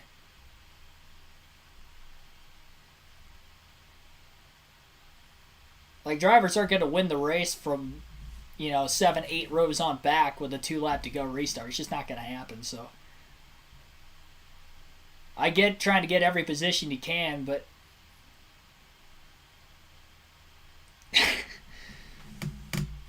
think Kyle Busch talked about it earlier in the week. I heard an interview from him on YouTube about how, respect on these types of races, or this type of racetrack on late race restarts goes away with how wide it is going into the first turn. And saw that in Indianapolis last week, and we're seeing it here, obviously, at COTA this week. Or sorry, not Indy, last week, last year at Indy.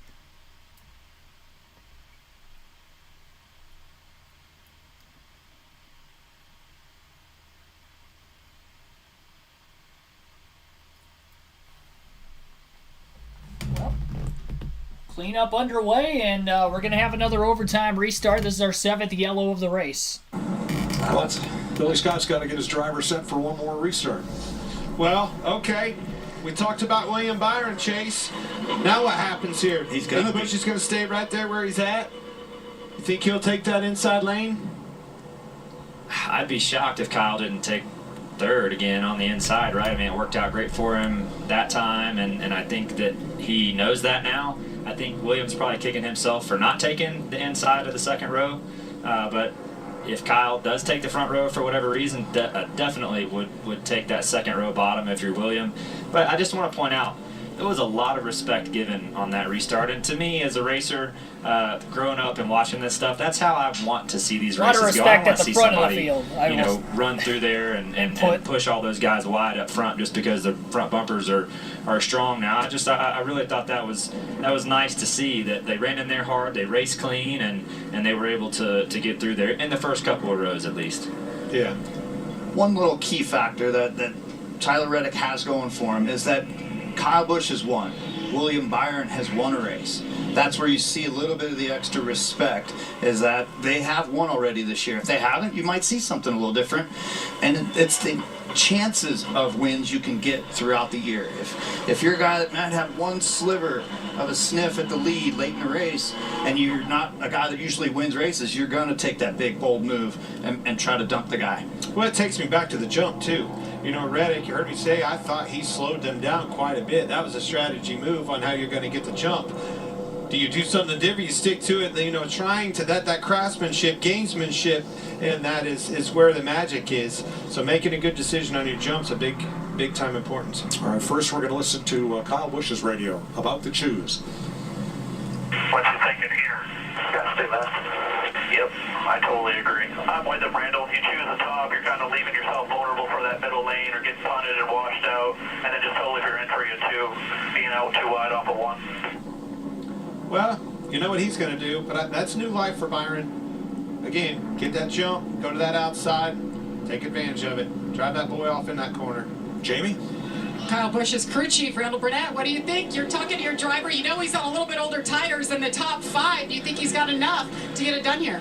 Well, I don't know. Obviously, the 45 and the 24 has been the class of the field today, but we got one of the best in the business behind the wheel here, so we'll see what we can make happen.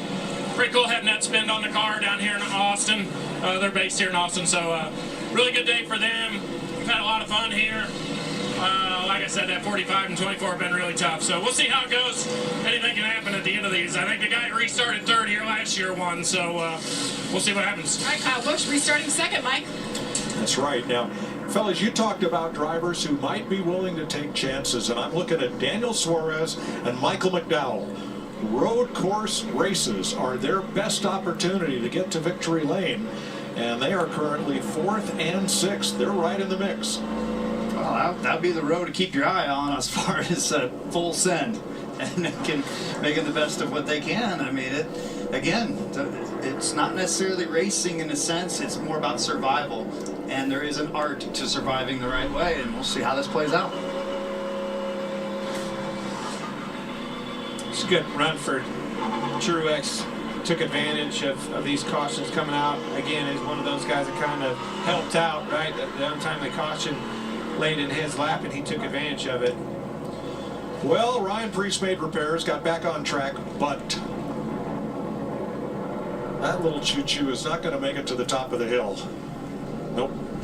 That's gonna take a call back to Gene. I was going to say, at least it's not me having to call back to Gene today. Somebody else. Zippy. High deductible there. Daniel Suarez, audio. Messenger guys, go P5, force it down left, you know. Remember last night what AJ did? AJ did it yesterday from P5. Similar thing, you know. It's all about the exit and launch of one. Stats say to take short roll, but we'll leave it up to you here. Yeah, we'll tell you to take people. There you go. Yep. Inside. Nice shot from our Coke Zero Cam on Daniel Suarez.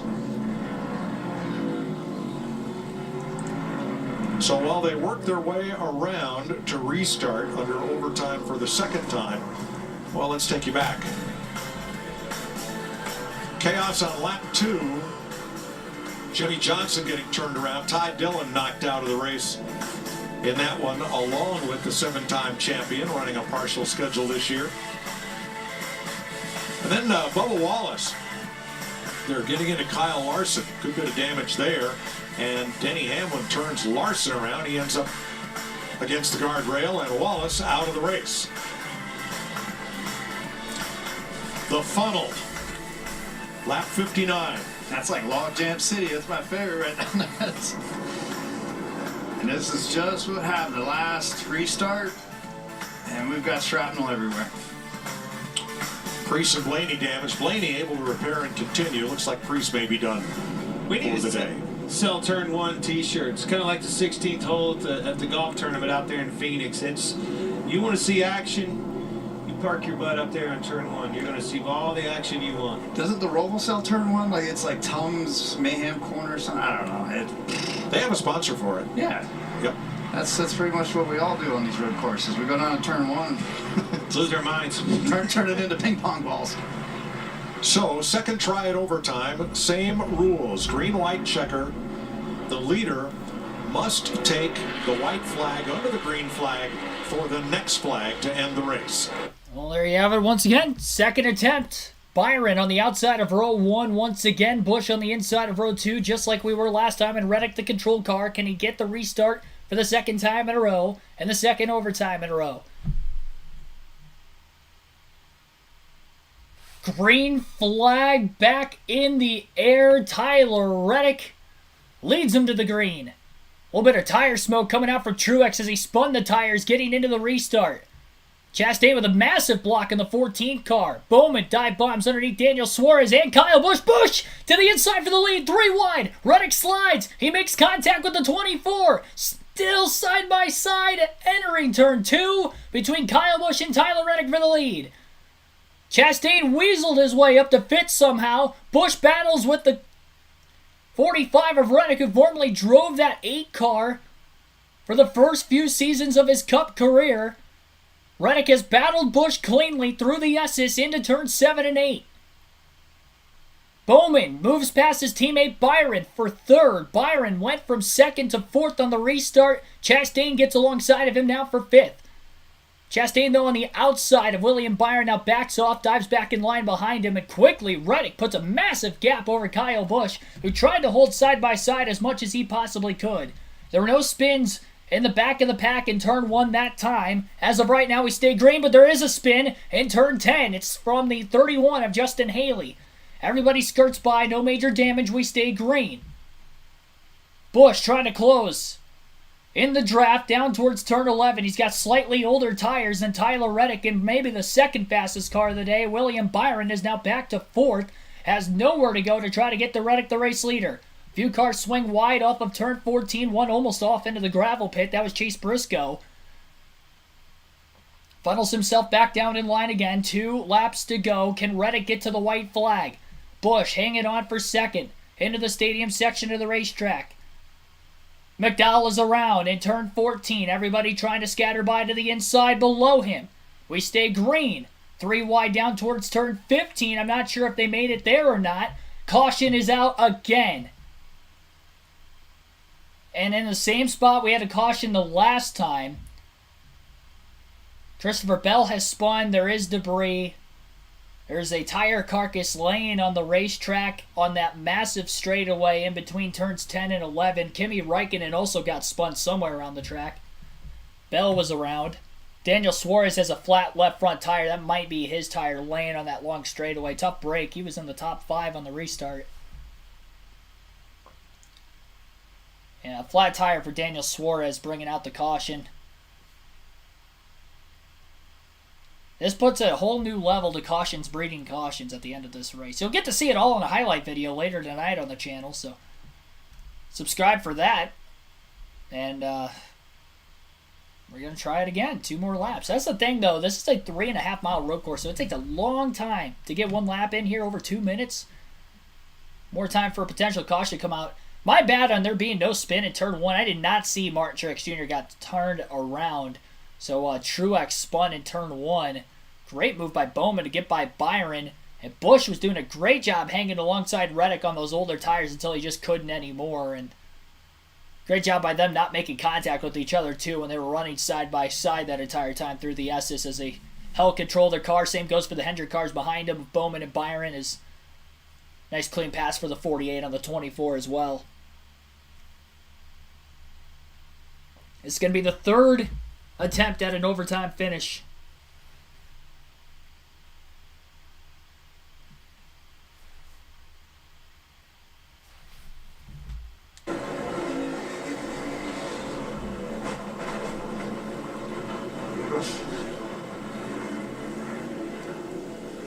And Ryan Blaney, or excuse me, Martin Truex.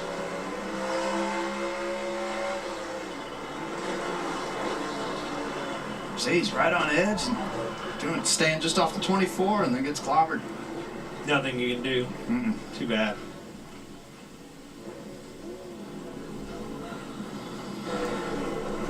This was later in the lap for Ryan Blaney. He's got company on the inside and gets turned. Cody Ware was caught him right there.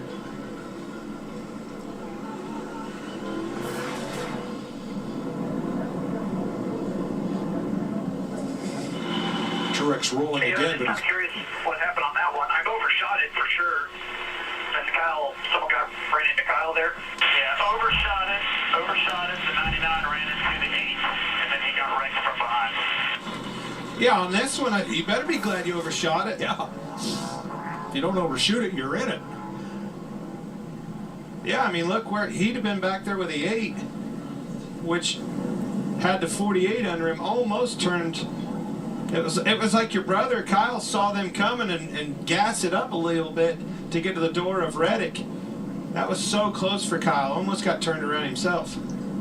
Yeah, you're trying to do all you can to stay off the guy in front of you if you haven't made a move to the inside yet, and then you like look in the mirror and double check to see if you're going to get clobbered. There's so much going on in that short amount of space. So look at that blue car of Ross Chastain. 11 laps ago, he was 28th. And here he is in the top 5. And Suarez is back there now. He was in the top 3. Yeah. Well, if he wins again, he can take another watermelon up to the 275-foot tower and splat a couple. That's cool. I went and visited Chastain's family farm when we were teammates at Ganassi. Got to see where he grew up, got to meet his family, and just learn about him. Because he was going to be my teammate for a few years. And just a humble kid that was a farmer. And the way their whole family's been all these generations, they just work their tails off. And you can see that in his driving style. He's a blue-collar kid that just has to muscle his way through things right now. That story sounds kind of familiar, doesn't it? That's what I'm kind of saying. Yeah. You gotta work your way up hard. And me and my family, we didn't have a lot of money. My dad taught me how to go to the gas station and dismount my own race tires so that we could save $5 per tire when we were going to the racetrack. Sure. It's the little things like that make you who you are. How about Jordan Taylor up to 10th place in all of this? Our leading road course ringer. I like it. He's able to find some good luck, and he's able to find some patterns maybe. Jenson Button into the top 20. Kimi Räikkönen had a bit of damage there, got spun back to 24th. Fox has some really huge races coming up on the schedule you'll want to make note of, beginning with the Bristol Dirt Race on Easter Sunday evening, April 9th. We're on the high banks of Talladega on Fox, April 23rd. And of course, Stock Car Racing's longest night, the Coca-Cola 600, Sunday, May 28th. NASCAR continues next week at Richmond on FS1. But first, we have a race to finish. And correct me if I'm wrong, this is our third attempt. It is. At a green, white checker. So this is it. This will be the final moment of shenanigans that are going to happen. No. What? Unlimited attempts. Where'd the unlimited come from? Have I been out of the car that long? It came from wanting to see these races finish under green. You getting tired, Kurt? My goodness. I was just like, how many more bullets does Reddit need to dodge? I can tell you, he is, poor Billy Scott, so close to this win. Nerve-wracking to say the least. So, Larry, we've had a lot of caution laps, but is fuel even a concern for some of these cars, like Kyle Busch, who is off cycle with the rest of these leaders for when he was last pitted? Yeah, he pitted on lap 53, but that was what, about 17 cautions ago, I think. So yeah, caution laps that we've run so many, Mike. I don't see that a concern even on him. Okay. Man, kind of goes back to, the debris caution for the dirt on the racetrack. We'll have to go back and look at that. It sure has changed the perspective of this racetrack, or this race. I don't know. There's an opinion there. There'll be a lot of podcasts, a lot of stuff discussed next week about it. You see a lot of these road courses over the years that have that. I've experienced them, and I've seen it on both ways. I've seen them throw debris cautions. I've seen them let it go. So Ryan Prix checked and released to the care center. He had so much damage to his car, they gave him that mandatory trip. He will be the 8th car out of the race. That leaves us 30 cars, all of which are on the lead lap, as we go to overtime for the 3rd time. So on this next restart, Reddick again will be the control car, as he has every overtime restart so far. He'll be on the inside of that first row, and Alex Bowman will be the car on the outside of row number 1, not his teammate William Byron this time. Byron lost a few spots on that last restart. Kyle Busch will be on the inside of row 2, as he's been every overtime restart again. He has gotten the second every time. He just hasn't been able to get to Reddick. Last time he got really close, was side by side through the first few corners before losing touch of that 45 car. Ross Chastain will be to the outside of Kyle Busch for this next restart as well. So that will be the top 2 rows. William Byron will be on the inside of row 3 as well.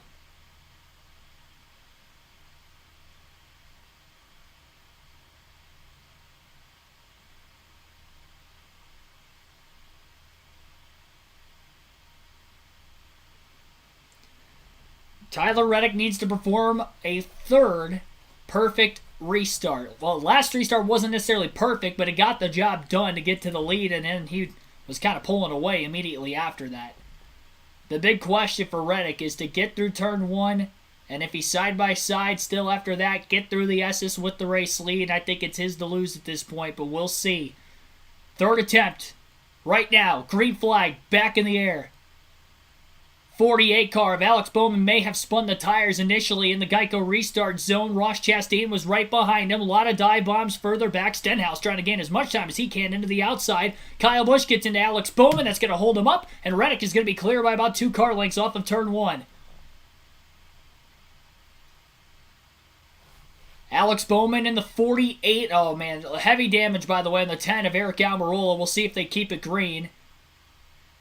Alex Bowman was able to hold on for 2nd place, and he has caught Tyler Reddick through the S's, but can he keep up with him into Tyler Reddick's best corners all day in turns 10 and 11? Kyle Busch is in 3rd. He's trying to hold off Ross Chastain in the 1, and a train of cars behind the 8 in 3rd. Alex Bowman, close to a win at COTA a year ago, finished 2nd. He runs 2nd now. Big crash in turn number 8, about 3 cars around. One of them with heavy damage. We still stay green to this point.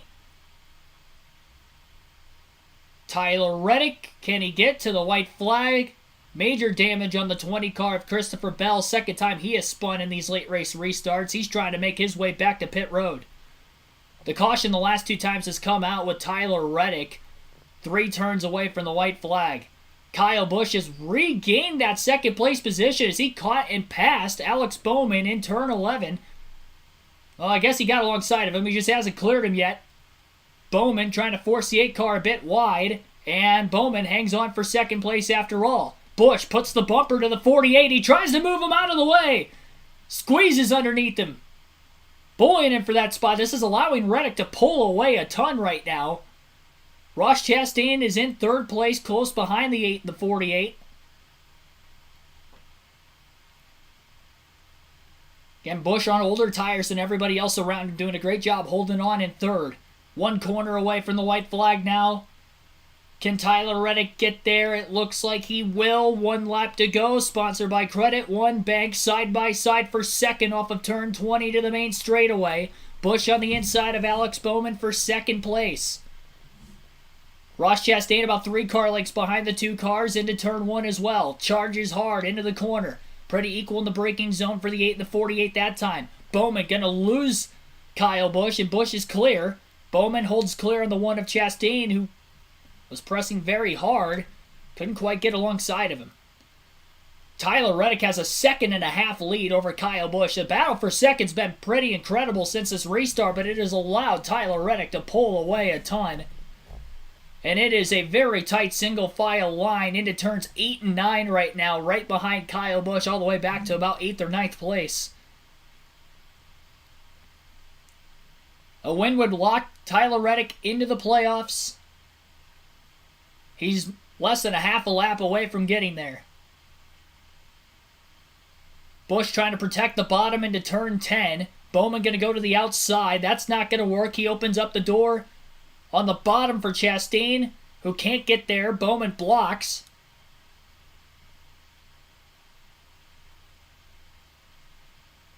He's got to hope there's no debris laying around from all those cars that were spinning on that restart through a couple of various corners this time. Still have cars that were limping around with some pretty significant damage trying to get all the way back to pit road.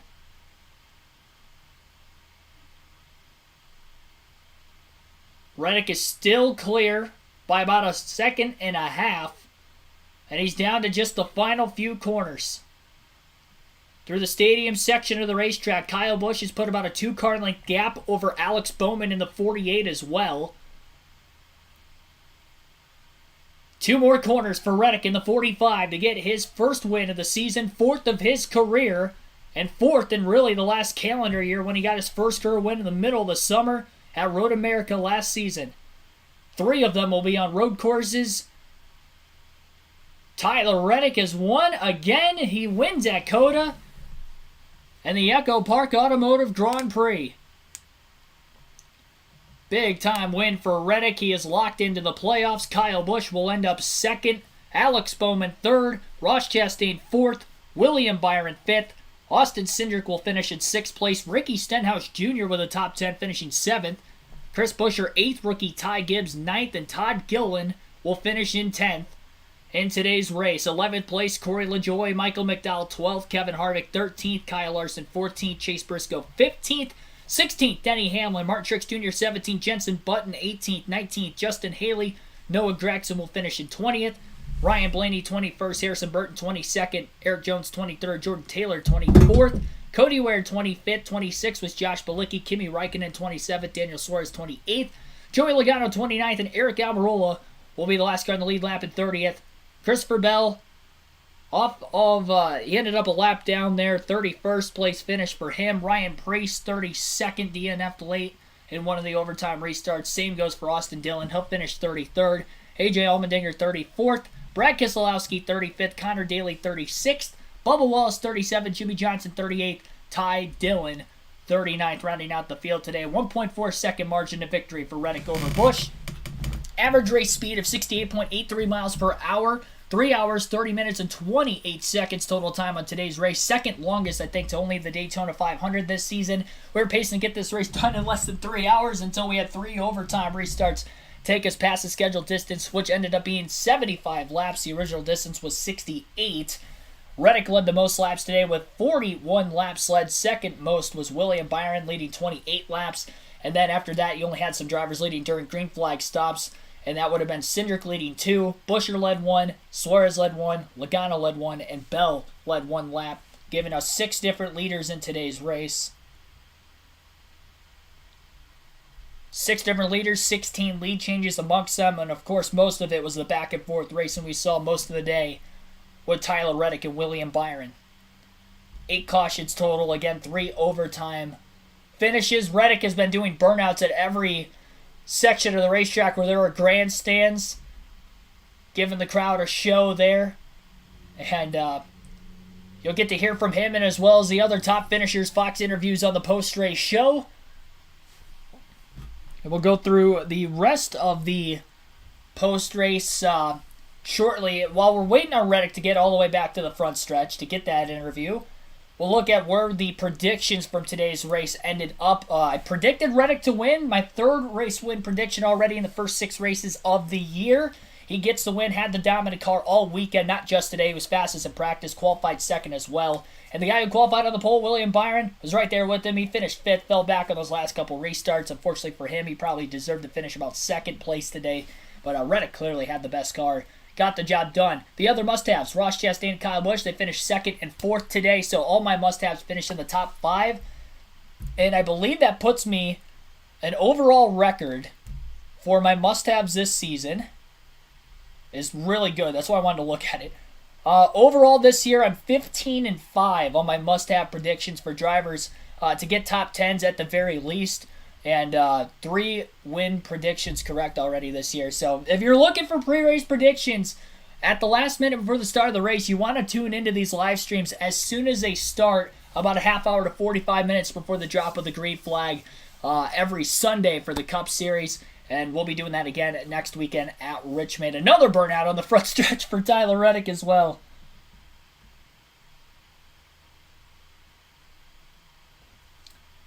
David Niehoff, Menace, welcome into the stream here late. As well as everybody else who might have tuned in. I didn't shout out the late going. We had over 300 people watching. Like and subscribe on your way out. Still waiting on a Tyler Reddick race win interview. And we'll get through the rest of those pre-race predictions after this.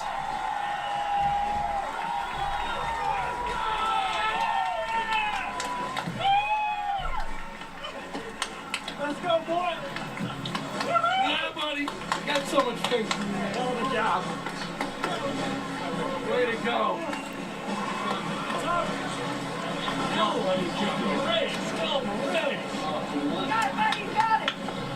Good job, Tyler. Hey, Tyler. One more.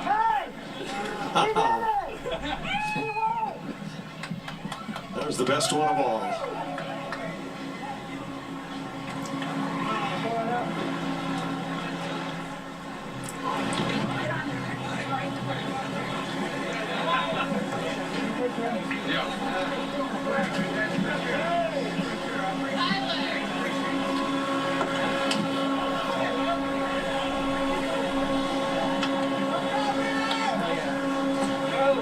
Tyler looks like he could go a couple more restarts. What do you think, Regan? He might be able to do a couple more restarts, Mike. I'm not sure that he wants to, though. Tyler, you had to overcome 3 restarts at the end of that race, multiple restarts, different pit strategies throughout the course of the day. When it was all said and done, though, this car was just flat out fast. What does this one mean? Means the world. Yeah, this whole 2311 team's been working so hard all winter long to make the road course program better. I was extremely motivated to come in here and sorry, I gotta take this thing out. And improve that performance too. So just so proud of this Monster Energy Toyota Camry TRD. I mean, this whole team, Toyota, everybody, all the resources, everything they've been putting into this to help turn around the road course program means a lot. I'm Brad. I'm out of gas, but I feel a little bit better with Monster Energy. Tyler Reddick, your winner in Circuit of the Americas.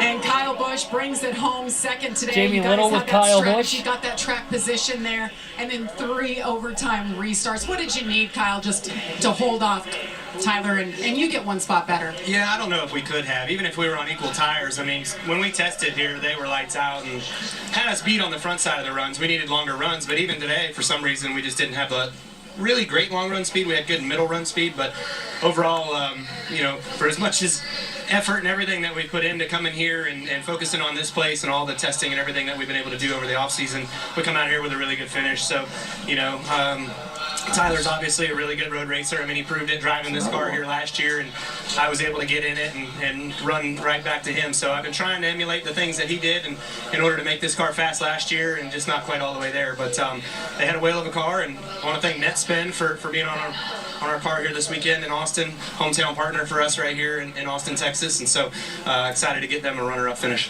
Thanks, Kyle. Well done. Mike?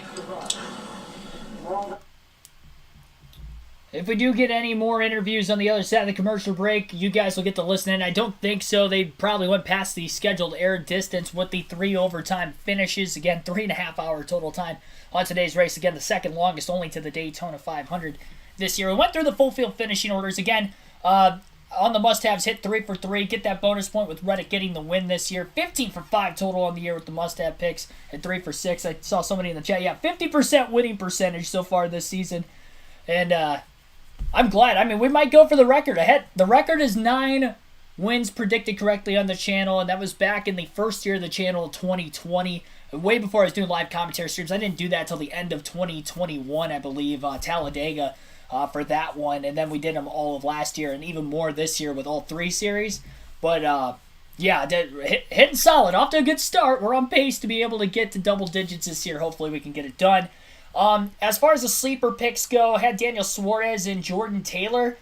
Jordan Taylor restarted in 10th, but he ended up back in 24th. I think he was one of the cars that wrecked on that final restart. Suarez blew a left front on the restart before that after contact, finished 27th. Unfortunately, he was in the top 10 all day. He was running top 5 most of the day, really. So, tough break on that. Jordan Taylor wasn't quite as quick in the race as what he was in qualifying and practice this week. Just goes to show, you know, there wasn't a lot of practice time. Obviously, 50 minutes is a lot, but I think he only ran like 14, 15 laps. The most anybody ran, I think, was Reddick with 18 in practice. So, not a lot of time to get a lot of laps in with little experience. But, yeah, that is a win for Tyler Reddick. Let's see here. The don't have picks. I got to remember who I had here. Kevin Harvick was a don't have pick, as well as Brad Keselowski. I was right on both of those. Harvick ended up finishing 13th. He was in the top 10 at times today. He had a little bit better run of what I thought he was going to have, but ultimately finished outside the top 10. And then Brad Keselowski was right on that. He ended up finished 35th, 19 laps down out of the race. He spun like 3 times a day. And then had a mechanical issue where he stalled out late in the race as well. So appreciate everybody tuning in. Again, like, subscribe on the way out. Last thing we have to check here is the fantasy team. Again, you can join on the NASCAR mobile app or website. It is free to join. Chance to win 2 tickets to any NASCAR race if you're choosing the following season. And we will see what this is going to look like. I clicked on the wrong thing. If you go to the top of the screen, you can see here on the website, go to Fantasy Live where the quick links are. And then you can also click on the top left-hand corner of the screen where there's 3 bars on the NASCAR mobile app as well. This week, I had Kyle Busch in my garage. He ended up finishing 2nd. I wish I would have had him in for Jordan Taylor, honestly. Actually, Daniel Suarez, Taylor outscored him by 1 point. Suarez was running really good. I probably should have put him in for Jordan Taylor. I don't know why I didn't. Honestly, looking back on it, probably should have. But needless to say, I was kind of wrong on that side of things. But Ross Chastain, I had him on the team, top 5. I had Reddick, who won. Also won a stage today, too, so 6 playoff points for him. Byron, top 5, pretty good run. Suarez had a good run until, unfortunately, got wrecked out late. And Jordan Taylor was in 10th, at least at the very end of the race. But he was kind of outside the top 10 most of the day, despite having a good starting position. Missed out on points with Kyle Busch. As far as the bonus points go, I missed out. I had Suarez over McDowell. I did have Reddick over Kyle Busch, and Reddick won, obviously, so got that. Had Allmendinger over Larson. Allmendinger DNF'd. And then had Cindric over Gibbs. So I split for 20 bonus points there. And we'll take a look at who won this weekend. Coda, not an Elliott fan, who came in with our regular season points lead through 5 races. He will extend that lead slightly with his win. 206 points total for him. Want to see who he had on his team. He had Tyler Reddick also, William Byron, as well as me. He had Suarez, Chastain. The only difference is that I had Alex Bowman. He had Taylor, but switched him out. So that is where he beat me this week. Bonus points, had exactly the same. So yeah, that is literally the only place he beat me this week. And I had a chance to take Taylor out of there and put Kyle Busch in, and that probably would have been the difference maker. You win some, you lose some. Even then, though, it would have been really close. Still ended up third. That's not bad. Inside Uranus finished in second with 202 points. I had 181, finishing third. Dark Crypto fourth this week with 176, and the Monster Jam X10 with finishing fifth with 168 points. He had more than 5 points. I don't know why I said it that way.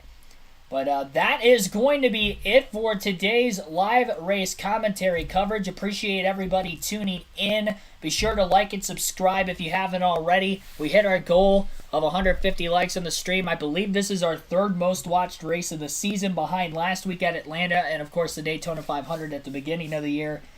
First race on FS1 this year will be next week, so if you don't have cable or any way to watch FS1, you definitely want to tune in to the live commentary stream next Sunday. That will start at 3 p.m. Eastern Standard Time as the Cup Series goes to Richmond. And then Saturday, there will be a doubleheader for the Truck and the Xfinity Series. The Xfinity Series will be at Richmond. That will start at 1 p.m. Eastern Standard Time. The Trucks out in Texas still. They will be at the Texas Motor Speedway next week for a one-off race. I think they're running a doubleheader with IndyCar that weekend. That will be on Saturday evening at 4:30 p.m. Eastern Standard Time.